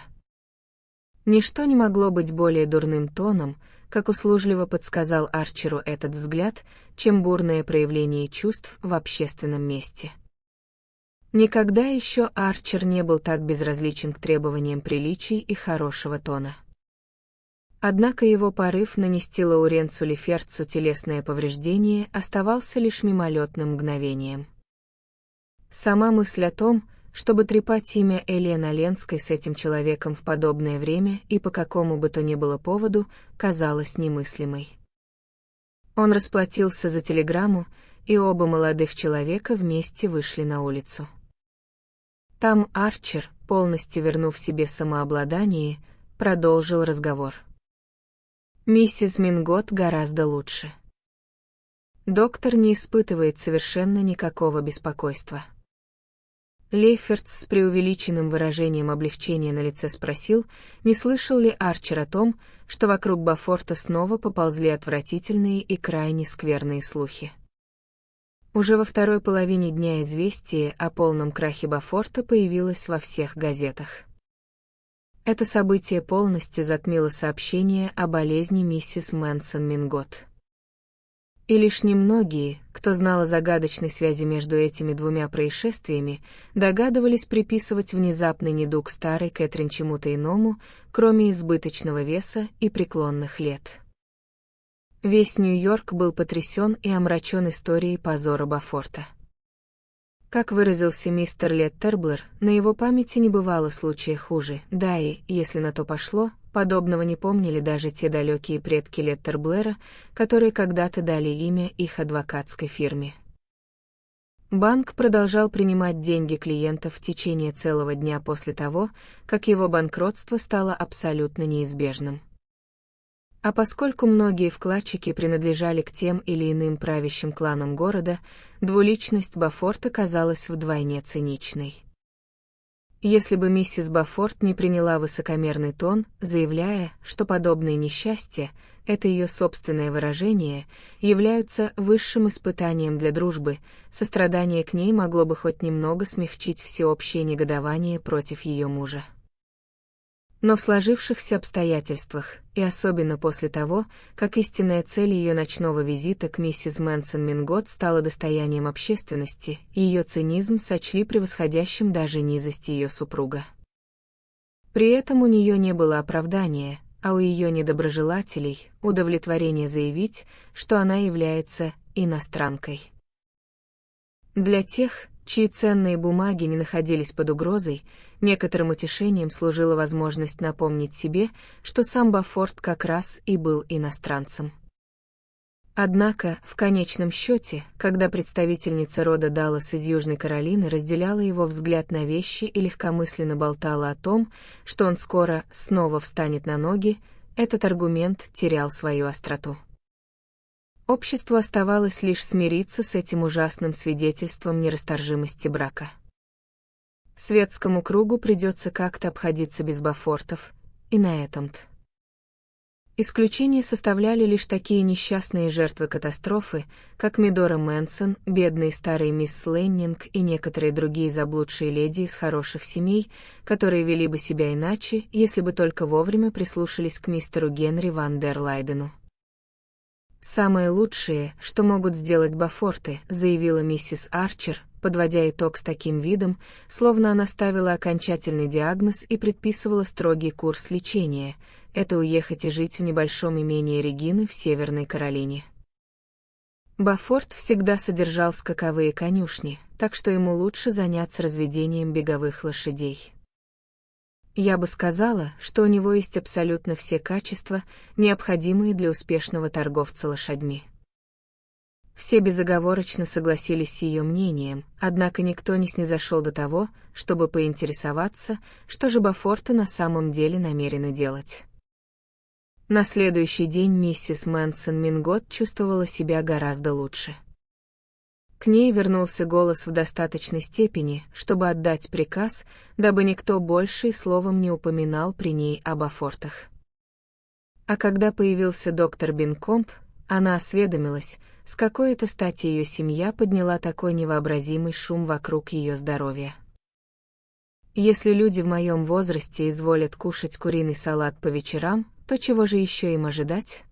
— спросила она. И после того, как доктор благовременно изменил ее диету, апоплексический удар был благополучно переименован в обычный приступ несварения желудка. Однако, несмотря на свой твердый тон, старая Кэтрин не смогла полностью вернуть прежнее отношение к жизни.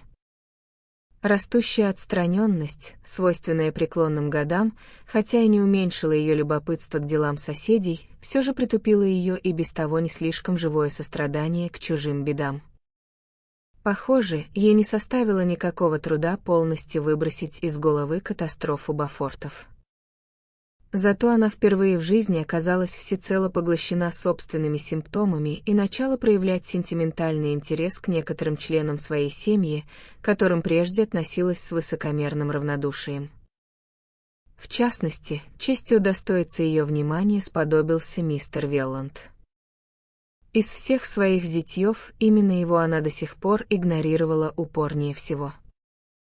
И все попытки его жены представить мужа человеком сильного характера и выдающихся интеллектуальных способностей, которые непременно проявились бы, если бы он только пожелал, старая дама всегда встречала лишь насмешливым хмыканием. Но теперь его высокое положение в качестве профессионального больного сделало его объектом ее захватывающего интереса. Миссис Мингот направила ему властное повеление явиться к ней и сравнить диеты, как только позволит его температура. Ибо старая Кэтрин теперь первая признавала, что в вопросах температуры нельзя быть слишком беспечным. Через 24 часа после вызова, отправленного мадам Оленской, пришедшая телеграмма известила, что она прибудет из Вашингтона вечером следующего дня. У Виландов, где Ньюленд Арчер как раз случайно обедал, тотчас поднялся вопрос о том, кто должен встретить ее в Джерси-Сити. Материальные трудности, с которыми семейство Виландов боролось так, словно их дом был пограничным форпостом на диком рубеже, придали спору особую живость. Было решено, что миссис Велланд никак не может поехать в Джерси-Сити, поскольку в этот же день она должна сопровождать мужа к старой Кэтрин, а их закрытый экипаж никак нельзя занять. Ведь если мистер Велланд будет излишне расстроен, увидев тещу впервые после ее приступа, его, возможно, придется везти домой в любую минуту без промедления. Сыновья Виланда, разумеется, будут заняты делами в деловой части города. Мистер Ловел Мингот будет как раз спешить обратно с охоты, и экипаж Минготтов будет занят его встречей. Нельзя же просить Мэй в конце зимнего дня в одиночку отправляться на пароме в Джерси-Сити, пусть даже в ее собственной карете. Тем не менее, это могло показаться негостеприимным и противоречащим выраженной воле старой Кэтрин, если бы мадам Оленской позволили приехать без того, чтобы кто-то из членов семьи встретил ее на вокзале. «Это так похоже на Элен», — подразумевал усталый голос миссис Велланд, поставить семью в подобное затруднительное положение. Вечно одно за другим, сокрушалась бедная леди в одном из своих редких проявлений бунта против судьбы. Единственное, что заставляет меня думать, будто маме гораздо хуже, чем готов признать доктор Бенкомп, это ее болезненное желание, чтобы Элен приехала немедленно, как бы неудобно не было ее встречать. Эти слова были сказаны крайне неосмотрительно, как это часто бывает при проявлении нетерпения. И мистер Велланд тут же ухватился за них. «Августа», — произнес он, побледнев и откладывая вилку, — «у тебя есть какие-то иные причины полагать, что на Бенкомба теперь нельзя положиться так, как прежде? Ты заметила, что он стал менее добросовестно, чем обычно, подходить к лечению моего случая или случая твоей матери?» Теперь пришел черед бледнеть миссис Велланд, когда перед ее мысленным взором развернулись бесконечные последствия ее оплошности. Однако она сумела рассмеяться и взять себе вторую порцию запеченных устриц, прежде чем произнесла, поспешно возвращаясь в свою привычную броню напускного жизнелюбия: «Мой дорогой, как ты мог вообразить подобное? Я лишь имела в виду, что после той твердой позиции, которую заняла мама касательно долга Элен вернуться к своему мужу, кажется весьма странным этот ее внезапный каприз увидеть ее. Особенно, когда есть еще добрых полдесятка других внуков, которых она могла бы позвать. Но мы никогда не должны забывать, что мама, несмотря на ее удивительную жизненную силу, уже очень старая женщина». Лоб мистера Виланда оставался нахмуренным, и было очевидно, что его встревоженное воображение сразу же зацепилось за это последнее замечание. «Да, твоя мать — очень старая женщина. И насколько нам известно, Бенкомп может быть не столь успешен в лечении людей преклонного возраста. Как ты и говоришь, дорогая, вечно одно за другим. И еще через 10 или 15 лет мне, полагаю, предстоит приятная обязанность подыскивать себе нового доктора. Всегда лучше сделать такую перемену до того, как она станет абсолютно необходимой. И придя к этому спартанскому решению, мистер Велланд решительно и твердо снова взял в руку вилку. И все же, снова начало миссис Велланд, поднимаясь из-за обеденного стола и увлекая всех за собой в дебри лилового атласа и малахита, именовавшиеся малой гостиной, я ума не приложу, как доставить сюда Элен завтра вечером. А я так люблю, чтобы все было устроено и решено хотя бы за 24 часа вперед. Арчер оторвался от завороженного созерцания небольшой картины, изображавшей двух пирующих кардиналов в восьмиугольной эбеновой раме, украшенной медальонами из оникса. «Хотите, я встречу ее?» — предложил он. «Я запросто смогу уйти из конторы пораньше, чтобы встретить закрытый экипаж у парома, если Мэй отправит его туда». Его сердце взволнованно и часто забилось, пока он говорил эти слова.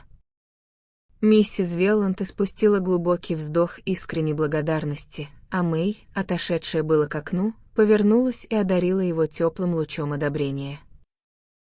«Ну вот видишь, мама, все и устроилось ровно за 24 часа вперед», произнесла она, наклоняясь, чтобы поцеловать встревоженный лоб матери. У дверей Мэй уже ожидал ее закрытый экипаж. Она должна была подвезти Арчера до Юнион-сквер, где он мог бы пересечь на трамвае Бродвей и добраться до своей конторы.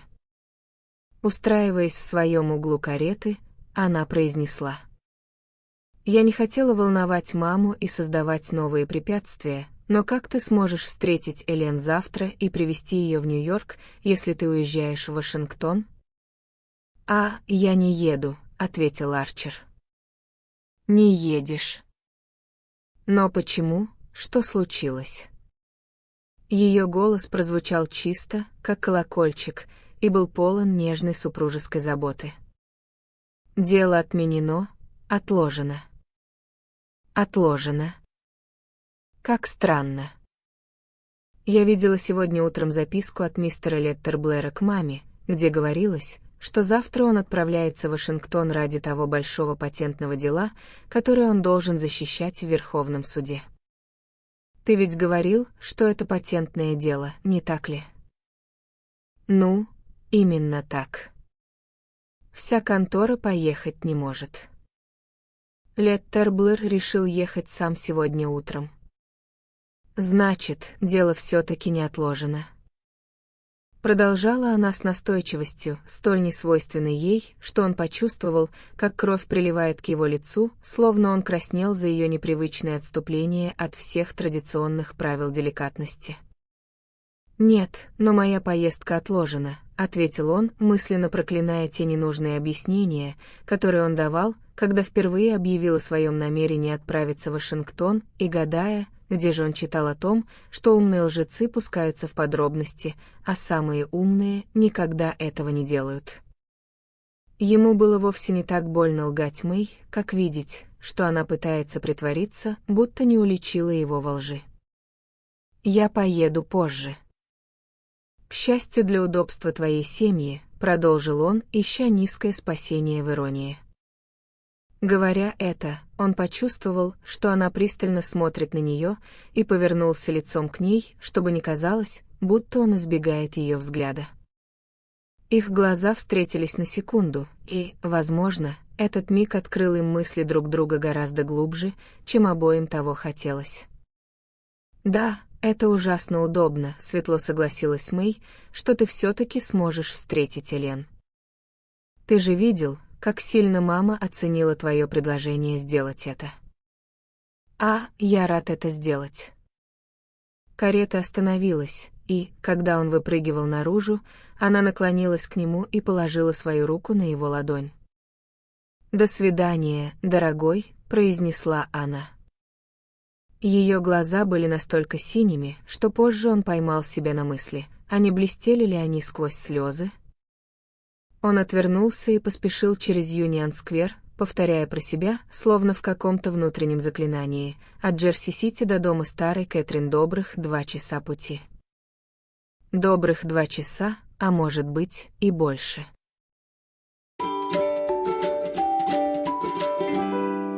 Глава 29. Темно-синее купе его жены и еще лоснящееся от свадебного лака встретило Арчера у парома и с комфортом доставило к Пенсильванскому вокзалу в Джерси-Сити. Был хмурый снежный день, и на огромном, гулком вокзале уже зажгли газовые фонари. Шагая по платформе в ожидании Вашингтонского экспресса, он вспомнил, что есть люди, верящие, будто в один прекрасный день под Гудзоном проложат тоннель, по которому поезды Пенсильванской железной дороги будут ходить прямо в Нью-Йорк.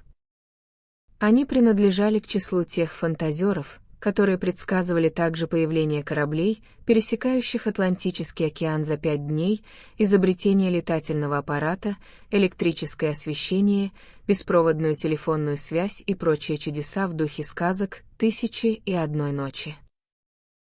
«Мне все равно, какое из их пророчеств сбудется», — размышлял Арчер, лишь бы тоннель пока не построили. В своем глупом, мальчишеском счастье он представлял, как мадам Оленская сойдет со стали, как он увидит ее издалека среди толпы безликих людей, как она прижмется к его руке, пока он будет вести ее к экипажу. Ему виделся их медленный путь к причалу среди скользящих лошадей, нагруженных телег, орущих извозчиков, а затем удивительная тишина на пароме, где они будут сидеть бок о бок под падающим снегом в неподвижной карете, пока земля, кажется, уплывает из-под ног, уносясь на другую сторону солнца. Невероятно, как много он должен был ей сказать, и в каком красноречивом порядке эти слова уже слетали с его губ. Грохот и лязг поезда приближались, и он медленно вполз на станцию, словно нагруженное добычей чудовище в свое логово. Арчер бросился вперед, проталкиваясь сквозь толпу и невидящим взором всматриваясь в окно за окном высоко подвешенных вагонов. И вдруг, совсем рядом, он увидел бледное, удивленное лицо мадам Оленской и снова испытал то горькое чувство от того, что успел забыть, как она выглядит. Они подошли друг к другу, их руки встретились, и он взял ее под руку. «Сюда, у меня экипаж», — сказал он. После этого все пошло точно так, как он и мечтал. Он помог ей сесть в карету вместе с вещами, а позже смутно помнил, как успокоил ее насчет бабушки и вкратце обрисовал ситуацию с Бофортом. Его поразила мягкость, с которой она произнесла «бедная Реджина». Тем временем экипаж выбрался из сутолоки у вокзала, и они медленно спускались по скользкому склону к причалу, где им угрожали качающиеся телеги с углем, обезумевшие лошади, растрепанные фургоны экспресс-доставки и пустой катафалк. Ах, этот катафалк! Она закрыла глаза, когда он проезжал мимо, и схватила Арчера за руку. Только бы это не означало «бедная бабуля». А нет, ей гораздо лучше, с ней все в порядке, правда. «Вот, мы уже проехали», — воскликнул он, как будто это имело решающее значение. Ее рука оставалась в его руке, и, когда карета, покачиваясь, въехала по мосткам на паром, он наклонился, расстегнул ее плотную коричневую перчатку и поцеловал ладонь, словно прикоснулся к святыне. Она высвободила руку со слабой улыбкой, и он спросил: «Вы не ждали меня сегодня?» Нет. Я собирался поехать в Вашингтон, чтобы повидаться с вами. Я уже все устроил и едва не разминулся с вами в поезде». Воскликнула она, словно испугавшись того, как волосок отделял их от этой неудачи. «Знаете, я ведь почти не помнил вашего лица. Почти не помнили меня. Я имею в виду, как бы это объяснить? Со мной всегда так. Каждый раз ты случаешься со мной заново. Да, я знаю. Я знаю. А со мной, я для тебя тоже?» Настаивал он. Она кивнула, глядя в окно. Элен. Элен. Элен. Она ничего не ответила, и он сидел в тишине, наблюдая, как ее профиль становится все более нечетким на фоне пронизанных снегом сумерек за окном. Что она делала все эти 4 долгих месяца, думал он? Как мало они, в сущности, знали друг о друге. Драгоценные мгновения ускользали, но он забыл все, что собирался ей сказать, и мог лишь беспомощно размышлять о тайне их отдаленности и близости. Тайне, символом которой казалось то, что они сидели так близко друг к другу и все же не могли разглядеть лиц друг друга. Какой красивый экипаж! Это экипаж Мэй? Спросила она, внезапно отвернувшись от окна. Да. Значит, это Мэй послала тебя встретить меня? Как это мило с ее стороны. Какое-то мгновение он молчал, а затем бурно произнес. Секретарь вашего мужа приходил ко мне на следующий день после нашей встречи в Бостоне. В своем коротком письме к ней он ни словом не упомянул о визите месье Ривьера, намереваясь похоронить этот случай в глубине своей души. Но ее напоминание о том, что они находятся в карете его жены, подтолкнуло его к ответному удару. Он хотел посмотреть, понравится ли ей упоминание о Ривьере больше, чем ему ее слова о Мэй.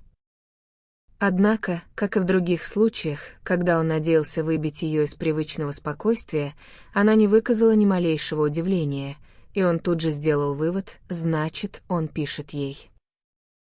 «Месье Ривьер приходил к вам?» «Да». «Разве вы не знали?» «Нет», — просто ответила она. «И вы не удивлены?» Она помедлила. «Почему я должна удивляться?» «Он говорил мне в Бостоне, что знает вас, что встречался с вами, кажется, в Англии». «Элен, я должен спросить тебя об одном». «Да». Я хотел спросить об этом еще после встречи с ним, но не мог написать в письме. «Это Ривьер помог тебе сбежать, когда ты ушла от мужа?» Его сердце бешено колотилось, перехватывая дыхание. Встретит ли она этот вопрос с прежним спокойствием? «Да, я у него в огромном долгу», — ответила она без малейшей дрожи в тихом голосе. Ее тон был настолько естественным, почти равнодушным, что смятение Арчера улеглось. В очередной раз ей удалось своей поразительной простотой заставить его почувствовать себя глупо старомодным именно тогда, когда он думал, что отбрасывает все условности прочь. «Я думаю, вы самая честная женщина из всех, кого я встречал», — воскликнул он. «А нет, но, вероятно, одна из самых невозмутимых», — ответила она с улыбкой в голосе. «Называйте это как хотите, но вы смотрите на вещи такими, какие они есть». «Ах, мне пришлось. Мне пришлось взглянуть на Горгону». «Что ж, она вас не ослепила. Вы увидели, что она всего лишь старое пугало, как и все остальные. Она не ослепляет, но она высушивает слезы». Этот ответ остановил мольбу, готовую сорваться с уст Арчера. Эти слова словно шли из таких глубин опыта, которые были ему недоступны. Медленное движение парома прекратилось, и его нос с такой силой ударился о сваи причала, что карета покачнулась, бросив Арчера и мадам Оленскую друг к другу. Молодой человек, дрожа, ощутил прикосновение ее плеча и обнял ее рукой. «Если ты не ослепла, то должна видеть, что так продолжаться не может». «Как именно?» «То, что мы вместе и не вместе». «Нет». «Тебе не следовало приходить сегодня», — сказала она изменившимся голосом.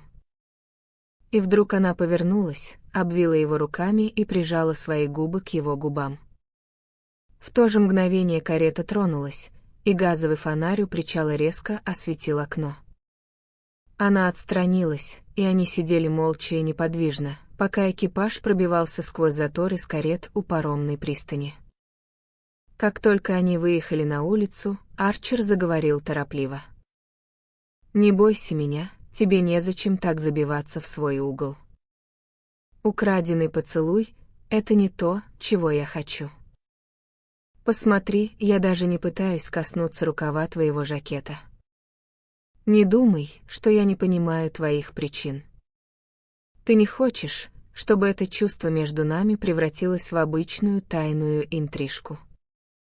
Вчера я не смог бы говорить так, потому что, когда мы порознь и я жду встречи с тобой, каждая мысль сгорает в огромном пламени. Но потом приходишь ты, и ты оказываешься гораздо больше того, что я помнил. И то, чего я хочу от тебя, это гораздо больше, чем час или два время от времени, с пустынями томительного ожидания между ними. Поэтому я могу сидеть совершенно спокойно рядом с тобой, вот так, держа в мыслях другой образ и просто тихо веря, что он сбудется. Какое-то мгновение она ничего не отвечала, а затем спросила чуть слышным шепотом. «Что ты имеешь в виду под словами «веря», что он сбудется?» «Ну как же, ты ведь знаешь, что это случится, правда? Твой образ, где ты и я вместе?» Она вдруг резко и сухо рассмеялась. «Ты выбрал отличное место, чтобы предложить мне это. Ты имеешь в виду то, что мы сидим в карете моей жены? Что ж, давай выйдем и пойдем пешком. Надеюсь, ты не испугаешься небольшого снега?» Она снова рассмеялась, но уже мягче. «Нет, я не выйду и не пойду пешком, потому что моя задача — добраться до бабушки как можно скорее. А ты будешь сидеть рядом со мной, и мы будем смотреть не на фантазии, а на реальность. Я не знаю, что ты называешь реальностью. Единственная реальность для меня — это вот это». Она ответила на его слова долгим молчанием. За это время экипаж миновал темную боковую улочку и повернул на ярко освещенную Пятую авеню. «Значит, по твоей задумке, я должна жить с тобой как твоя любовница, раз уж я не могу быть твоей женой?» — спросила она. Грубость этого вопроса поразила его. Это было слово, которого женщины его круга тщательно избегали, даже когда их разговоры подходили к этой теме ближе всего. Он заметил, что мадам Оленская произнесла его так, словно оно занимало вполне законное место в ее словаре, и подумал, не было ли оно привычным в ее окружении в той ужасной жизни, от которой она сбежала. Ее вопрос резко осадил его, и он смешался. «Я хочу как-нибудь уехать с тобой в мир, где таких слов, таких категорий просто не будет существовать. Где мы будем просто двумя любящими людьми, которые друг для друга, вся жизнь, и ничто другое на земле не будет иметь значения». Она глубоко вздохнула, и этот вздох снова перешел в смех. «А, дорогой мой, где же эта страна? Ты когда-нибудь там бывал?» — спросила она. И поскольку он оставался угрюмо нем, она продолжила: «Я знаю стольких людей, которые пытались ее найти. И, поверь мне, все они по ошибке выходили на промежуточных станциях. В таких местах, как Булонь, Пиза или Монте-Карло. И это место ничем не отличалось от старого мира, который они покинули, разве что было чуть меньше, грязнее и пошлее». Он никогда не слышал, чтобы она говорила таким тоном, и вспомнил фразу, которую она произнесла чуть раньше. «Да, Горгона действительно высушила твои слезы», — сказал он. Что ж, она также открыла мне глаза. Ошибочно говорить, будто она ослепляет людей.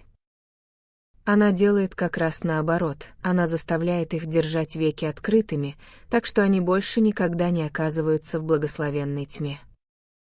Разве нет такой китайской пытки? Должна быть. Ах, поверь мне, это жалкая, маленькая страна. Экипаж уже пересек 42-ю улицу. Крепкая лошадь Мэй везла их на север так быстро, словно это был кентуккийский рысак. Арчер задыхался от ощущения впустую потраченных минут и напрасных слов. «Каков же тогда, если быть точным, твой план для нас?» — спросил он. «Для нас?» Но в этом смысле никакого «нас» не существует. Мы близки друг к другу только до тех пор, пока остаемся далеко друг от друга. Тогда мы можем быть самими собой. В противном случае мы всего лишь Ньюленд Арчер, муж кузины Элен Ленской, и Элена Ленская, кузина жены Ньюленда Арчера, которые пытаются построить счастье за спиной у доверяющих им людей. «Ах, я уже выше всего этого», — простонал он. «Нет, это не так. Ты никогда не был выше». «А я была», — сказала она каким-то странным голосом, «и я знаю, как там все устроено». Он сидел молча, ошеломленный невыразимой болью. Затем он ощупал в темноте кареты маленький колокольчик, с помощью которого отдавали команды кучеру. Он вспомнил, что Мэй звонила дважды, когда хотела остановиться. Он нажал на колокольчик, и экипаж затормозил у обочины. «Почему мы останавливаемся?» «Это не дом бабушки», — воскликнула мадам Оленская. «Нет, я выйду здесь», — пробормотал он, открывая дверцу и прыгая на мостовую. При свете уличного фонаря он увидел ее испуганное лицо и инстинктивное движение, которым она попыталась его удержать. Он захлопнул дверцу и на мгновение наклонился к окну. «Ты права, мне не следовало приходить сегодня», — сказал он, понизив голос, чтобы не услышал кучер. Она подалась вперед и, казалось, собиралась что-то сказать, но он уже крикнул кучеру ехать дальше, и карета укатила, оставив его стоять на углу. Снегопад прекратился, и поднялся пронизывающий ветрище, который хлестал его по лицу, пока он провожал экипаж взглядом. Вдруг он почувствовал что-то застывшее и холодное на своих ресницах и понял, что плакал, а ветер заморозил его слезы.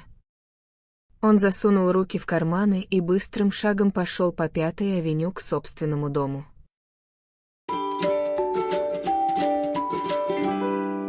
30 глава. В тот вечер, когда Арчер спустился перед обедом, он обнаружил, что гостиная пуста. Они с Мэй обедали одни, так как все семейные встречи были отложены из-за болезни миссис Мэнсон Мингот. И поскольку Мэй была более пунктуальной из них двоих, он удивился, что она не опередила его. Он знал, что она дома, потому что, пока одевался, слышал ее шаги в комнате. И теперь он недоумевал, что же ее задержало. Он уже привык цепляться за подобные догадки, это был его способ прочно привязывать свои мысли к реальности. Иногда ему казалось, что он нашел разгадку того, почему его тесть так поглощен всякими мелочами. Возможно, даже у мистера Уэлланда давным-давно бывали свои порывы и видения, и он призвал на помощь все неисчислимое воинство домашнего уюта, чтобы защититься от них. Когда Мэй вошла, ему показалось, что она выглядит уставшей. Она надела вечернее платье с глубоким вырезом и туго затянутым корсетом, которого церемониал Минготтов требовал даже в самых неофициальных случаях, и уложила свои светлые волосы в привычные сложные косы. Ее лицо на этом фоне казалось бледным и почти увядшим. Но она улыбнулась ему со своей обычной нежностью, а в ее глазах все еще светилась та же ярко-синяя глубина, что и накануне. «Где же ты пропал, дорогой?» — спросила она. «Я ждала у бабушки. Элен приехала одна и сказала, что высадила тебя по дороге, потому что тебе нужно было срочно бежать по делам. Ничего не случилось. Только несколько писем, о которых я забыл и хотел отправить до обеда». «Ах, вот как», — произнесла она. И мгновение спустя добавила: «Жаль, что ты не зашел к бабушке. Если только эти письма не были чрезвычайно важными». «Они были важными», — ответил он, удивленный ее настойчивостью. «К тому же я не понимал, зачем мне идти к твоей бабушке. Я ведь не знал, что ты там». Она повернулась и подошла к зеркалу над каминной полкой. Она стояла там, подняв длинную руку, чтобы поправить выбившийся локон своей сложной прически. Арчера поразило что-то вялое и безжизненное в ее позе. Он подумал, неужели смертельная монотонность их жизни легла тяжким грузом и на нее тоже? Затем он вспомнил, что утром, когда он уходил из дома, она кричала ему через перила лестницы, что они встретятся у ее бабушки и вместе поедут домой. Он тогда весело крикнул в ответ «да». А потом, поглощенный совсем другими мыслями, напрочь забыл о своем обещании. Теперь его уколола совесть, но одновременно и разозлило то, что такое пустяковое упущение ставится ему в упрек после почти 2 лет брака. Он устал жить в вечном, едва теплом медовом месяце, где не было пылкости страсти, но сохранялись все ее требования. Если бы Мэй открыто высказала свои обиды, а он подозревал, что их у нее немало, он, возможно, обратил бы все в шутку. Но ее приучили скрывать воображаемые раны под спартанской улыбкой. Чтобы скрыть собственное раздражение, он спросил, как поживает ее бабушка. Она ответила, что миссис Мингот по-прежнему идет на поправку, но ее довольно сильно взволновали последние новости об Афортах. Какие новости? Похоже, они собираются остаться в Нью-Йорке. Я слышала, он собирается заняться страховым бизнесом или чем-то в этом роде. Сейчас они присматривают небольшой дом. Абсурдность этой ситуации не подлежала обсуждению, и они прошли в столовую. Во время обеда их разговор вращался в привычном узком кругу. Однако Арчер заметил, что жена ни разу не упомянула ни мадам Оленскую, ни то, как ее приняла старая Катрин. Он был благодарен ей за это, но в то же время чувствовал в этом скрытую угрозу. После обеда они поднялись в библиотеку пить кофе. Арчер закурил сигару и снял с полки том Мишле. Он стал читать исторические труды по вечерам с тех пор, как заметил у Мэй склонность просить его почитать вслух каждый раз, когда она видела его с книгой стихов. Не то чтобы ему не нравился звук собственного голоса, просто он всегда мог заранее предугадать ее замечания по поводу прочитанного. В дни их помолвки она просто, как он теперь понимал, вторила тому, что говорил он сам. Но с тех пор, как он перестал снабжать ее готовыми мнениями, она начала высказывать свои собственные. И результаты этого были разрушительны для его удовольствия от любимых произведений. Видя, что он выбрал историю, она принесла свою корзинку для рукоделия, пододвинула кресло к обтянуто-зеленым сукном студенческой лампе и развернула подушку, которую вышивала для его дивана. Она не была искусной мастерицей, ее крупные, сильные руки были созданы для верховой езды, гребли и активного отдыха на свежем воздухе. Но поскольку другие жены вышивали подушки для своих мужей, она не хотела упускать это последнее звено в проявлении своей преданности. Она расположилась так, что Арчеру достаточно было просто поднять глаза, чтобы увидеть ее склонившейся над вышивальными пяльцами. Пышные рукава ее платья слегка сползали, обнажая крепкие округлые руки. На левой руке, прямо над широким золотым обручальным кольцом, сверкал сапфир в честь помолвки, а правая рука медленно и методично прокалывала иглой канву. Когда она сидела так, и свет лампы полностью освещал ее чистый лоб, он с тайным ужасом подумал, что всегда будет знать, какие мысли кроются за этим лбом. Ни разу за все грядущие годы она не удивит его неожиданным настроением, новой идеей, слабостью, жестокостью или сильной эмоцией. Она растратила всю свою поэзию и романтику на их короткое сватовство, эта функция была исчерпана, так как надобность в ней отпала. Теперь она просто превращалась в точную копию своей матери и каким-то таинственным образом, самим этим процессом, пыталась превратить его в мистера Уэлланда. Он отложил книгу и нетерпеливо встал, она тут же подняла голову. Что случилось? В комнате душно. Мне нужен свежий воздух. Он настоял на том, чтобы шторы в библиотеке раздвигались и сдвигались на карнизе, чтобы их можно было закрывать по вечерам, а не прибивать намертво к позолоченному багету, неподвижно перекидывая через слои кружев, как в гостиной. Он раздвинул шторы, поднял оконную раму и высунулся в ледяную ночную темноту. Сам факт того, что он не смотрел на Мэй, сидящую у его стола под его лампой, факт того, что он видел другие дома, крыши, дымоходы, ощущал присутствие других жизней за пределами своей собственной, других городов за пределами Нью-Йорка и целого мира за пределами его мирка, все это прояснило его разум и облегчило дыхание. Вглядываясь в темноту в течение нескольких минут, он услышал ее голос. «Ньюленд. Пожалуйста, закрой окно. Ты простудишься насмерть». Он опустил раму и повернулся. «Простужусь насмерть», — повторил он эхом. Ему до боли захотелось добавить, но я уже простужен. Я мертв уже много месяцев. И вдруг игра слов навела его на безумную мысль. А что, если это она мертва? Что, если она умрет скоро и оставит его свободным? Ощущение того, что он стоит здесь, в этой теплой, знакомой комнате, смотрит на нее и желает ей смерти, было настолько странным, завораживающим и непреодолимым, что он не сразу осознал весь ужас этой мысли. Он просто почувствовал, что судьба подарила ему новую возможность, за которую могла уцепиться его измученная душа. Да, Мэй может умереть, люди ведь умирают. Молодые, здоровые люди, такие же, как она. Она могла бы умереть и внезапно вернуть ему свободу. Она взглянула на него, и по ее округлившимся глазам он понял, что в его собственном взгляде должно быть что-то странное.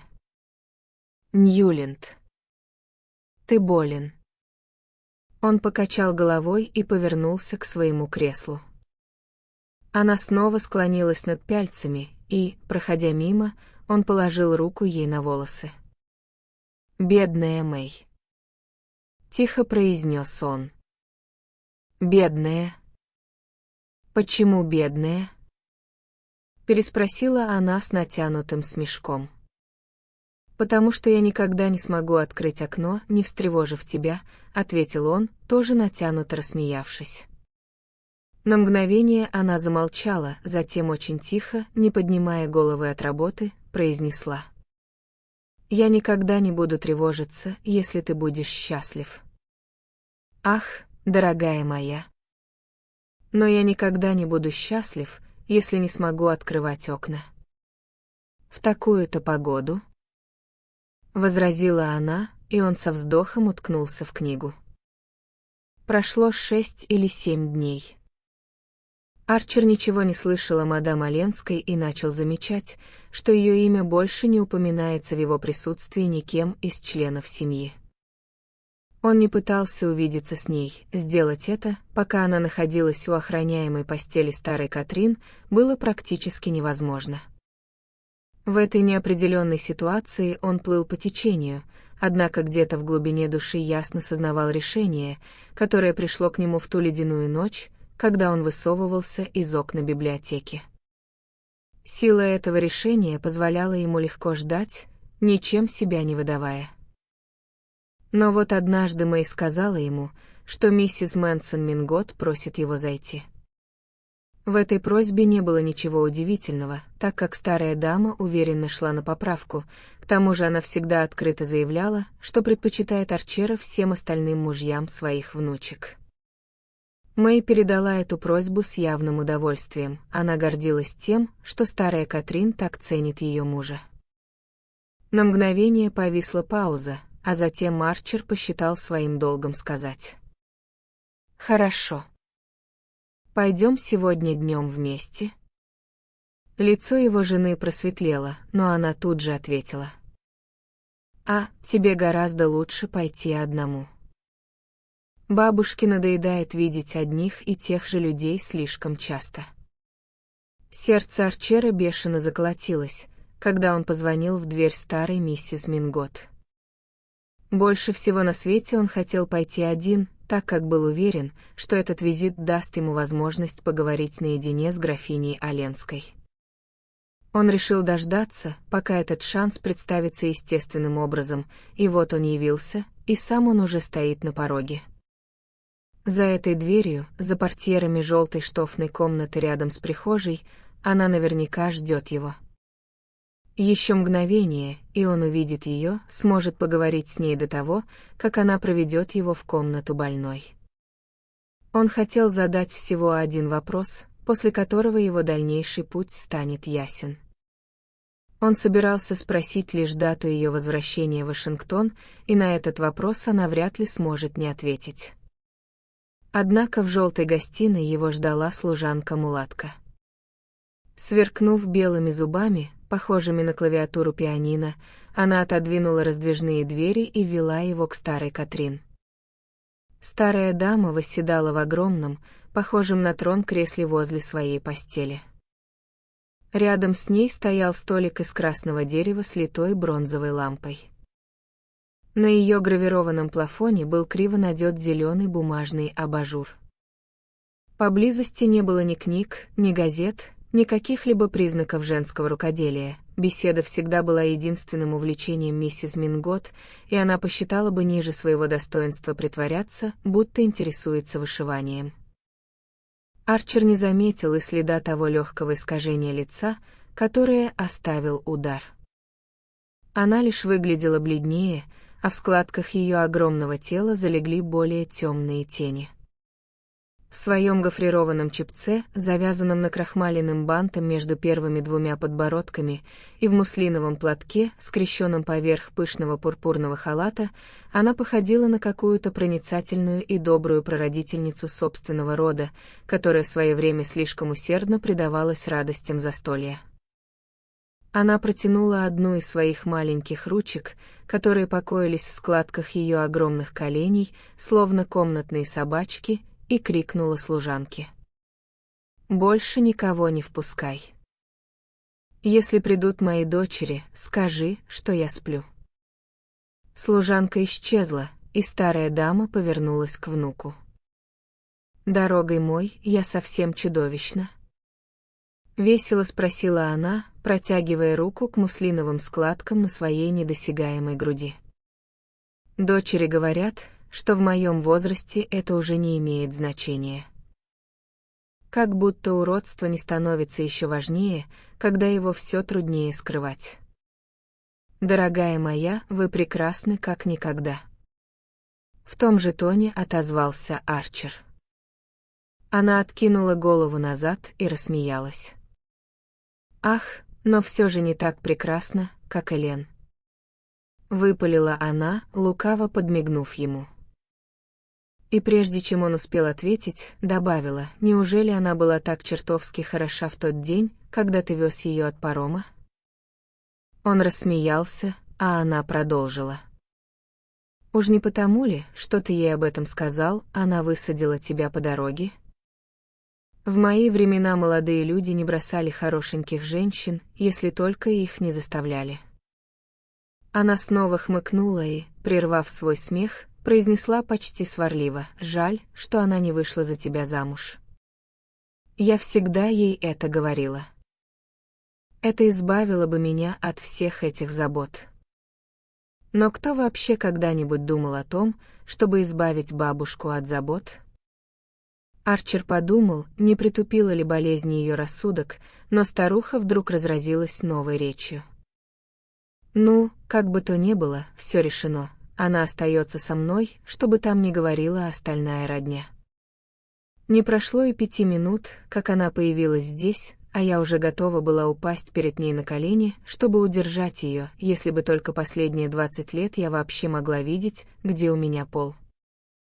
Арчер слушал молча, а она продолжала: «Они ведь меня обрабатывали, ты, без сомнения, знаешь, Лавел, Леттерблэр, Августа Уэлланд и все остальные убеждали меня, что я должна стоять на своем и лишить ее содержания, пока она не поймет, что ее долг — вернуться к Оленскому. Они думали, что убедили меня, когда этот секретарь, или как его там, явился с последними предложениями. Щедрыми предложениями, признаю. В конце концов, брак есть брак, а деньги есть деньги, и то, и другое полезные вещи в своем роде. И я не знала, что ответить. Она оборвала фразу и глубоко вздохнула, словно разговор давался ей с трудом.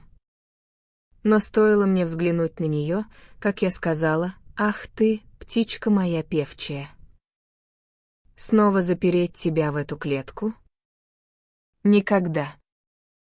И теперь решено, что она остается здесь и будет нянчить свою бабушку до тех пор, пока есть кого нянчить. Перспектива не самая веселая, но она не против. Ну и, конечно, я заявила Леттерблэру, что ей должны выплачивать ее законное содержание.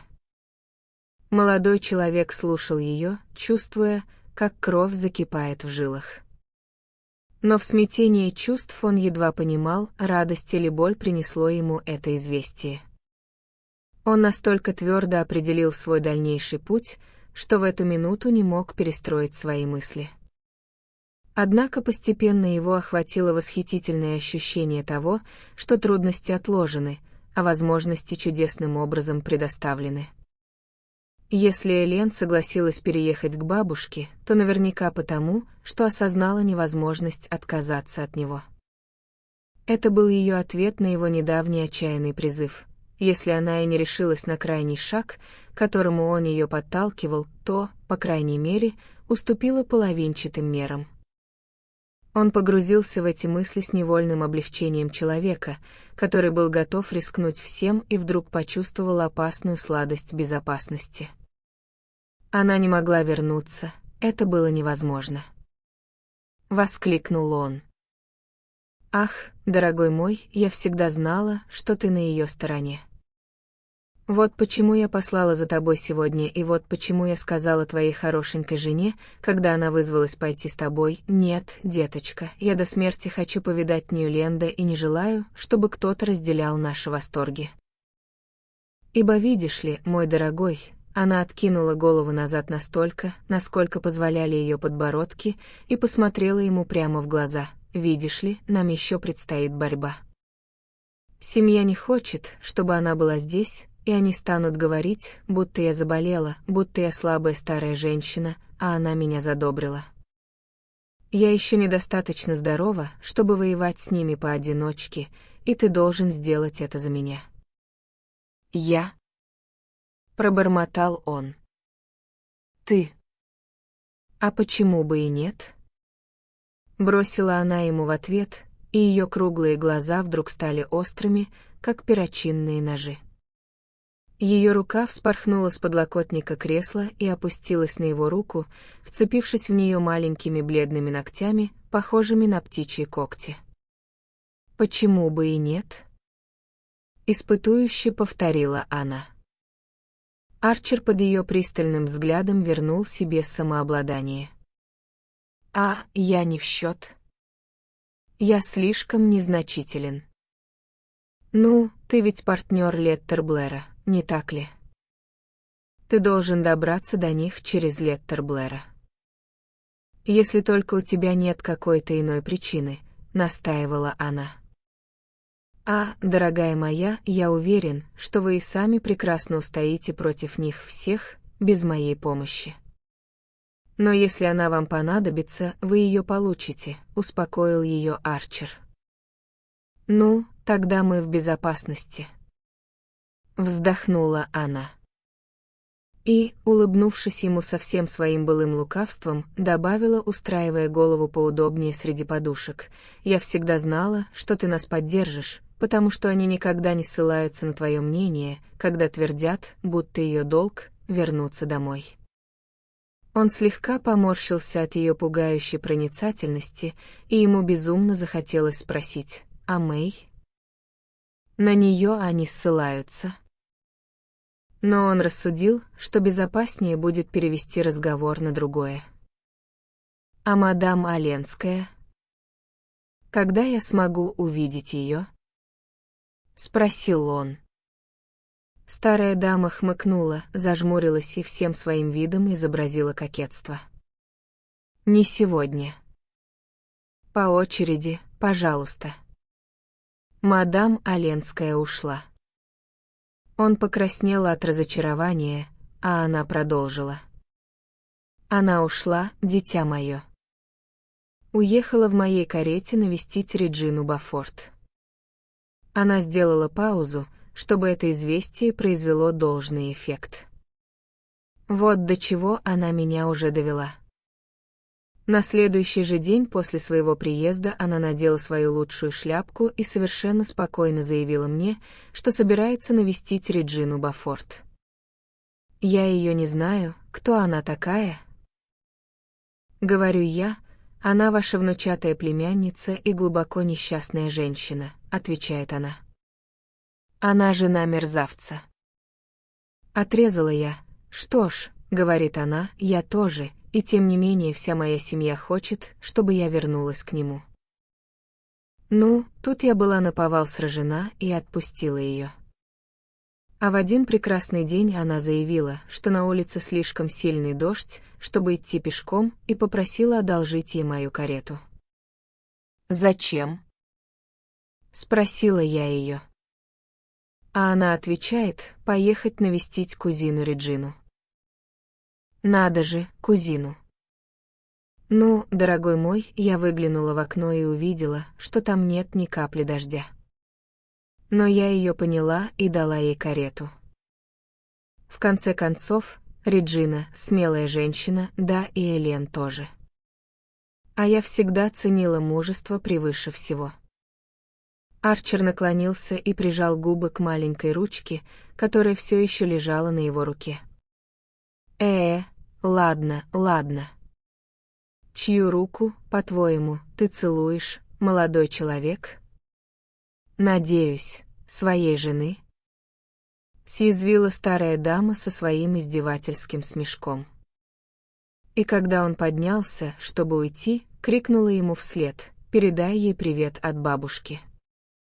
Но о нашем разговоре лучше ничего не говори».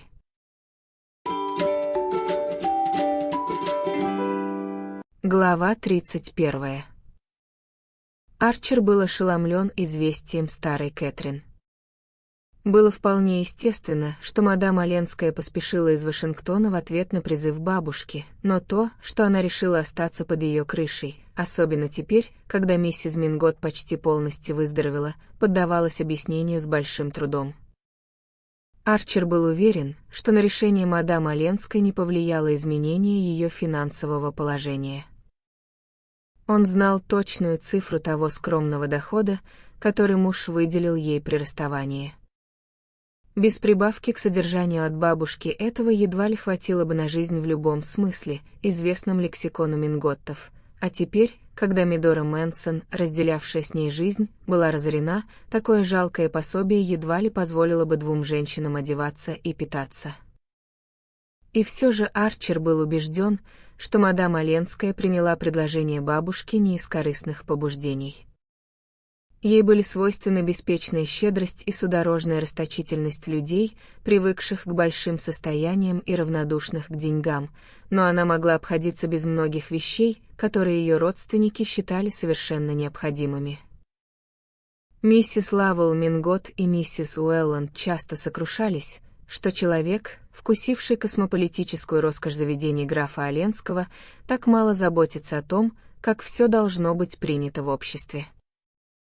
Более того, как знал Арчер, прошло уже несколько месяцев с тех пор, как ее содержание было урезано, однако за это время она не предприняла никаких усилий, чтобы вернуть расположение бабушки. Следовательно, если она и изменила свой курс, то по какой-то другой причине. Искать эту причину ему долго не пришлось. По дороге с парома она сказала ему, что они должны оставаться порознь, но произнесла она это, склонив голову на его грудь. Он знал, что в ее словах не было расчетливого кокетства. Она боролась со своей судьбой, как он боролся со своей, и отчаянно цеплялась за свое решение не нарушать верность людям, которые им доверяли.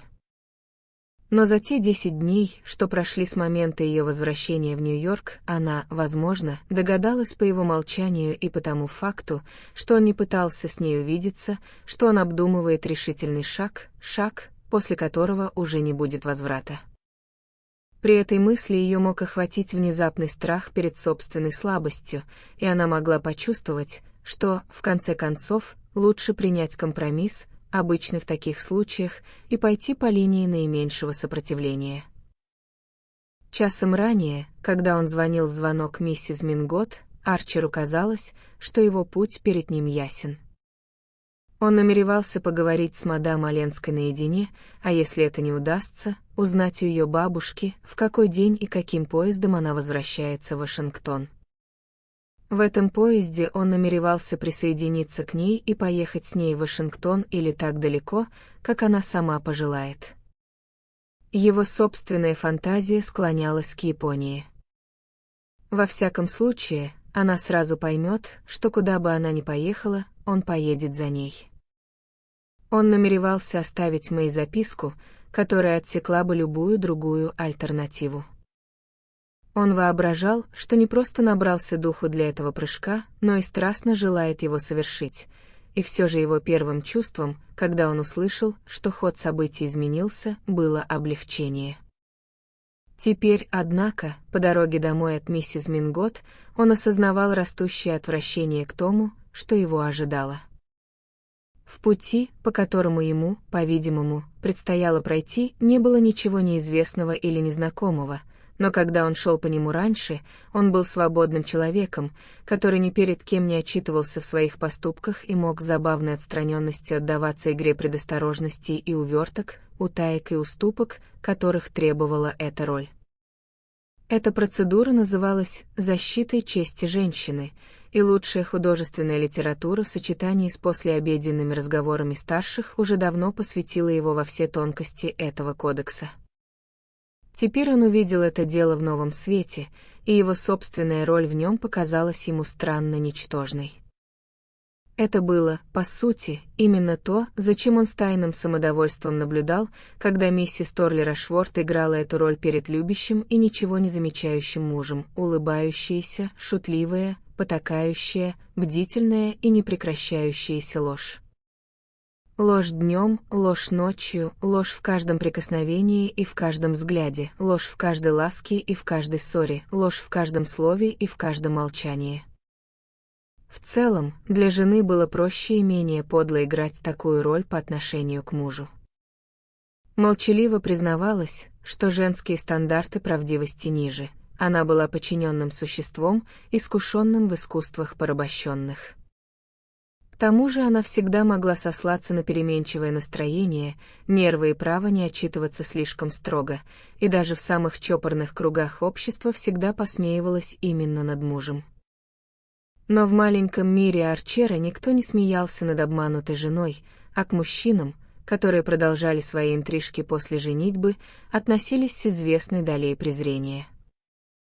В севообороте жизни существовала признанная пора для посева дикого овса, но сеять его разрешалось лишь однажды. Арчер всегда разделял этот взгляд, в глубине души он считал Лефертца презренным.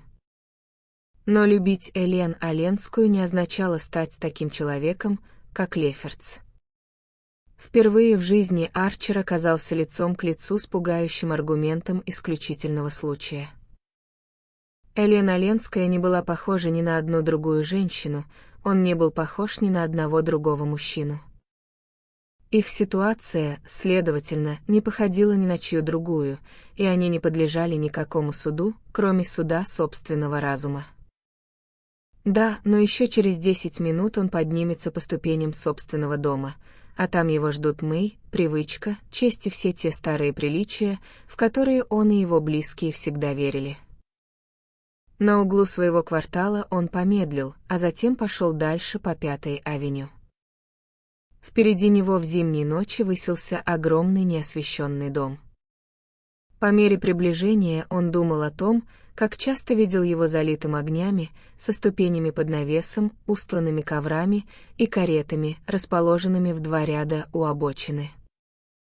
Именно в оранжерее, которая тянулась своей мертво-черной массой вдоль боковой улицы, он впервые поцеловал Мэй. Именно под сиянием бесчисленных свечей бального зала он увидел ее появление, высокую и серебристо-сияющую, словно юная Диана. Теперь дом был темен, как могила, за исключением слабого отблеска газа в полуподвале и света в одной из комнат верхнего этажа, где не были опущены шторы. Когда Арчер дошел до угла, он увидел, что у дверей стоит экипаж миссис Мэнсон Мингот. Какая удача для Силлертона Джексона, если бы он случайно проходил мимо. Арчера глубоко тронул рассказ старой Кэтрин об отношении мадам Оленской к миссис Бафорт. Из-за этого праведное осуждение Нью-Йорка казалось малодушным равнодушием. Но он слишком хорошо знал, какое истолкование клубы и гостиные дадут визитам Элены Оленской к своей кузине. Он остановился и посмотрел на освещенное окно. Без сомнения, 2 женщины сидели вместе в этой комнате. Бафорт, вероятно, искал утешения в ином месте. Ходили даже слухи, что он уехал из Нью-Йорка с Фенни Ринг, но поведение миссис Бафорт делало это известие маловероятным. Ночная 5-я авеню была почти полностью в распоряжении Арчера. В этот час большинство людей сидели по домам, одеваясь к обеду, и он втайне радовался, что уход Элен, скорее всего, останется незамеченным. Как только эта мысль промелькнула в его голове, дверь открылась, и она вышла.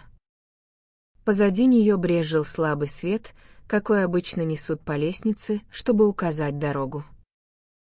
Она повернулась, чтобы сказать кому-то пару слов, затем дверь закрылась, и она сошла по ступеням. «Элен», — негромко позвал он, когда она ступила на тротуар. Она остановилась с легким испугом, и как раз в этот момент он увидел приближающихся 2 молодых людей модного покроя.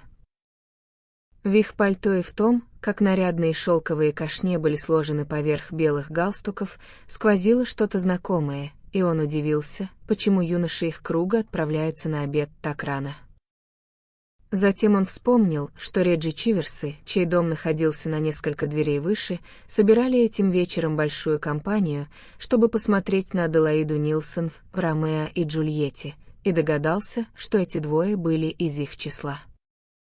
Они прошли под фонарем, и он узнал Лоуренса Лефертса и молодого Чиверса. Низкое желание, чтобы мадам Оленскую не видели у дверей Бафортов, исчезло, как только он почувствовал проникающее тепло ее руки. «Теперь я увижу вас, мы будем вместе», — вырвалось у него, он едва соображал, что говорит. «Ах», — ответила она, — «бабушка вам уже сказала?» Пока он смотрел на нее, он заметил, что Лефертс и Чиверс, дойдя до дальней стороны угла улицы, тактично свернули через 5-ю авеню. Это была та самая мужская солидарность, которую он и сам часто проявлял на практике, теперь же от их попустительства его тошнило. Неужели она действительно думала, что он и она смогут так жить? А если нет, то что еще она себе представляла? «Завтра я должен увидеть вас, где-нибудь, где мы сможем побыть наедине», — сказал он голосом, который его собственному уху показался почти сердитым. Она заколебалась и двинулась к карете. «Но я буду у бабушки, пока что», — добавила она, словно чувствуя, что ее изменение планов требует какого-то объяснения. «Где-нибудь, где мы сможем побыть наедине», — настаивал он. Она издала слабый смешок, который резанул его по уху. «В Нью-Йорке. Но здесь нет церквей, нет памятников. Есть художественный музей в парке», — пояснил он, заметив ее недоумение. «В 2:30. Я буду у дверей». Она отвернулась без ответа и быстро села в карету.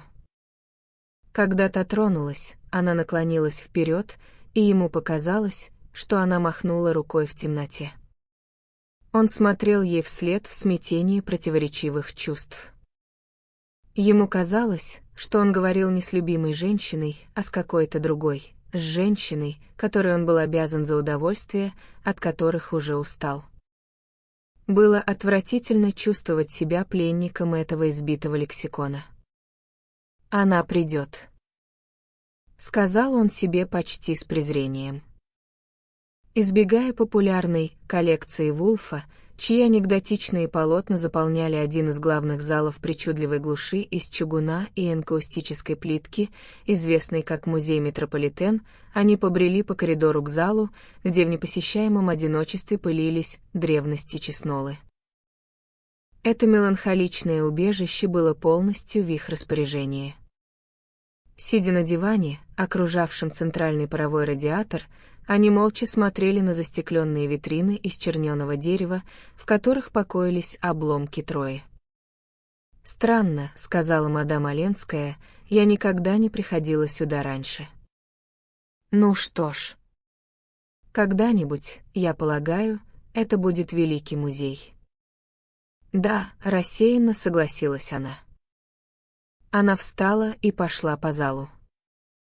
Арчер, оставаясь сидеть, наблюдал за легкими движениями ее фигуры, такой девичьей даже под тяжелыми мехами, за искусно прикрепленным крылом цапли ее меховой шапки и за тем, как темный локон лежал, подобно приплюснутой спирали виноградной лозы, на каждой щеке над ухом.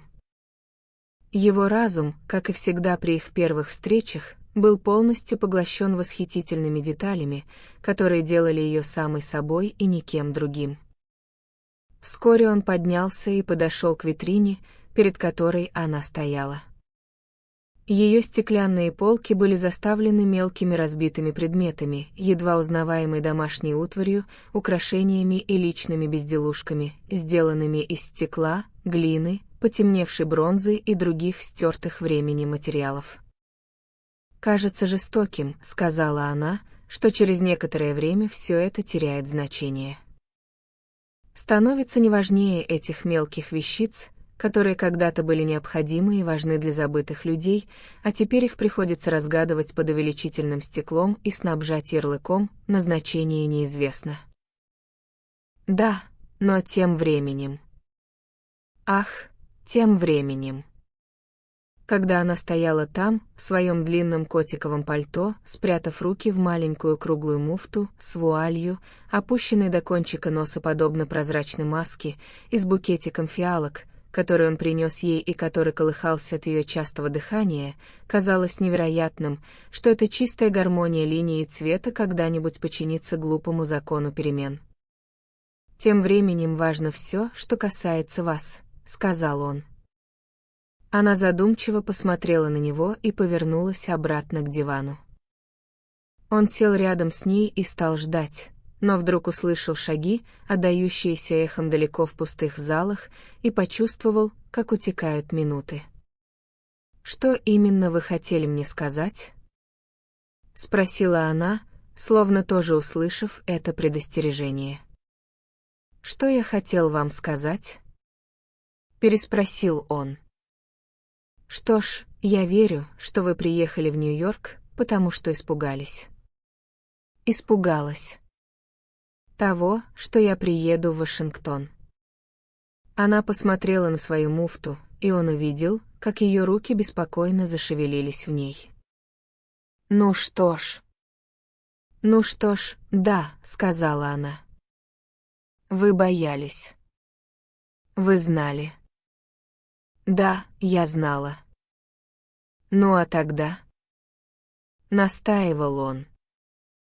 «Ну а тогда, так ведь лучше, не правда ли?» Ответила она с долгим вопросительным вздохом. «Лучше.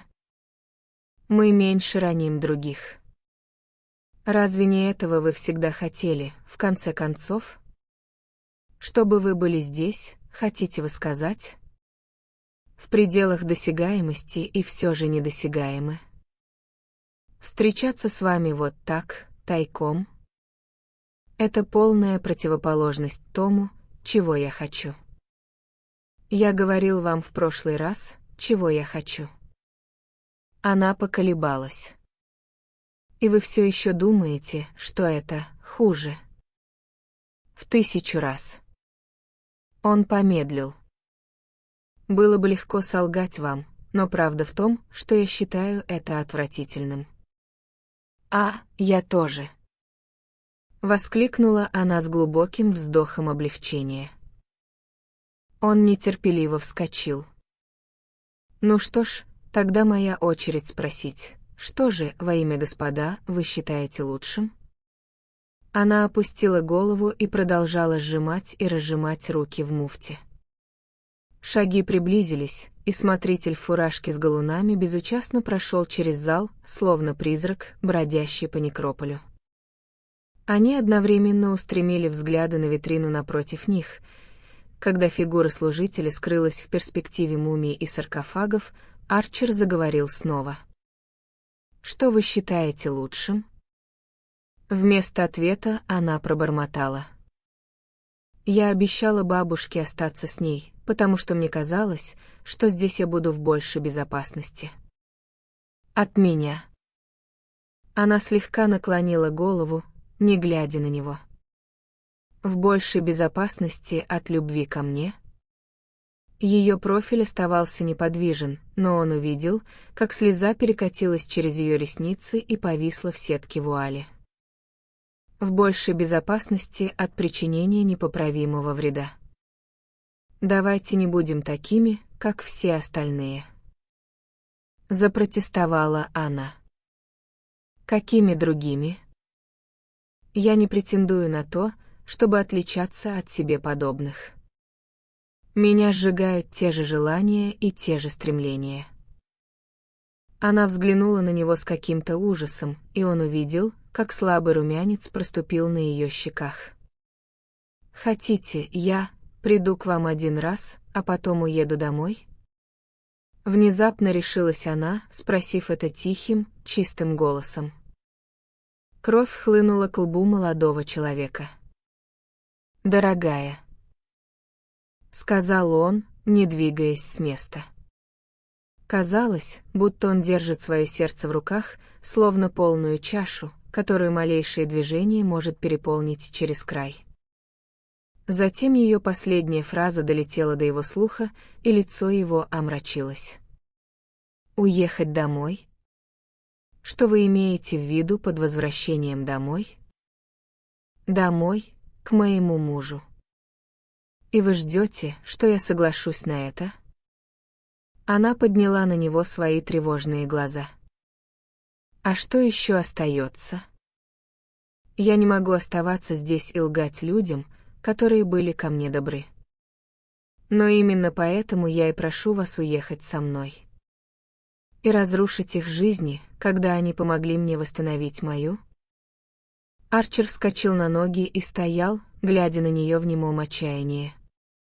Было бы так легко сказать: «Да, приди один раз».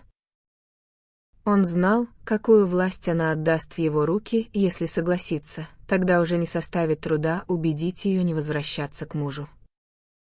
Но что-то заставило это слово затихнуть на его губах. Какая-то страстная честность в ней делала немыслимым, чтобы он попытался заманить ее в эту привычную ловушку. «Если я позволю ей прийти, — сказал он себе, — мне придется позволить ей уйти снова». А этого невозможно было даже представить. Но он увидел тень ресниц на ее влажной щеке и поколебался.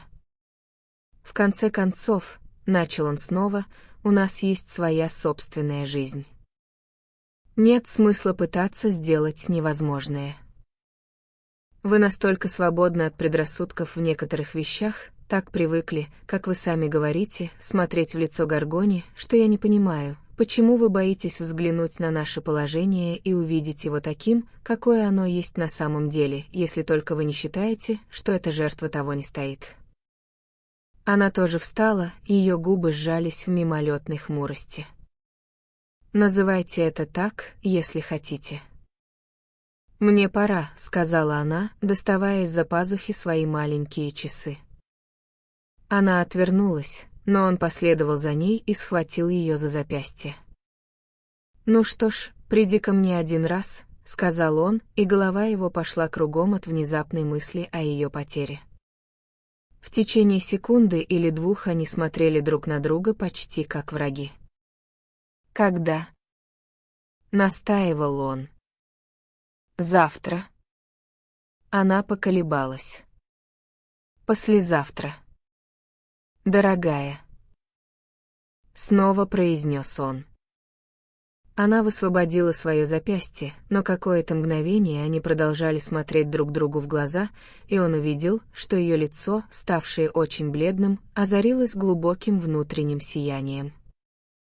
Его сердце забилось от благоговения, он почувствовал, что никогда прежде не видел любовь воочию. Я опоздаю, прощайте». «Нет, не ходите за мной дальше», — воскликнула она и поспешно пошла прочь по длинному залу, словно отраженное сияние в его глазах испугало ее. Дойдя до двери, она на мгновение повернулась, чтобы быстро махнуть рукой на прощание. Арчер шел домой один. Когда он вошел в свой дом, уже опускалась темнота, и он оглядывал знакомые предметы в прихожей так, словно смотрел на них с того света. Горничная, услышав его шаги, взбежала по лестнице, чтобы зажечь газ на верхней площадке. «Миссис Арчер дома?» «Нет, сэр, миссис Арчер уехала в экипаже после завтрака и еще не возвращалась». С чувством облегчения он вошел в библиотеку и опустился в свое кресло. Горничная вошла следом, неся лампу для чтения и подбрасывая угля в угасающий огонь. Когда она ушла, он продолжал сидеть неподвижно, положив локти на колени и опустив подбородок на сцепленные руки, устремив взгляд на красную решетку камина. Он сидел там без осознанных мыслей, не чувствуя бега времени, в глубоком и суровом изумлении, которое, казалось, скорее приостанавливало жизнь, чем ускоряло ее. «Значит, так должно было быть, так должно было быть», — твердил он про себя, словно находясь в тисках судьбы. То, о чем он мечтал, было совсем другим, и в его восторге сквозил смертельный холод. Дверь открылась, и вошла Мэй. «Я ужасно опоздала, ты ведь не волновался, правда?» — спросила она, ласково положив руку ему на плечо, что бывало с ее стороны довольно редко. Он поднял на нее удивленный взгляд. «Уже поздно. После 7. Мне кажется, ты спал». Она рассмеялась и, вытащив шпильки, бросила свою бархатную шляпку на диван. Она выглядела бледнее обычного, но вся сияла от какого-то необыкновенного оживления. Я ходила навестить бабушку, и как раз перед моим уходом Элен вернулась с прогулки, так что я осталась, и мы с ней долго разговаривали. Прошла целая вечность с тех пор, как мы беседовали по-настоящему. Она опустилась в свое привычное кресло напротив него и принялась перебирать пальцами свои растрепанные волосы. Ему показалось, что она ждет от него каких-то слов. «По-настоящему хорошая беседа», — продолжила она, улыбаясь с какой-то неестественной, как показалось Арчеру, живостью. Она была такой милой, точь-в-точь, как прежняя Элен. Боюсь, в последнее время я была к ней несправедлива. Иногда мне думалось. Арчер встал и прислонился к каминной полке, уйдя из круга света, который отбрасывала лампа. «Да, и что же ты думала?»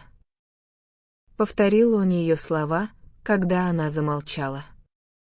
«Ну, возможно, я судила о ней слишком предвзято. Она ведь совсем другая, по крайней мере, внешне. Она водится с такими странными людьми, ей как будто нравится привлекать к себе внимание.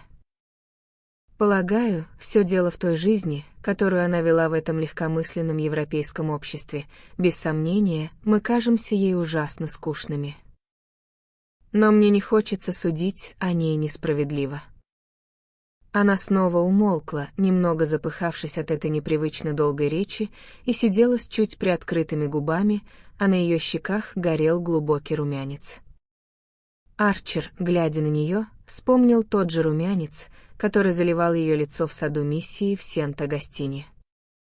Он почувствовал в ней то же неясное усилие, то же стремление дотянуться до чего-то, что лежало за пределами ее привычного кругозора. «Она ненавидит Элен», — подумал он, и пытается преодолеть это чувство, а также хочет, чтобы я помог ей с ним справиться. Эта мысль тронула его, и на мгновение он был готов нарушить разделявшее их молчание и полностью отдать себя на ее милость. «Ты ведь понимаешь, правда», — продолжала она, — «почему семья порой была раздражена? Мы все поначалу делали для нее все, что могли, но она как будто никогда этого не понимала. А теперь это выдумка — поехать навестить миссис Бафорт, да еще и в бабушкином экипаже. Боюсь, она окончательно оттолкнула от себя Ван дер Лёйденов». «Ах», — отозвался Арчер с нетерпеливым смешком. Открытая была дверь между ними снова захлопнулась. «Пора одеваться, мы ведь сегодня обедаем в гостях, не так ли?» — спросил он, отходя от камина. Она тоже поднялась, но помедлила у очага. Когда он проходил мимо нее, она порывисто шагнула вперед, словно желая его удержать. Их глаза встретились, и он увидел, что ее взгляд был точно таким же влажным и синим, как и в тот день, когда он оставил ее, чтобы поехать в Джерси-Сити. Она обвила руками его шею и прижалась щекой к его щеке. «Ты сегодня еще не целовал меня», — прошептала она, и он почувствовал, как она дрожит в его объятиях.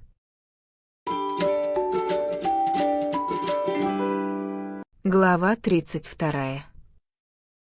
«При дворе Тюильри», — сказал мистер Силлертон Джексон со своей воспоминающей улыбкой, такие вещи довольно открыто терпели.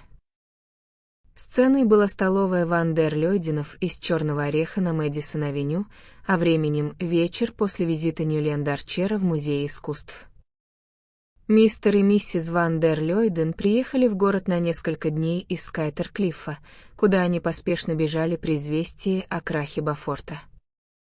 Им объяснили, что беспорядок, в который общество было ввергнуто этим плачевным делом, делал их присутствие в городе более необходимым, чем когда-либо. Это был один из тех случаев, когда, как выразилась миссис Арчер, они были обязаны обществу показаться в опере и даже открыть свои собственные двери. Никуда не годится, моя дорогая Луиза, позволять таким людям, как миссис Лемюэль Струтерс, думать, что они могут занять место Регины. Именно в такие времена новые люди проталкиваются и закрепляются. Именно из-за эпидемии ветряной оспы в Нью-Йорке той зимой, когда миссис Струтерс впервые появилась, женатые мужчины ускользали к ней в дом, пока их жены были в детской. Вы, дорогой Генри, Луиза, должны встать на защиту, как вы всегда это делали. Мистер и миссис Ван дер Лёйден не могли остаться глухи к такому призыву, и, неохотно, но героически, они приехали в город, расчехлили дом и разослали приглашение на 2 обеда и вечерний прием. В этот конкретный вечер они пригласили Силлертона Джексона, миссис Арчер, Ньюленда и его жену пойти с ними в оперу, где той зимой впервые давали «Фауста». Под крышей Ван дер Лёйденов ничто не делалось без церемоний, и хотя гостей было всего 4, трапеза началась ровно в 7 часов, чтобы надлежащая последовательность блюд могла быть подана без спешки, прежде чем джентльмены устроятся со своими сигарами. Арчер не видел своей жены с предыдущего вечера. Он рано ушел в контору, где погрузился в накопившиеся неважные дела. Во второй половине дня один из старших партнеров неожиданно занял его время, и он вернулся домой так поздно, что Мэй уже уехала к Ван дер Лёйденам и отправила экипаж обратно. Теперь, через скайтерклиффские гвоздики и массивную серебряную посуду, она показалась ему бледной и томной, но ее глаза сияли, и она говорила с преувеличенным оживлением. Тема, которая вызвала любимый намек мистера Силлертона Джексона, была поднята, Арчеру показалось, что не без умысла, их хозяйкой. Крах Бофорта, или, скорее, поведение Бофорта после краха, все еще оставался плодотворной темой для салонного моралиста. И после того, как он был тщательно изучен и осужден, миссис Ван дер Лёйден обратила свои щепетильные глаза на Мэй Арчер. «Возможно ли, дорогая, то, что я слышу, правда? Мне сказали, что экипаж твоей бабушки Мингот видели стоящим у дверей миссис Бофорт. Было заметно, что она больше не называла оскорбившую общество даму по имени». Мэй покраснела, и миссис Арчер поспешно вмешалась. Если это и было так, я убеждена, что это произошло без ведома миссис Мингот. «Ах, вы думаете?» Миссис Ван дер Лёйден сделала паузу, вздохнула и посмотрела на мужа. «Боюсь», — сказал мистер Ван дер Лёйден, что доброе сердце мадам Оленской могло вовлечь ее в неосмотрительность и заставить нанести визит миссис Бофорт. «Или ее вкус к странным людям», — добавила миссис Арчер сухим тоном, в то время как ее глаза невинно остановились на глазах сына. «Мне жаль так думать о мадам Оленской», — сказала миссис Ван дер Лёйден, а миссис Арчер пробормотала: «Ах, моя дорогая, и это после того, как вы дважды принимали ее в Скайтерклиффе». Именно в этот момент мистер Джексон ухватился за возможность вставить свой любимый намек. «В Тюильри», — повторил он, видя, что глаза присутствующих выжидательно обращены на него, критерии были чрезвычайно мягкими в некоторых отношениях. И если бы вы спросили, откуда взялись деньги Марни? Или кто платил долги некоторых придворных красавиц? «Я надеюсь, дорогой Силлертон», — сказала миссис Арчер, — «вы не предлагаете нам принять такие стандарты?» «Я никогда ничего не предлагаю», — невозмутимо ответил мистер Джексон. «Но иностранное воспитание мадам Оленской может делать ее менее разборчивой». «Ах», — вздохнули обе старшие дамы. «И все же держать экипаж ее бабушки у дверей банкрота», — запротестовал мистер Ван дер Лёйден. И Арчер догадался, что тот вспоминал и мысленно негодовал по поводу корзин с гвоздиками, которые он посылал в маленький дом на 23-й улице. «Конечно, я всегда говорила, что она смотрит на вещи совершенно иначе», — подытожила миссис Арчер. Румянец поднялся к лобу Мэй.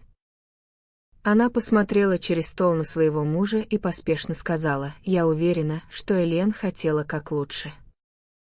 «Неосмотрительные люди часто бывают добрыми», — заметила миссис Арчер, словно этот факт едва ли служил оправданием. А миссис Ван дер Лёйден пробормотала: «Если бы только она с кем-нибудь посоветовалась». «Ах, этого она никогда не делала», — возразила миссис Арчер.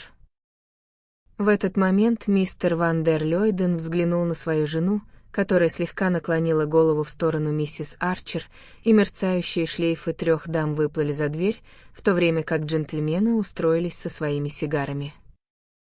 Мистер Ван дер Лёйден предлагал короткие сигары в оперные вечера, но они были настолько хороши, что заставляли его гостей сожалеть о его неумолимой пунктуальности.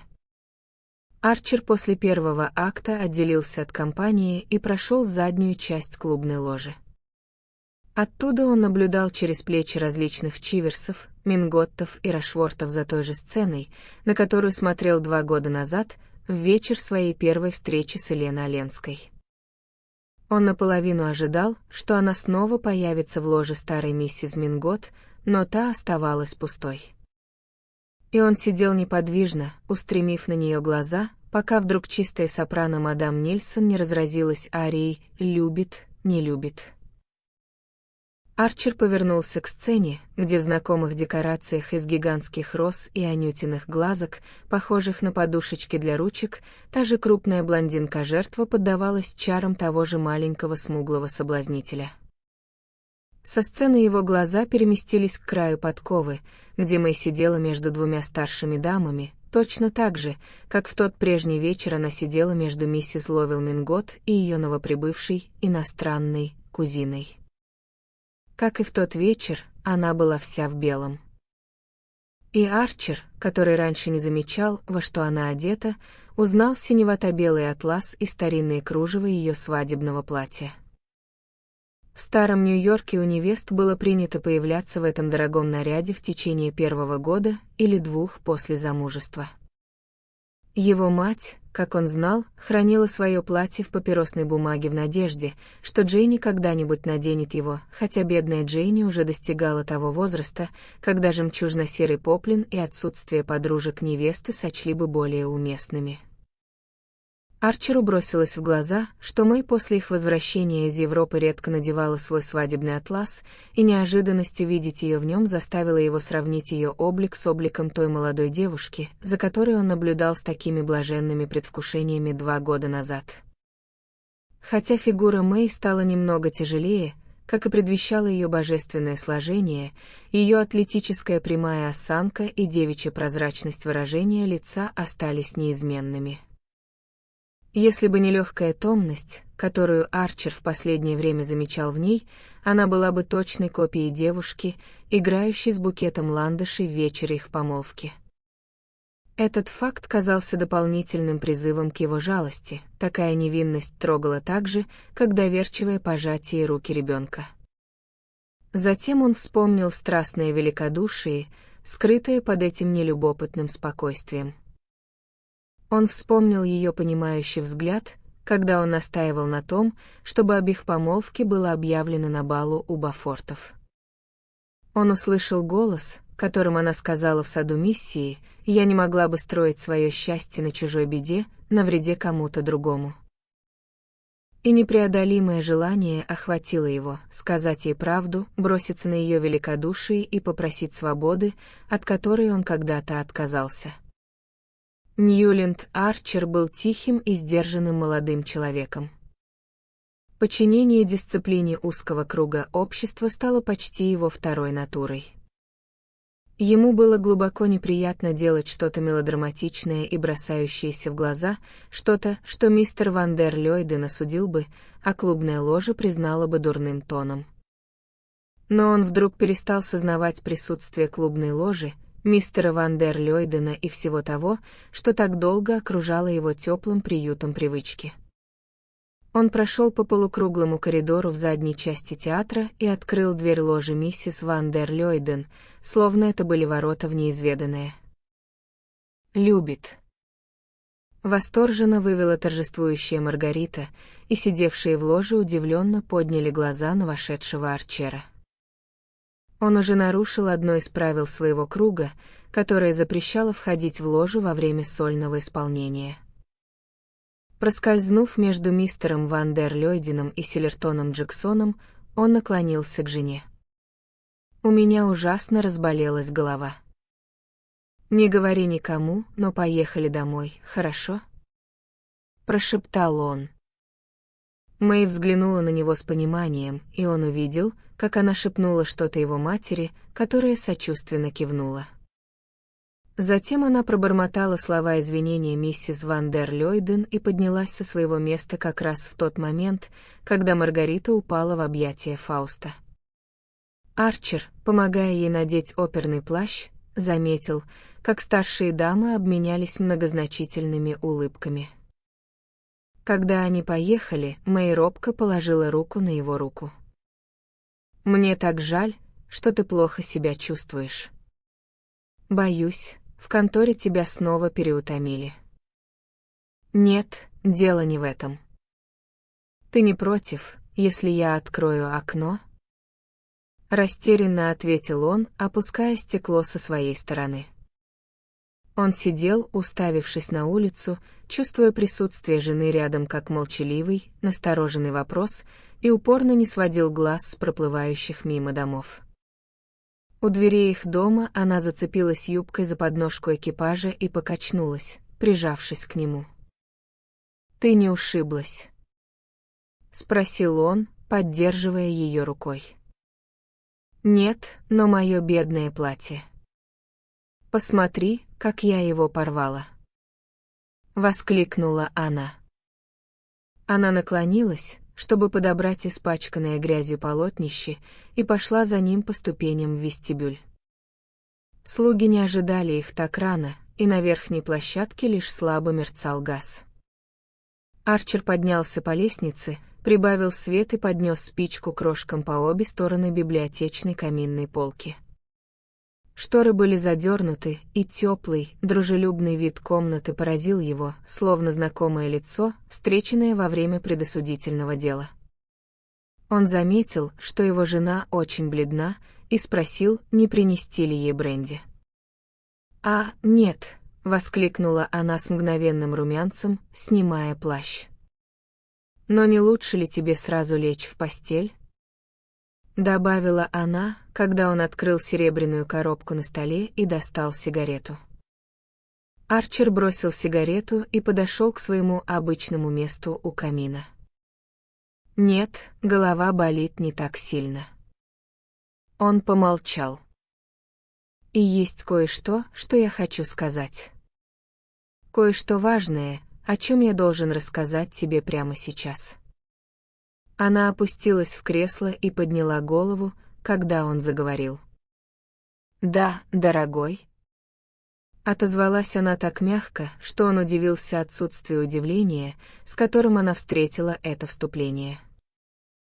«Мэй», — начал он, стоя в нескольких шагах от ее кресла и глядя на нее так, словно это небольшое расстояние между ними было непреодолимой пропастью. Звук его голоса жутковато отозвался в домашней тишине, и он повторил: «Есть кое-что, что я должен рассказать тебе, о себе». Она сидела молча, без единого движения или дрожи ресниц. Она все еще была чрезвычайно бледна, но ее лицо сохраняло странное спокойствие и выражение, которое, казалось, черпалось из какого-то тайного внутреннего источника.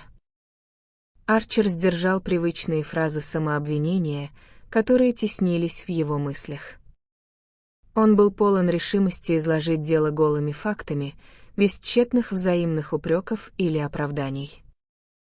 «Мадам Оленская», — сказал он.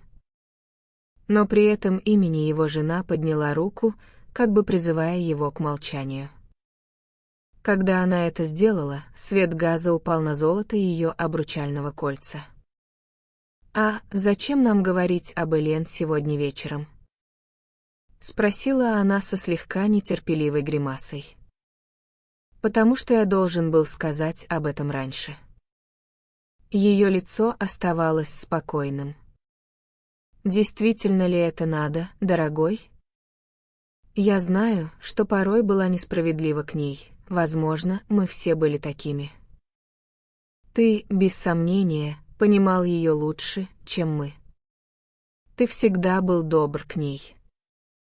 Но какое это имеет значение теперь, когда все кончено?» Арчер тупо посмотрел на нее.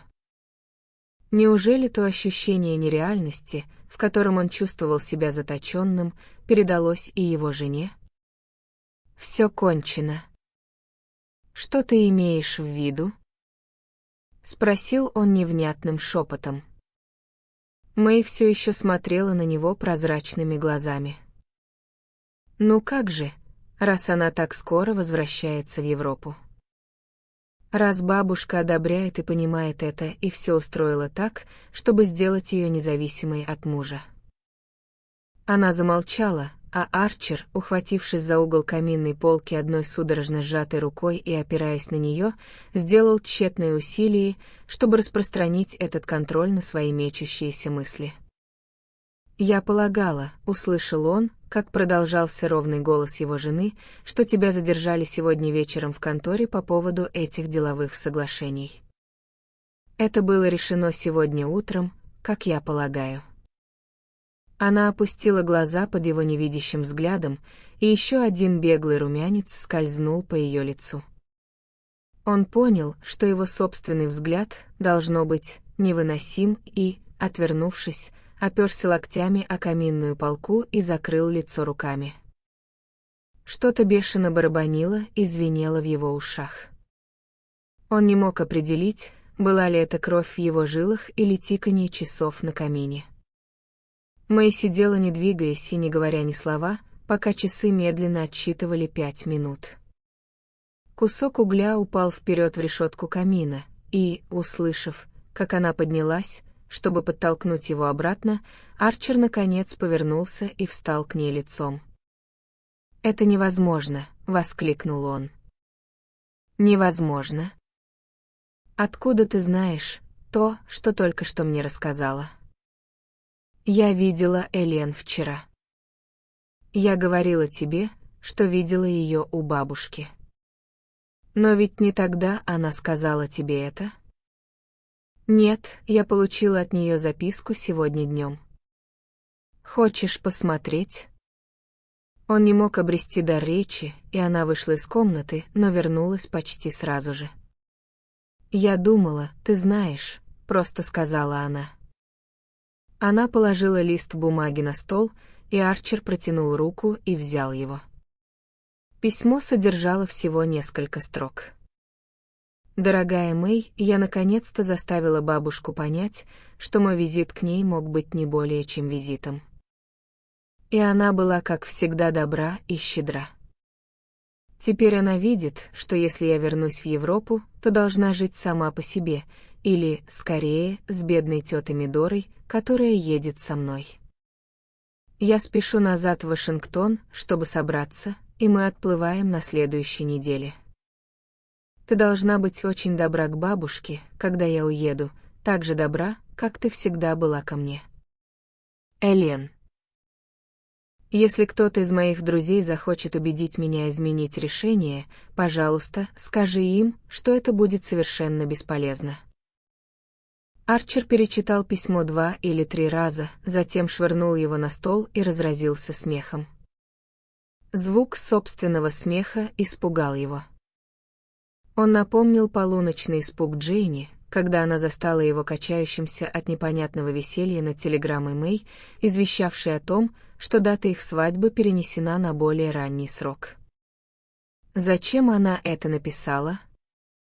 — спросил он, сдерживая смех величайшим усилием. Мэй встретила этот вопрос со своей непоколебимой откровенностью. «Я полагаю, потому что вчера мы все обсудили». «Что все?»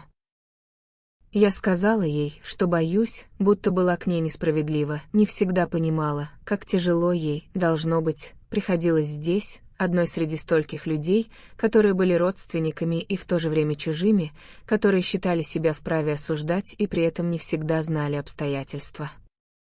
Она помолчала. «Я знала, что ты был тем единственным товарищем, на которого она всегда могла рассчитывать, и я хотела, чтобы она знала, что мы с тобой одно целое во всех наших чувствах». Она помедлила, словно ожидая, что он заговорит, а затем медленно добавила: «Она поняла мое желание сказать ей это. Мне кажется, она все понимает». Она подошла к Арчеру, взяв одну из его холодных рук, быстро прижала ее к своей щеке. «У меня тоже болит голова». «Спокойной ночи, дорогой», — сказала она и повернулась к двери, волоча за собой по комнате свое порванное и испачканное грязью свадебное платье.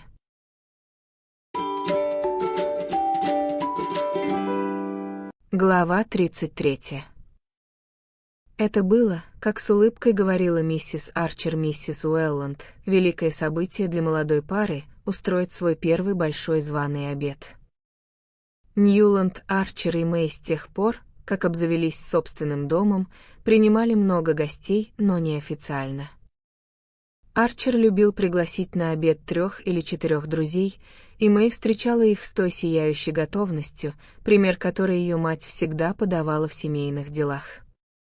Муж сомневался, пригласила бы она хоть кого-нибудь в дом, если бы ее предоставили самой себе.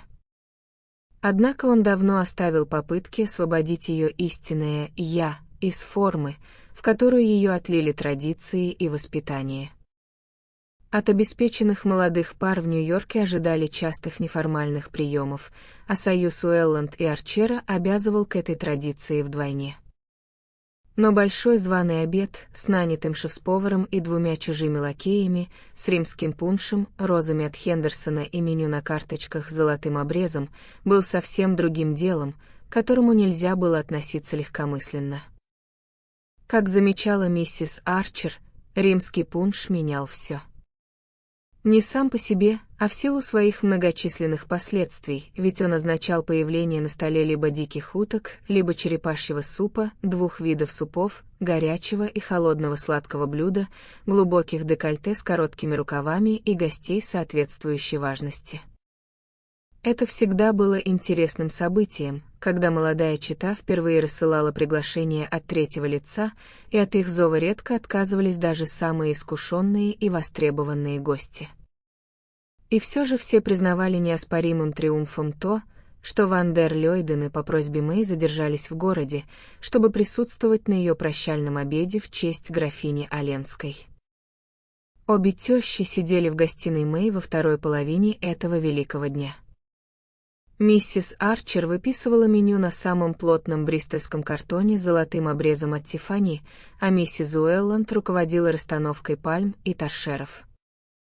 Арчер, поздно вернувшийся из конторы, застал их все еще там. Миссис Арчер переключила внимание на карточки с именами для стола, а миссис Уэлланд обдумывала, какой эффект произведет выдвижение вперед большого позолоченного дивана, чтобы создать еще один уютный уголок между пианино и окном. Мэй, как ему сказали, находилась в столовой, проверяя горку роз сорта жакмина и папоротника в центре длинного стола, а также расстановку конфет от Мейра в ажурных серебряных корзинах между канделябрами. На пианино стояла большая корзина орхидей, которую мистер Ван дер Лёйден прислал из Скайтерклиффа. Короче говоря, все было именно так, как и должно быть в преддверии столь значительного события. Миссис Арчер задумчиво пробежала глазами по списку, отмечая каждое имя своим острым золотым пером. Генри Ван дер Лёйден, Луиза, Лавел Минготы, Реджи Чиверсы, Лоуренс Леффертс и Гертруда. Да, я полагаю, Мэй была права, пригласив их, Селфридж Мирри, Силлертон Джексон, Ван Ньюланд и его жена. Как летит время. Кажется, только вчера он был твоим шофером, Ньюланд, и графиня Оленская. Да, я думаю, это все. Миссис Уэлланд ласково посмотрела на зятя. Никто не сможет сказать, Ньюланд, что вы с Мэй не устраиваете Элен пышные проводы. Ну что ж, сказала миссис Арчер, я понимаю желание Мэй, чтобы ее кузина рассказала за границей, что мы тут не совсем варвары. Я уверена, Элен оценит это. Кажется, она должна была приехать сегодня утром. Это оставит самое очаровательное последнее впечатление. Вечер перед отплытием обычно такой тоскливый, бодро продолжила миссис Уэлланд. Арчер повернулся к двери, и теща окликнула его: «Обязательно зайди и взгляни на стол. И не позволяй Мэй слишком утомляться». Но он притворился, будто не слышит, и взбежал по лестнице в свою библиотеку. Комната посмотрела на него как чужое лицо, застывшее в вежливой гримасе. Он заметил, что здесь безжалостно навели порядок, приготовив ее для курения джентльменов с помощью продуманно расставленных пепельниц и коробок из кедрового дерева. «Ну что ж», — подумал он, — «это ненадолго», и прошел в свою гардеробную. Прошло 10 дней со дня отъезда мадам Оленской из Нью-Йорка. За эти 10 дней Арчер не получил от нее никаких вестей, кроме возвращенного ключа, завернутого в папиросную бумагу.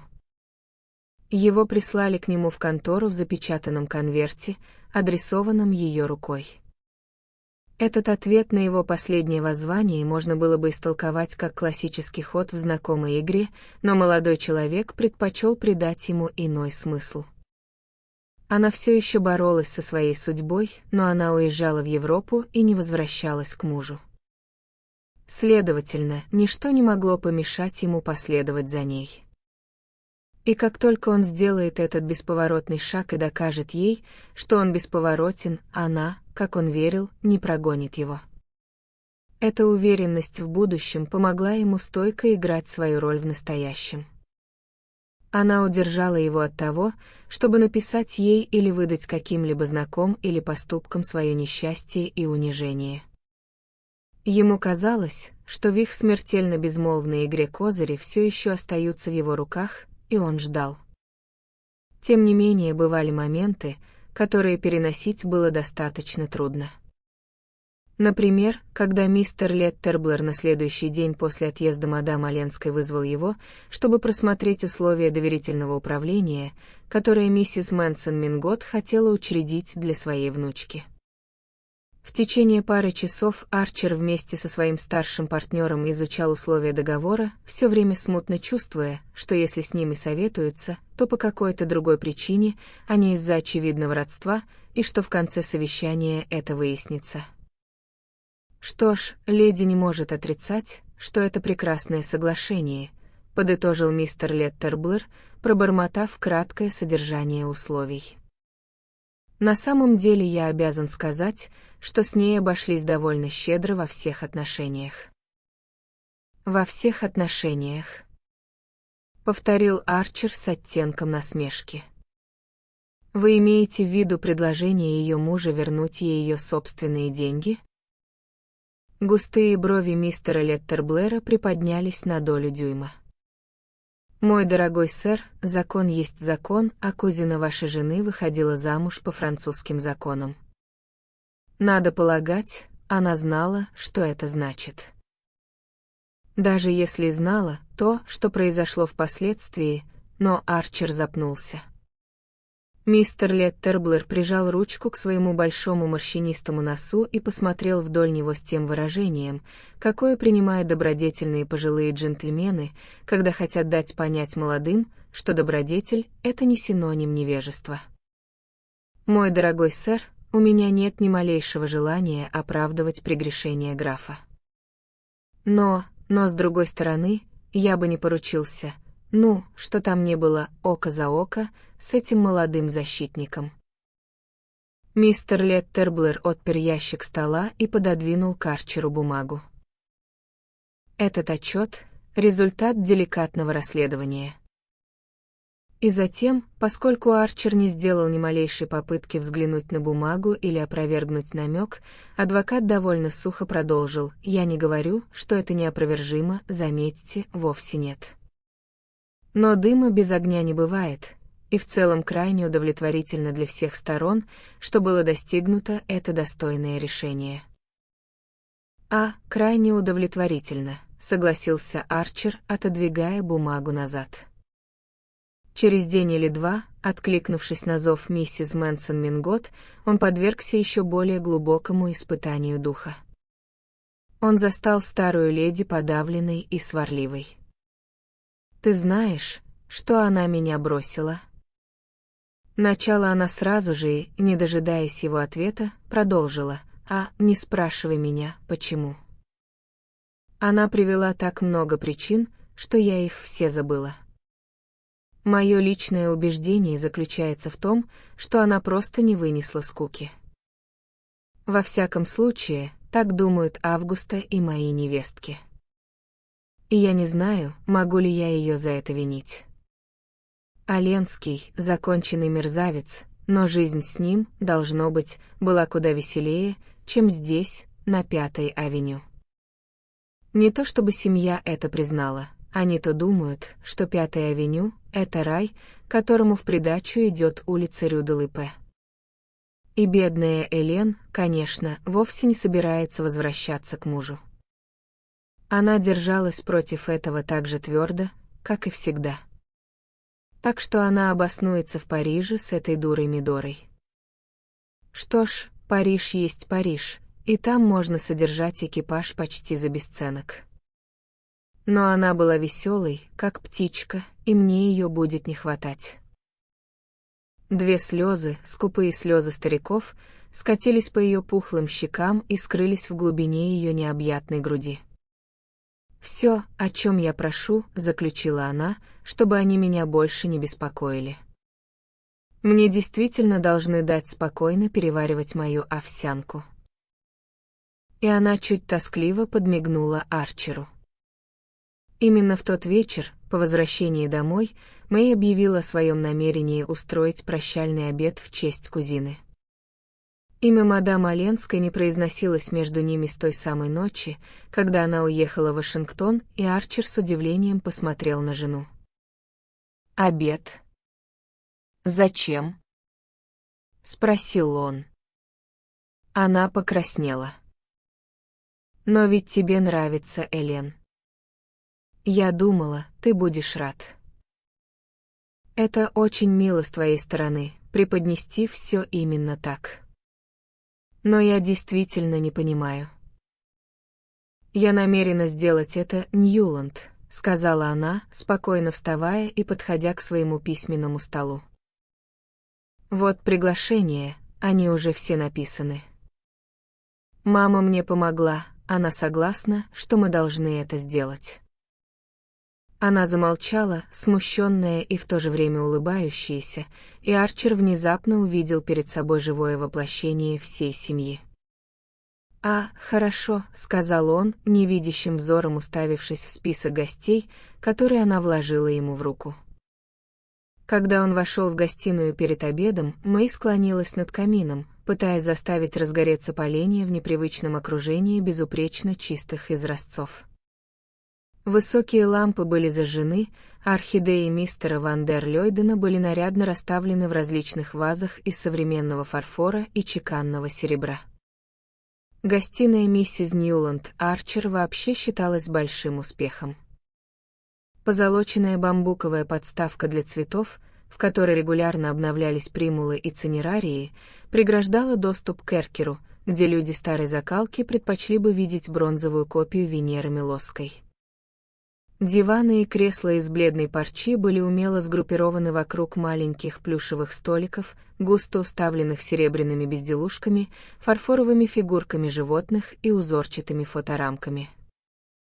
А высокие лампы с розовыми абажурами взмывали вверх, словно тропические цветы среди пальм. «Я не думаю, что Элен когда-либо видела эту комнату при полном освещении», — сказала Мэй, поднимаясь со своей раскрасневшейся от борьбы с камином улыбкой и бросая вокруг взгляд простительной гордости.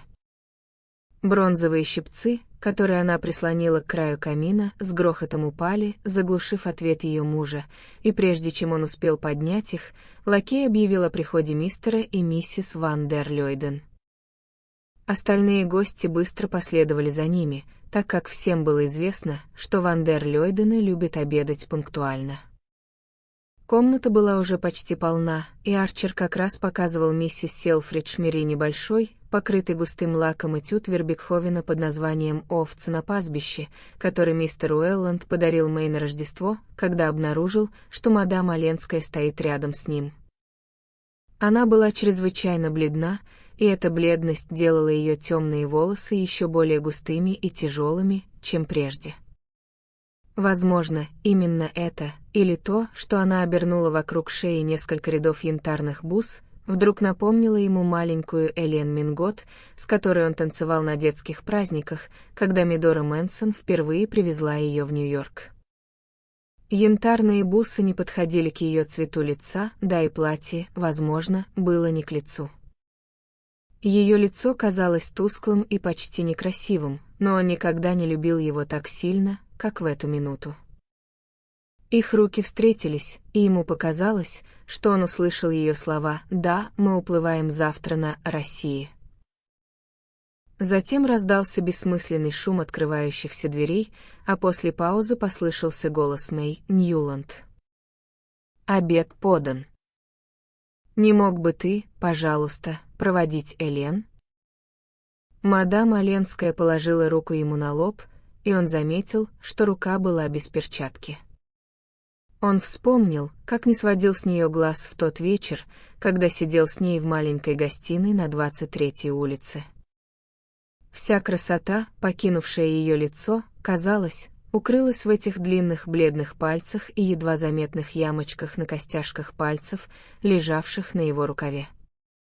И он сказал себе, даже если бы это было нужно только ради того, чтобы снова увидеть ее руку, я должен буду последовать за ней.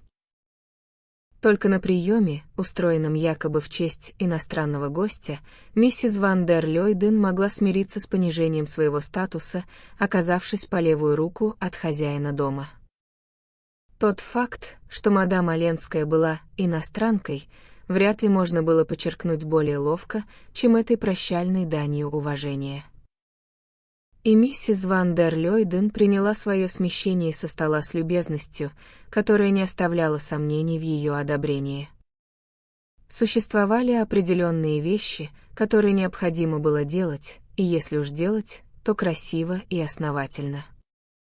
И одной из таких вещей, согласно старому Нью-Йоркскому кодексу, был племенной сбор вокруг родственницы, которую собирались исключить из племени.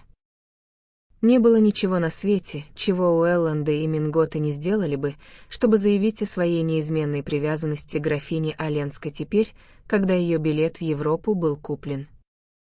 И Арчер, сидя во главе стола, поражался той безмолвной, неутомимой деятельности, с которой была восстановлена ее популярность, замяты обиды на нее, одобрено ее прошлое и озарено одобрением семьи ее настоящее.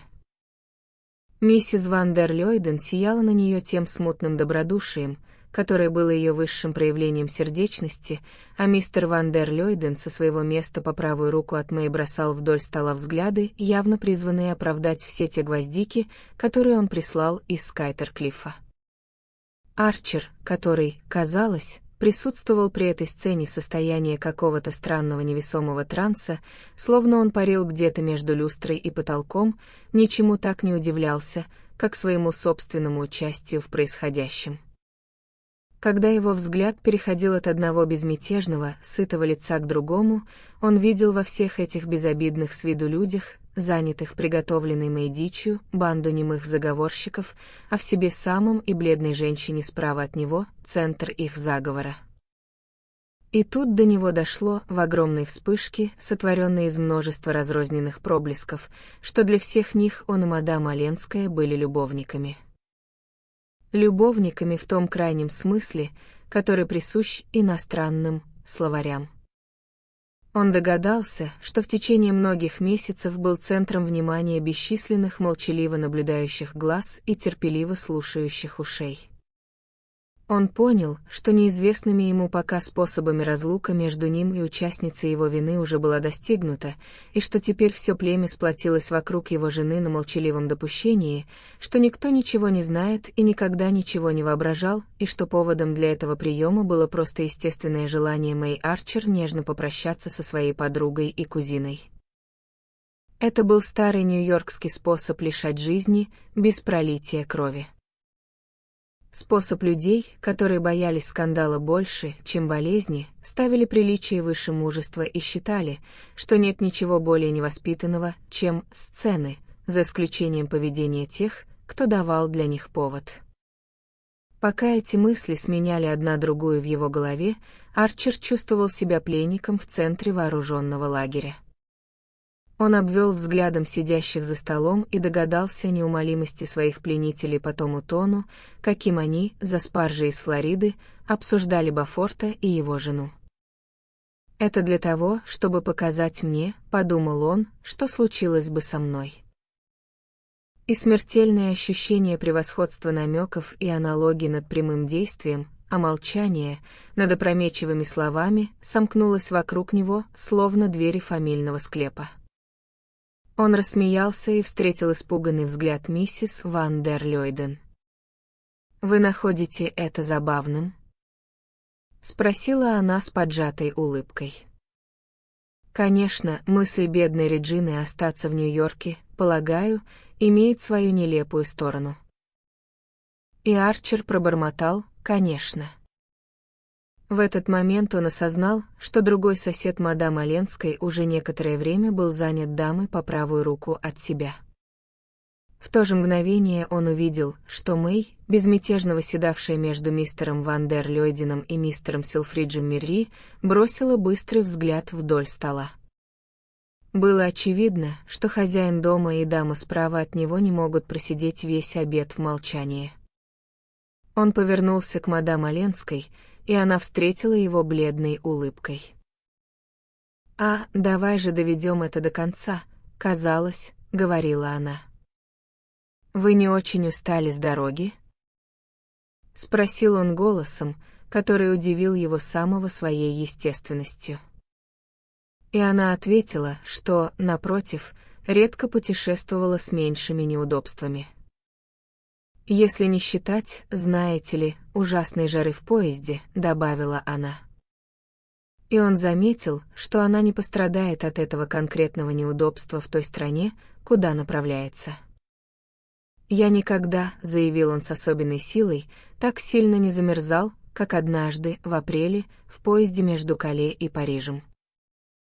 Она сказала, что это ее не удивляет, но заметила, что, в конце концов, всегда можно взять с собой лишний плед и что у любого вида путешествий есть свои трудности. На это он резко возразил, что считает все это пустяками по сравнению со счастьем вырваться отсюда. Она изменилась в лице, и он добавил, причем голос его внезапно повысился: «Я и сам намерен в скором времени много путешествовать».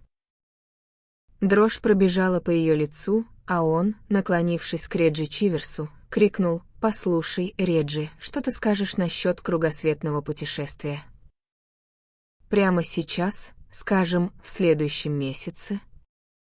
Я готов, если ты согласен». На что миссис Реджи пропищала, что она и думать не может о том, чтобы отпустить Реджи до окончания бала имени Марты Вашингтон, который она устраивает для приюта слепых на пасхальной неделе. А ее муж спокойно заметил, что к тому времени ему уже придется тренироваться перед международным матчем по поло. Но мистер Селфридж Мирри уловил фразу «кругосветное путешествие», поскольку сам однажды обогнул земной шар на своей паровой яхте, воспользовался случаем, чтобы бросить вдоль стола несколько поразительных замечаний по поводу мелководья средиземноморских портов. Хотя, добавил он, в конце концов, это не имело значения. Ведь когда вы повидали Афины, Смирну и Константинополь, что еще остается смотреть? А миссис Мирри сказала, что никогда не сможет быть достаточно благодарной доктору Бенкомбу за то, что он взял с них обещание не ездить в Неаполь из-за лихорадки. «Но вам нужно целых 3 недели, чтобы как следует осмотреть Индию», — уступил ее муж, заботясь о том, чтобы все поняли, он вовсе не какой-нибудь легкомысленный турист. И в этот момент дамы поднялись в гостиную. В библиотеке, несмотря на присутствие более весомых особ, главенствовал Лоуренс Леффертс. Разговор, как обычно, повернул на Бофортов, и даже мистер Ван дер Лёйден и мистер Селфридж Мирри, восседавшие в почетных креслах, молчаливо зарезервированных за ними, прервали беседу, чтобы послушать Филиппику более молодого человека.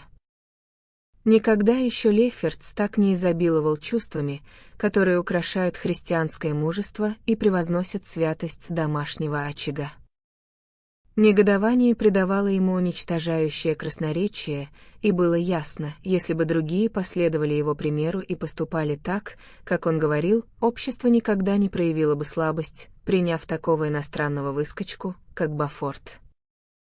Нет, сэр, даже если бы он женился на девушке из рода Ван дер Лёйден или Леннинг вместо Даллас. И какой был бы шанс, гневно вопрошал Леффертс, породниться с такой семьей, как Далласы, если бы он уже не пролез в определенные дома, подобно тому, как люди вроде миссис Лемюэл Струзерс умудрились пролезть вслед за ним? Если общество решило открыть свои двери для вульгарных женщин, вред был не так уж велик, хотя выгода сомнительна. Но как только оно привыкнет терпеть мужчин темного происхождения и запятнанным богатством, концом станет полный распад и в самом ближайшем будущем.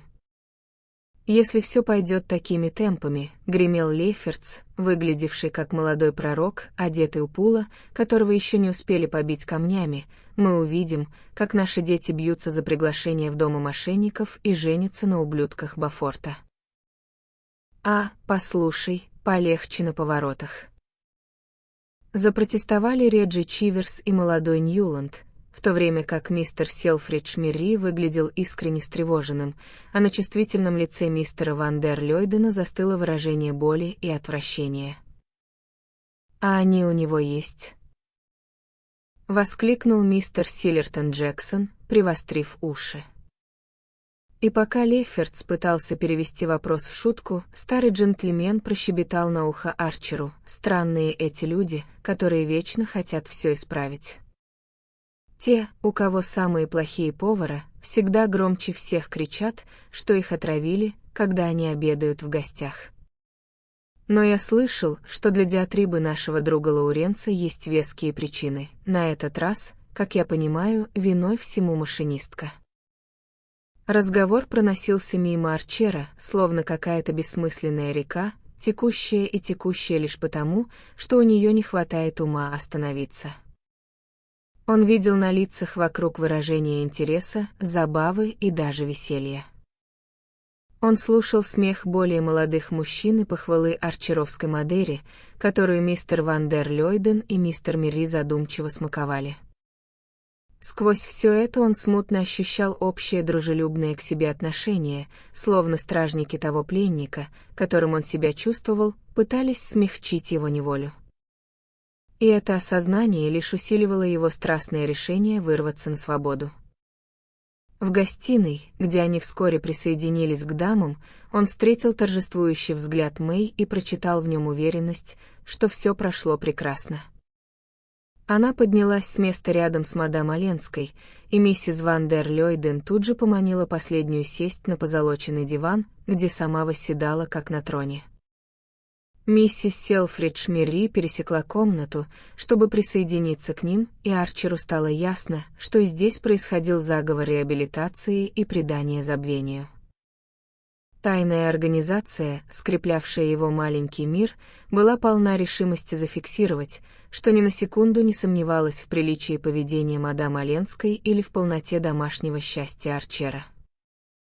Все эти любезные и неумолимые люди решительно притворялись друг перед другом, будто никогда не слышали, не подозревали и даже не допускали возможности малейшего намека на обратное. И из этой паутины сложного взаимного притворства Арчер еще раз извлек тот факт, что Нью-Йорк считает его любовником мадам Оленской. Он поймал блеск победы в глазах жены и впервые понял, что она разделяет это убеждение. Это открытие вызвало смех внутренних демонов, который отзывался эхом во всех его попытках обсудить бал имени Марты Вашингтон с миссис Реджи Чиверс и маленькой миссис Ньюланд. И так вечер мчался дальше, уплывая и уплывая, как бессмысленная река, которая не знает, как остановиться. Наконец он увидел, что мадам Оленская поднялась и прощается. Он понял, что через мгновение она уйдет, и попытался вспомнить, что говорил ей за обедом. Но он не мог вспомнить ни единого слова, которым они обменялись. Она подошла к Мэй, и остальные гости расступились, образовав круг по мере ее приближения. Две молодые женщины пожали друг другу руки, затем Мэй наклонилась вперед и поцеловала кузину. «Конечно, наша хозяйка гораздо красивее из них двух», — услышал Арчер тихий шепот Реджи Чиверса, обращенный к молодой миссис Ньюланд. И он вспомнил грубую усмешку Бафорта по поводу неэффектной красоты Мэй. Минуту спустя он уже был в прихожей, набрасывая плащ мадам Оленской на ее плечи. Сквозь все смятение своего разума он твердо держался решения не говорить ничего, что могло бы испугать или потревожить ее. Уверенный в том, что никакая сила теперь не заставит его отступить от своей цели, он нашел в себе мужество позволить событиям развиваться своим чередом. Но, следуя за мадам Оленской в прихожую, он с внезапным голодом подумал о том, чтобы на мгновение остаться с ней наедине у дверей ее кареты. «Ваш экипаж здесь?» — спросил он. И в этот момент миссис Ван дер Лёйден, которую величественно облачали в соболя, мягко произнесла: «Мы подвезем дорогую Элен до дома». Сердце Арчера ёкнуло, а мадам Оленская, прижимая одной рукой плащ и веер, протянула ему другую руку. «Прощайте», — сказала она. «Прощайте, но мы скоро увидимся в Париже», — ответил он вслух. Ему показалось, что он прокричал это. Прошептала она, «если бы вы с Мэй могли приехать». Мистер Ван дер Лёйден шагнул вперед, чтобы предложить ей руку, и Арчер повернулся к миссис Ван дер Лёйден. На мгновение в зыбкой темноте внутри большого ландо он уловил смутный овал лица и глаза, сияющие ровным светом, и она исчезла. Поднимаясь по ступеням, он пересекся с Лоуренсом Лефертсом, спускавшимся вместе с женой. Лефертс поймал хозяина дома за рукав, отступая назад, чтобы пропустить Гертруду. «Послушай, старина, ты не против, если все будут думать, будто завтра вечером я обедаю с тобой в клубе? Спасибо огромное, ты настоящий друг. Доброй ночи. Все ведь прошло прекрасно, правда?»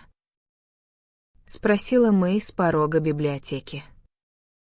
Арчер вздрогнул и очнулся.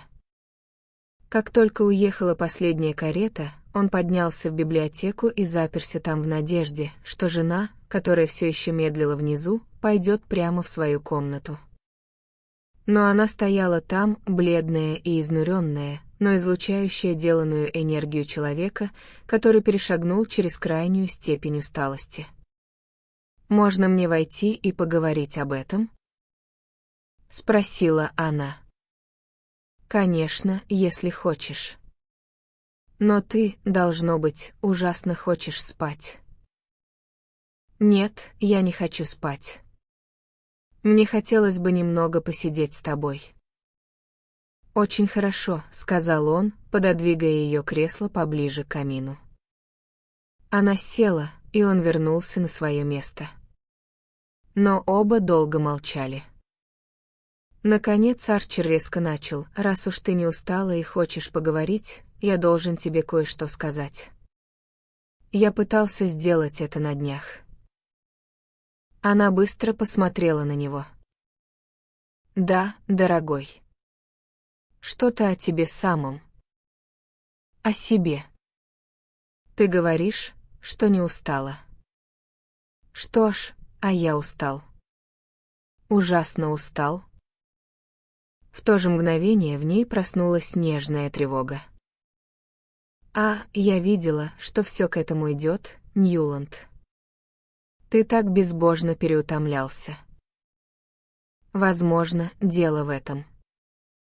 Как бы то ни было, я хочу сделать перерыв». «Перерыв? Бросить адвокатскую практику?» «Уехать, во всяком случае, немедленно.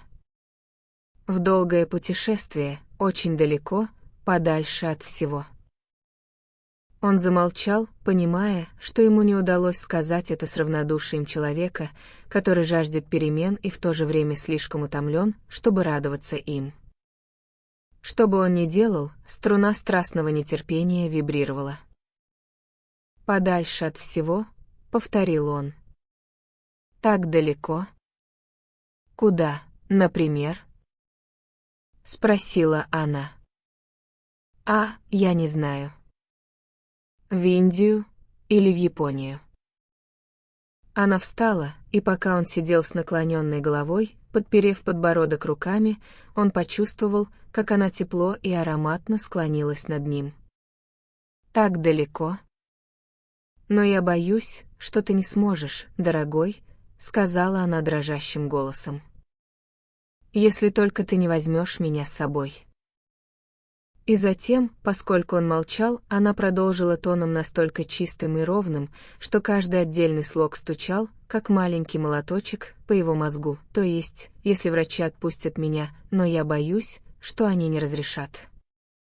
Видишь ли, Ньюланд, с самого утра я точно уверена в том, чего я так страстно желала и на что надеялась». Он посмотрел на нее с болезненным недоумением, а она опустилась перед ним, вся как роса и розы, и спрятала лицо у него на коленях. «Дорогая моя», — сказал он, прижимая ее к себе, пока его холодная рука гладила ее волосы. Наступила долгая пауза, которую внутренние демоны заполнили пронзительным хохотом. Затем Мэй высвободилась из его объятий и встала. «Ты не догадывался?» «Да, нет. То есть, конечно, я надеялся». Они посмотрели друг на друга на мгновение и снова замолчали. Затем, отведя глаза от нее, он резко спросил: «Ты рассказала кому-нибудь еще?» «Только маме и твоей матери». Она замолчала, а затем поспешно добавила, и кровь прилила к ее лбу, то есть, и Элен.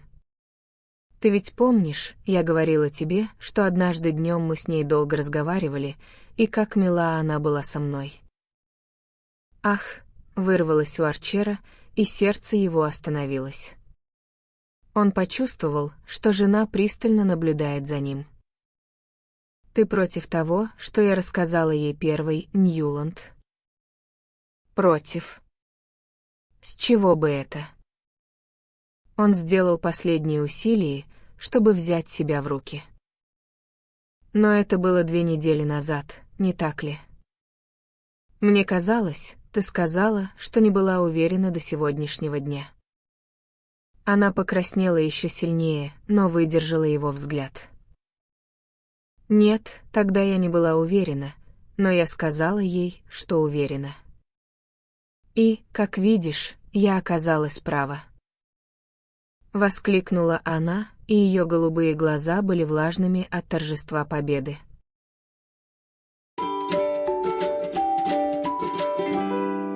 Глава 34.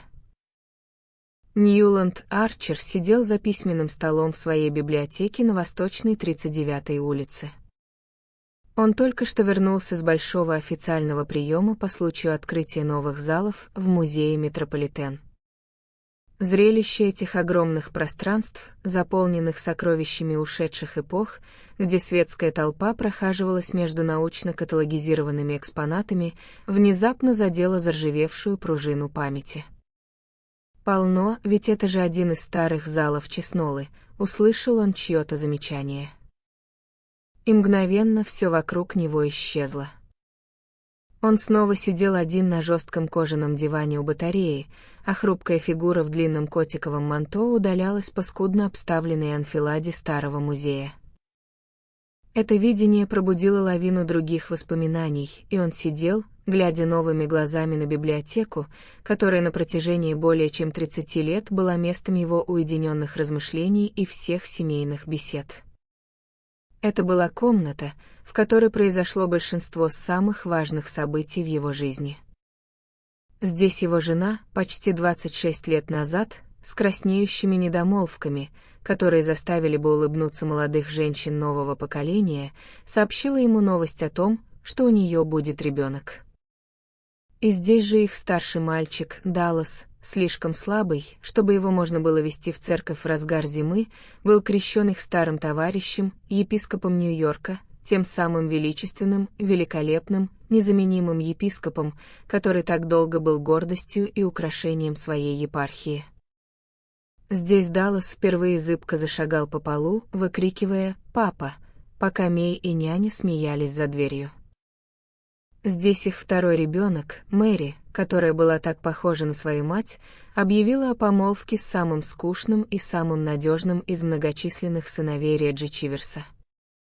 И здесь Арчер поцеловал ее сквозь свадебную вуаль перед тем, как они спустились к автомобилю, который должен был отвезти их в церковь Грейс, ведь в мире, где все остальное пошатнулось в своих основах, венчание в церкви Грейс оставалось неизменной традицией. Именно в библиотеке они с Мэй всегда обсуждали будущее детей, учебу Далласа и его младшего брата Билла, неискоренимое равнодушие Мэри к светским талантам и ее страсть к спорту и благотворительности, а также смутную тягу к искусству, которая в конечном итоге привела беспокойного и любознательного Далласа в контору преуспевающего нью-йоркского архитектора. Молодые люди в наши дни освобождались от рамок юриспруденции и бизнеса и брались за самые разные новые дела. Если они не были поглощены государственной политикой или муниципальной реформой, то, скорее всего, увлекались археологией Центральной Америки, архитектурой или ландшафтным проектированием. Они проявляли живой и глубокий интерес к дореволюционным постройкам своей собственной страны, изучая и адаптируя георгианские стили и протестуя против бессмысленного использования слова «колониальный». В наши дни ни у кого не было колониальных домов, кроме миллионеров-бакалейщиков в пригородах. Но прежде всего, иногда Арчер ставил это превыше всего. Именно в этой библиотеке губернатор Нью-Йорка, приехав однажды вечером из Олбани пообедать и остаться на ночь, повернулся к своему хозяину и сказал, стукнув сжатым кулаком по столу и яростно скрежетнув зубами, к черту профессиональных политиков.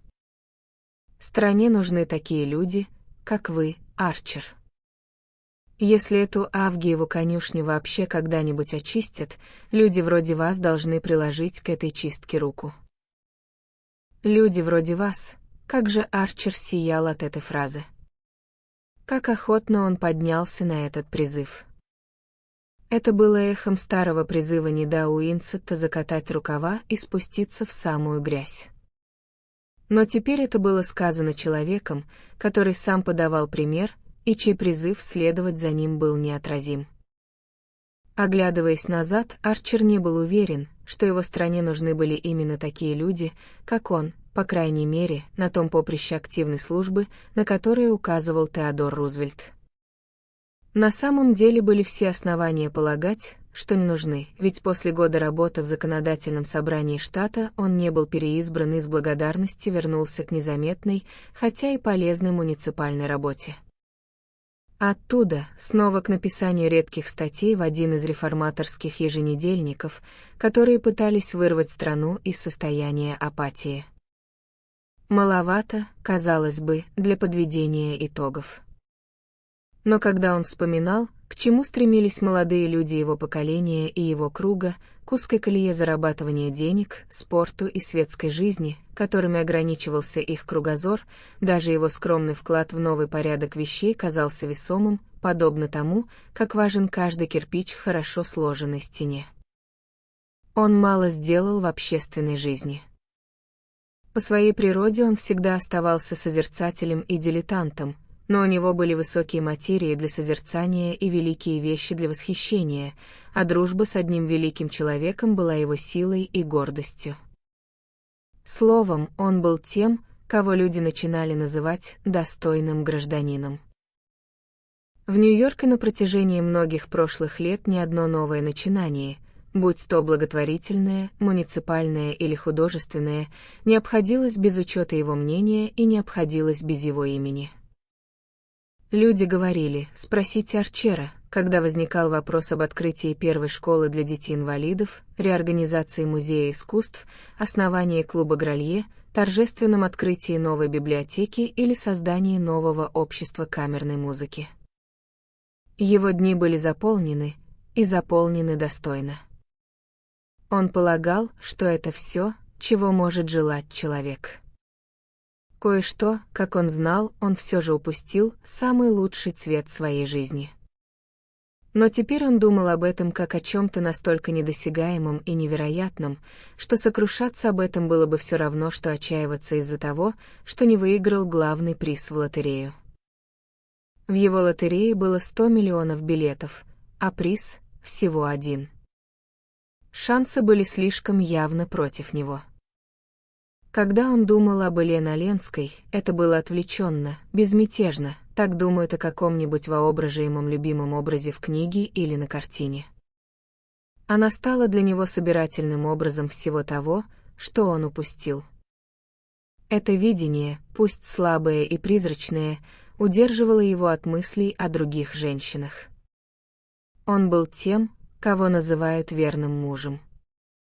И когда Мей внезапно умерла, сгорев от заразной пневмонии, которой заразилась, выхаживая их младшего ребенка, он искренне оплакивал ее.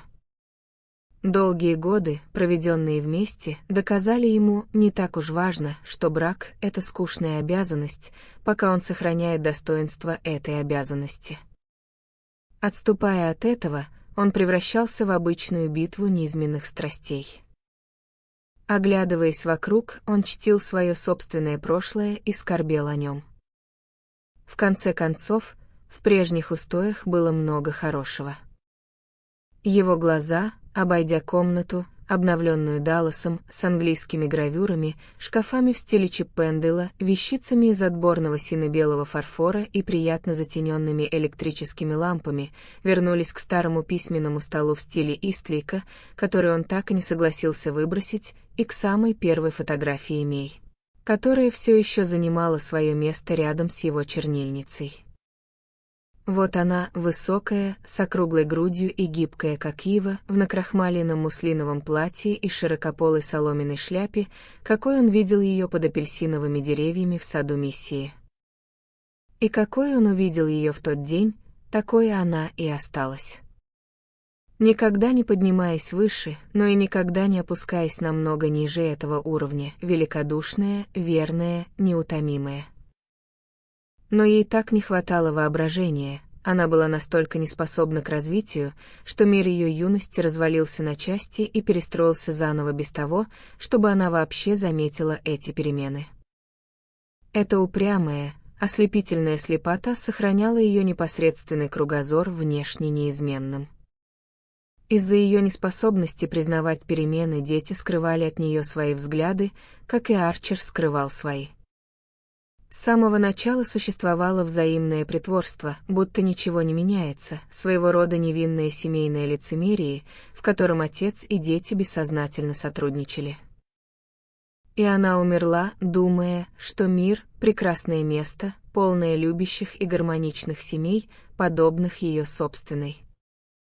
Она ушла из жизни примиренной, потому что была убеждена, что бы ни случилось, Ньюланд продолжит внушать Далласу те же принципы и предрассудки, которые сформировали жизнь его родителей, а Даллас, в свою очередь, когда Ньюланд уйдет вслед за ней, передаст это священное наследие малышу Биллу. А в Мэри она была уверена как в самой себе. И вот, вырвав малыша Билла из лап смерти и отдав за это собственную жизнь, она спокойно отошла на свое место в склепе Арчеров при церкви Святого Марка. Там уже покоилась старшая миссис Арчер, защищенная от пугающих веяний времени, которых ее невестка так никогда и не заметила. Напротив портрета Мей висел портрет ее дочери. Мэри Чиверс была такой же высокой и белокурой, как и ее мать, но с широкой талией, плоской грудью и слегка сутулилась, как того требовала изменившаяся мода. Могучие атлетические подвиги Мэри Чиверс были бы невозможны с 20-дюймовой талией, которую так легко охватывал лазурный кушак Мей Арчер. И это различие казалось символичным, жизнь матери была так же тесно утянута, как и ее фигура. Мэри, которая была не менее традиционна в своих взглядах и не более умна, тем не менее вела более свободную жизнь и придерживалась более терпимых взглядов. В новом укладе тоже было много хорошего. Телефон щелкнул, и Арчер, отвернувшись от фотографий, снял трубку у себя под рукой. Как же далеко они ушли от тех дней, когда ноги рассыльного мальчика в куртке с медными пуговицами были единственным средством быстрой связи в Нью-Йорке. «Вас вызывает Чикаго». Это, должно быть, междугородний звонок от Далласа, которого фирма отправила в Чикаго, чтобы обсудить проект дворца на берегу озера, который они собирались построить для одного молодого миллионера с претензиями. Фирма всегда отправляла Далласа на такие задания. «Алло, папа». «Да, это Даллас. Послушай, как ты относишься к тому, чтобы отплыть в среду?» «На Мавритании». «Да, в ближайшую же среду. Наш клиент хочет, чтобы я взглянул на некоторые итальянские сады, прежде чем мы все утвердим, и попросил меня сгонять в Европу на следующем же пароходе. Мне нужно вернуться к 1 июня, голос сорвался на радостный, многозначительный смех, так что нам надо поторапливаться. Послушай, папа, мне нужна твоя помощь, поехали со мной. Даллас словно говорил прямо в комнате, голос звучал так близко и естественно, будто сын сидел рядом, развалившись в своем любимом кресле у камина. В обычное время этот факт не удивил бы Арчера, ведь междугородние телефонные разговоры стали таким же привычным делом, как электрическое освещение и пятидневные путешествия через Атлантику. Но смех парня его поразил. Все еще казалось удивительным, что через все эти мили и мили пути, через леса, реки, горы, прерии, грохочущие города и занятые своими делами равнодушные миллионы людей, смех Далласа умудрялся ясно говорить: «Конечно, что бы ни случилось, я должен вернуться к 1 числу, потому что 5-го мы с Фанни Бафорт венчаемся». Голос в трубке зазвучал снова. «Подумать?» «Нет, сэр, ни минуты. Ты должен сказать «да» прямо сейчас». «Почему бы и нет, хотел бы я знать?» «Если ты сможешь привести хоть одну причину». «Ну вот, я так и знал». «Значит, решено, по рукам?» «Потому что я рассчитываю, что завтра первым делом ты позвонишь в контору Кунард Лайн. И тебе лучше сразу забронировать обратный билет на пароход из Марселя. Послушай, папа, это будет наше последнее совместное времяпрепровождение в таком роде». Отлично. Я знал, что ты согласишься». Связь с Чикаго прервалась, Арчер встал и принялся ходить взад и вперед по комнате. Это действительно будет их последнее совместное время в таком роде, мальчик был прав. Отец был уверен, что после женитьбы Далласа у них будет еще много других совместных мгновений, ведь они двое были прирожденными товарищами, а Фанни Бафорт, чтобы они не думали, вряд ли станет мешать их близким отношениям. Напротив, из того, что он успел в ней разглядеть, ему казалось, что она естественным образом впишется в их круг. И все же перемены есть перемены, а различия есть различия, и как бы сильно его не тянуло к будущей невестке, было непреодолимо заманчиво ухватиться за эту последнюю возможность побыть наедине со своим сыном. Не было никакой причины, по которой ему не следовало бы ухватиться за эту возможность, кроме одной, самой глубокой: он отвык от путешествий. Мия не любила переезжать с места на место без веских на то оснований, таких, например, как поездка с детьми на море или в горы. Она не могла представить себе другого повода для того, чтобы покинуть дом на 39-й улице или их комфортабельное жилье у Уэлландов в Ньюпорте. После того, как Даллас получил ученую степень, она сочла своим долгом отправиться в путешествие на полгода, и вся семья совершила старомодное турне по Англии, Швейцарии и Италии. Поскольку их время было ограничено, никто не знал почему, они пропустили Францию. Арчер помнил ярость Далласа, когда того заставляли созерцать Монблан вместо Реймса и Шартра. Но Мэри и Билл хотели заниматься альпинизмом и к тому времени уже со скукой на лицах тащились вслед за Далласом по английским соборам. И Мей, всегда справедливая к своим детям, настаивала на том, чтобы сохранять равновесие между их спортивными и художественными наклонностями. Она, правда, предлагала мужу съездить на 2 недели в Париж и присоединиться к ним на итальянских озерах после того, как они покончат со Швейцарией, но Арчер отказался. «Мы будем держаться вместе», — сказал он, и лицо Мии просветлело от того, что он подает такой хороший пример Далласу. После ее смерти, случившейся почти 2 года назад, не было никаких причин для того, чтобы он продолжал жить в том же заведенном порядке. Дети настоятельно советовали ему попутешествовать. Мэри Чиверс была уверена, что ему пойдет на пользу поездка за границу, чтобы посмотреть галереи. Сама таинственность подобного исцеления заставляла ее еще больше верить в его эффективность. Но Арчер чувствовал, что его крепко держит привычка, воспоминания и внезапный, пугающий страх перед чем-то новым. Теперь, перебирая в памяти свое прошлое, он видел, в какую глубокую колею он заехал. Самым худшим в исполнении своего долга было то, что оно, по-видимому, делало человека непригодным для чего-либо другого. По крайней мере, именно так считали люди его поколения. Резкие границы между правильным и неправильным, честным и бесчестным, почтенным и противоположным этому оставляли так мало места для непредвиденного. Бывают моменты, когда воображение человека, так легко подчиняющееся среде, в которой оно живет, вдруг поднимается над своим повседневным уровнем и обозревает долгие извилины судьбы.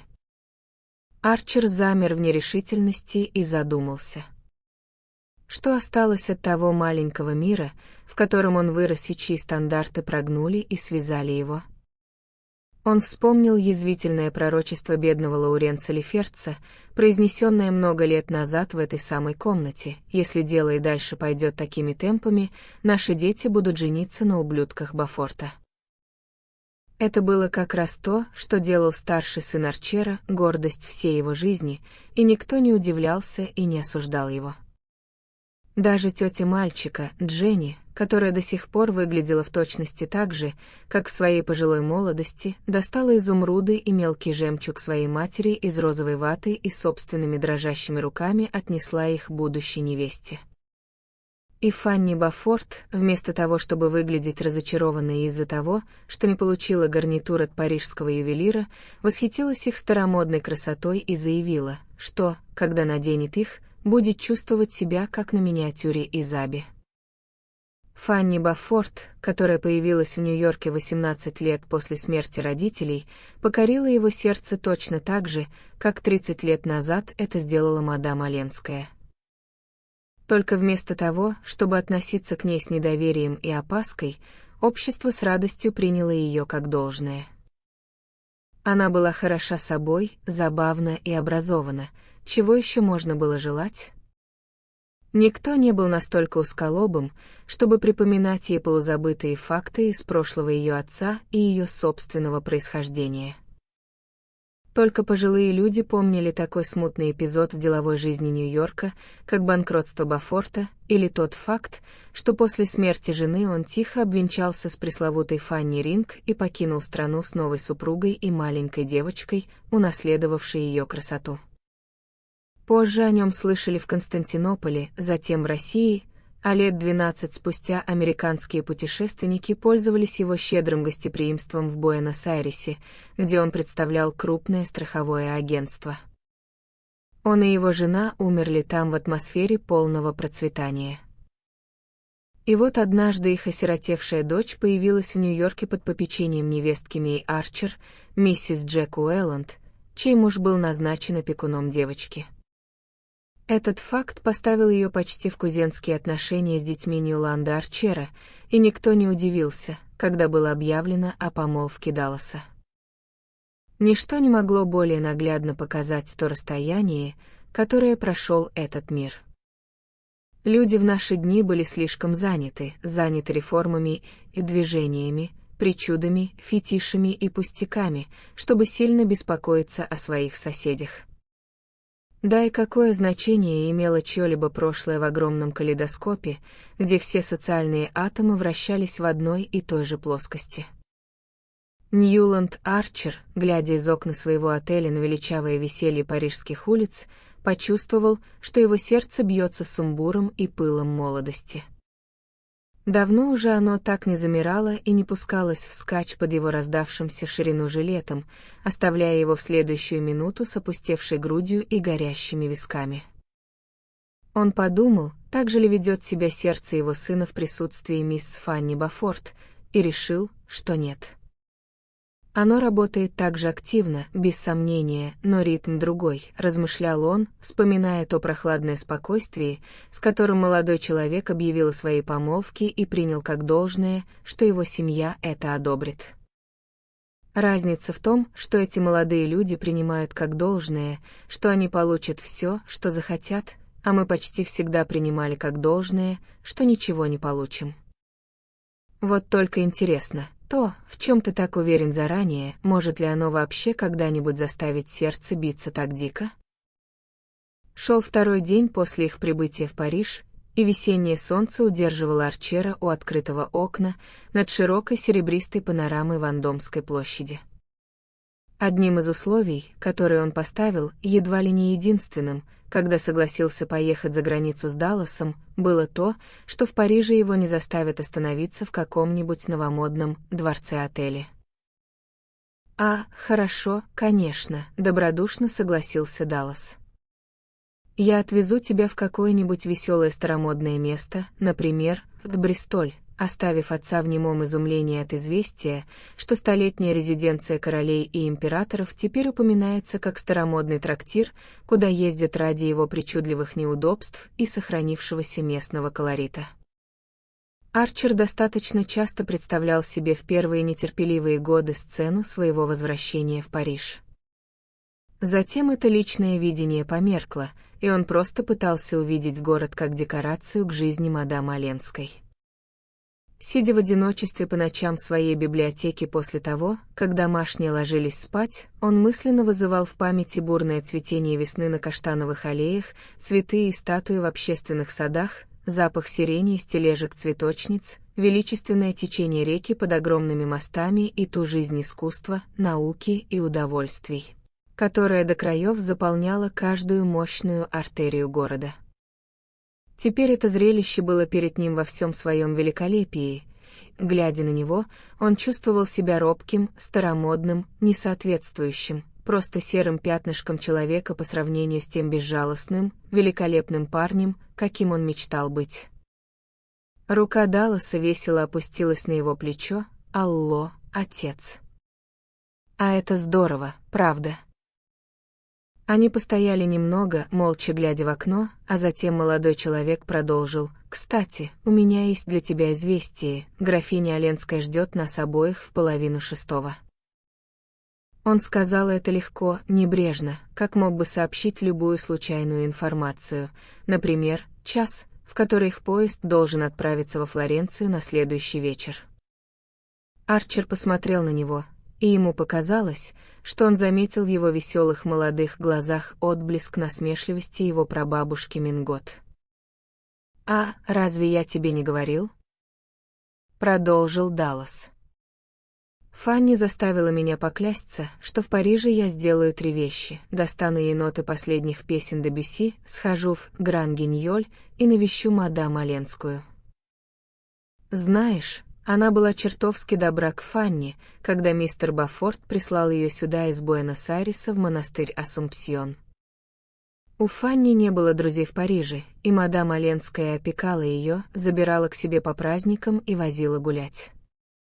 По-моему, она была близкой подругой первой миссис Бафорт. Да и нам она, конечно, кузина. Так что я позвонил ей сегодня утром, перед уходом, и сказал, что мы с тобой здесь на 2 дня и хотим ее повидать. Арчер продолжал пристально смотреть на него. «Ты сказал ей, что я здесь?» «Конечно, а почему бы и нет?» Даллас шутливо приподнял брови. Не получив ответа, он взял отца под руку, доверительно сжав ее. «Послушай, папа, какой она была?» Арчер почувствовал, как краска приливает к лицу под несмущенным взглядом сына. «Ну же, признайся, вы ведь с ней были большими друзьями, правда? Она ведь была чертовски прелестна?» «Прелестна?» «Не знаю». Она была другой. Ара, вот оно что. К этому ведь все всегда и сводится, верно? Когда появляется она другая, и никто не знает почему. Это именно то, что я чувствую к Фанни. Отец отступил на шаг, высвобождая руку. К Фанни. Но, мой дорогой мальчик, я на это очень надеюсь. Только я не понимаю. Черт возьми, папа, не будь доисторическим. Разве она не была когда-то твоей Фанни? Даллас принадлежал новой генерации плотью и кровью. Он был первенцем Ньюланда и Мей Арчер, однако ему так и не удалось привить даже зачатков скрытности. Какой смысл делать из всего тайну? Это только заставляет людей вынюхивать, всегда возражал он, когда его призывали к сдержанности. Но Арчер, встретившись с ним глазами, разглядел сыновнюю нежность за этой шутливой пикировкой. «Моей Фанни. Ну, той женщиной, ради которой ты бросил бы все на свете, да только не бросил», продолжал его удивительный сын. «Не бросил», — эхом отозвался Арчер с некоторой торжественностью. «Вот именно, ты принадлежишь своей эпохе, понимаешь, старина». Но мама говорила. Твоя мама? Да, за день до смерти. Помнишь, когда она позвала меня одного? Она сказала, что знает, с тобой мы в безопасности и всегда будем в безопасности, потому что однажды, когда она попросила тебя об этом, ты отказался от того, чего больше всего желал. Арчер принял это странное известие молча. Его глаза невидящим взором оставались устремлены на людную, залитую солнцем площадь под окном. Наконец он произнес тихим голосом: «Она никогда меня не просила». «Ну да, я забыл. Вы ведь вообще никогда ни о чем друг друга не просили, верно? И никогда ничего друг другу не рассказывали. Вы просто сидели, наблюдали друг за другом и угадывали, что происходит внутри. Настоящий приют для глухонемых. Что ж, я готов поспорить, что ваше поколение знало о сокровенных мыслях друг друга больше, чем у нас когда-либо найдется времени узнать о своих собственных. «Послушай, папа», — прервал сам себя Даллас, — «ты ведь не сердишься на меня? Если сердишься, давай помиримся и пойдем пообедаем у Анри. Мне потом нужно срочно сгонять в Версаль». Арчер не поехал с сыном в Версаль. Он предпочел провести вторую половину дня в уединенных прогулках по Парижу. Ему нужно было разобраться со всем и сразу, с накопившимися сожалениями и подавленными воспоминаниями всей своей безмолвной жизни. Спустя некоторое время он уже не жалел о несдержанности Далласа. Казалось, с его сердца сняли железный обруч, когда он узнал, что кто-то все-таки догадался и пожалел его. И то, что это была его жена, тронуло его невыразимо. Даллас, при всей его чуткой проницательности, не смог бы этого понять. Для мальчика этот эпизод, без сомнения, был лишь патетическим примером тщетного крушения надежд, растраченных впустую сил. Но было ли это действительно только так? Арчер долго сидел на скамейке на Елисейских полях и размышлял, пока мимо катился поток жизни. В нескольких улицах отсюда, всего в нескольких часах ожидания, его ждала Элен Оленская. Она так и не вернулась к мужу, и когда он умер несколько лет назад, она ничего не изменила в своем укладе жизни. Теперь ничто не разделяло ее и Арчера, и в этот день, после полудня, он должен был ее увидеть. Он встал и пошел через площадь Согласия и сады Тюильри к Лувру. Она однажды говорила ему, что часто бывает там, и ему захотелось провести оставшееся время вместе, где он мог бы думать о ней, как о той, кто, возможно, совсем недавно проходил здесь. Час или больше он бродил из зала в зал в ослепительном предвечернем свете, и картины одна за другой раскрывались перед ним в своем полузабытом великолепии, наполняя его душу долгим эхом красоты. В конце концов, его жизнь была слишком обделена. Внезапно перед сияющим полотном Тициана он поймал себя на мысли: «Но ведь мне всего 57 лет», и тут же отвернулся. Для таких летних грез было уже слишком поздно. Но уж точно не поздно для спокойной жатвы дружбы, для товарищества в благословенной тишине ее близости. Он вернулся в отель, где они должны были встретиться с Далласом, и вместе они снова пошли через площадь Согласия и мост, ведущий к палате депутатов. Даллас, не подозревая о том, что происходит в душе отца, взволнованно и без умолку рассказывал о Версале. До этого он видел его лишь мельком во время каникул, когда пытался вместить в поездку все те достопримечательности, которых был лишён, когда ему пришлось ехать с семьей в Швейцарию. Бурный восторг и самоуверенная критика наперебой срывались с его губ. Пока Арчер слушал, его собственное чувство неполноценности и неумения выразить себя только росло. Мальчик не был чёрствым, он это знал. Но он обладал той легкостью и верой в себя, которые рождаются от привычки смотреть на судьбу не как на господина, а как на равного.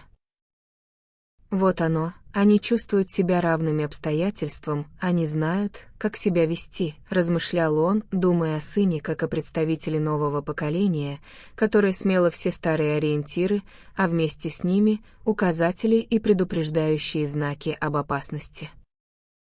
Внезапно Даллас остановился как вкопанный, схватив отца за руку. «А, черт возьми!»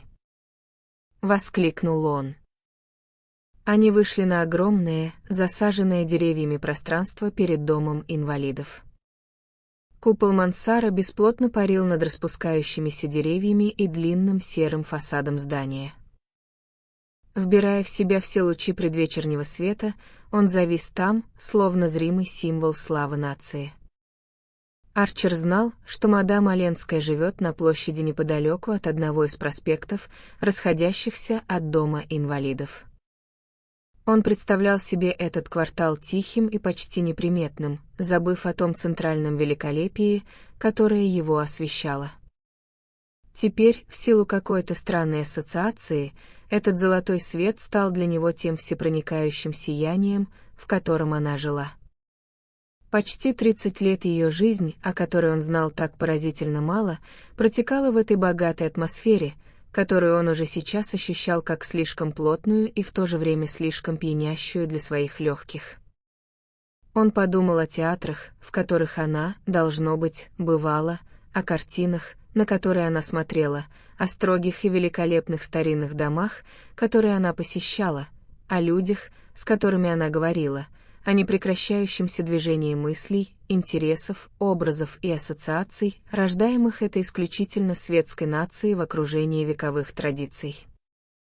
И вдруг он вспомнил молодого француза, который когда-то сказал ему: «Ах, хорошая беседа, с ней ничто не сравнится, не правда ли?» Арчер не видел месье Ривьера и ничего не слышал о нем почти 30 лет. И один этот факт давал представление о том, насколько мало он знал о существовании мадам Оленской. Их разделяло больше половины жизни, и этот долгий промежуток времени она провела среди людей, которых он не знал, в обществе, о котором он лишь смутно догадывался, и в условиях, которые он никогда полностью не поймет. Все это время он жил своим юношеским воспоминанием о ней, но у нее, без сомнения, было другое, более осязаемое окружение. Возможно, она тоже хранила память о нем как о чем-то сокровенном, но если так, то это воспоминание должно было походить на реликвию в маленькой темной часовне, куда не всегда находилось время заходить для ежедневной молитвы. Они пересекли площадь инвалидов и пошли по одной из улиц, граничащих с этим зданием. Это был, в конце концов, тихий квартал, несмотря на все его великолепие и историю. И этот факт давал представление о том, какими богатствами располагал Париж, раз подобные места оставались достоянием лишь немногих и равнодушных прохожих. День угасал, переходя в мягкую, пронизанную солнцем дымку, которую кое-где уже прорезал желтый электрический свет. На маленькой площади, куда они повернули, прохожие встречались редко. Даллас снова остановился и посмотрел вверх. «Это должно быть здесь», — сказал он, беря отца под руку движением, от которого робость Арчера на этот раз не отпрянула. И они замерли вместе, глядя на дом. Это было современное здание без каких-то особых отличительных черт, но с множеством окон и приятными балконами по всему широкому кремовому фасаду. На одном из верхних балконов, который висел высоко над округлыми верхушками каштанов на площади, маркизы все еще были опущены, как будто солнце только что покинуло его. «Интересно, какой этаж?» предположил Даллас. Подойдя к воротам, он заглянул в подсобку швейцара и, вернувшись, сообщил: «5». Должно быть, как раз тот, что с маркизами. Арчер оставался неподвижен, устремив взор на верхние окна, словно цель их паломничества уже была достигнута. «Послушай, уже почти 6», — наконец напомнил ему сын. Отец перевел взгляд на пустую скамейку под деревьями. «Пожалуй, я посижу там минутку», — сказал он. «Как? Тебе нехорошо?» — воскликнул сын. Со мной все в полном порядке. Но я бы хотел, чтобы ты, пожалуйста, поднялся без меня». Даллас замер перед ним в явном недоумении. «Но послушай, папа, ты хочешь сказать, что вообще не поднимешься?» «Не знаю», — медленно произнес Арчер. «Если ты не придешь, она не поймет. Иди, мой мальчик. Возможно, я поднимусь вслед за тобой». Даллас долго смотрел на него сквозь сгущающиеся сумерки. «Но что, черт возьми, мне ей сказать?» «Мой дорогой мальчик, разве ты не всегда знаешь, что сказать?» С улыбкой возразил отец. «Ну ладно. Я скажу, что ты старомоден и предпочитаешь подниматься пешком на 5-й этаж, потому что не любишь лифты». Отец снова улыбнулся. «Скажи, что я старомоден, этого достаточно». Даллас еще раз посмотрел на него и затем с недоверчивым жестом скрылся из виду под сводчатым дверным проемом. Арчер сел на скамейку и продолжал пристально смотреть на балкон с маркизами. Он мысленно подсчитывал время, которое понадобится его сыну, чтобы подняться в лифте на 5-й этаж, позвонить в звонок, войти в прихожую, а оттуда пройти в гостиную. Он представлял себе, как Даллас входит в эту комнату своей быстрой, уверенной походкой и со своей восхитительной улыбкой, и думал, правы ли те люди, которые говорили, что его мальчик пошел в него. Затем он попытался мысленно увидеть людей, которые уже находились в комнате, ведь в этот предвечерний час общения там, вероятно, был не один человек, и среди них темноволосую даму, бледную и темноволосую, которая быстро поднимет глаза, полустанет и протянет длинную тонкую руку с 3 кольцами на пальцах. Ему казалось, что она должна сидеть в углу дивана у камина, а позади нее на столе будут выстроены рядами азалии. «Здесь, внизу, все это для меня более реально, чем если бы я поднялся», — вдруг услышал он собственный голос. И страх, что эта последняя тень реальности потеряет свои очертания, удерживал его на месте, пока минуты сменяли одна другую. Он долго сидел на скамейке в сгущающихся сумерках, ни разу не отведя глаз от балкона. Наконец в окнах зажегся свет, а мгновение спустя на балкон вышел слуга, поднял маркизы и закрыл ставни. Тогда, словно это был знак, которого он ждал, Ньюланд Арчер медленно поднялся и один пошел обратно в свой отель.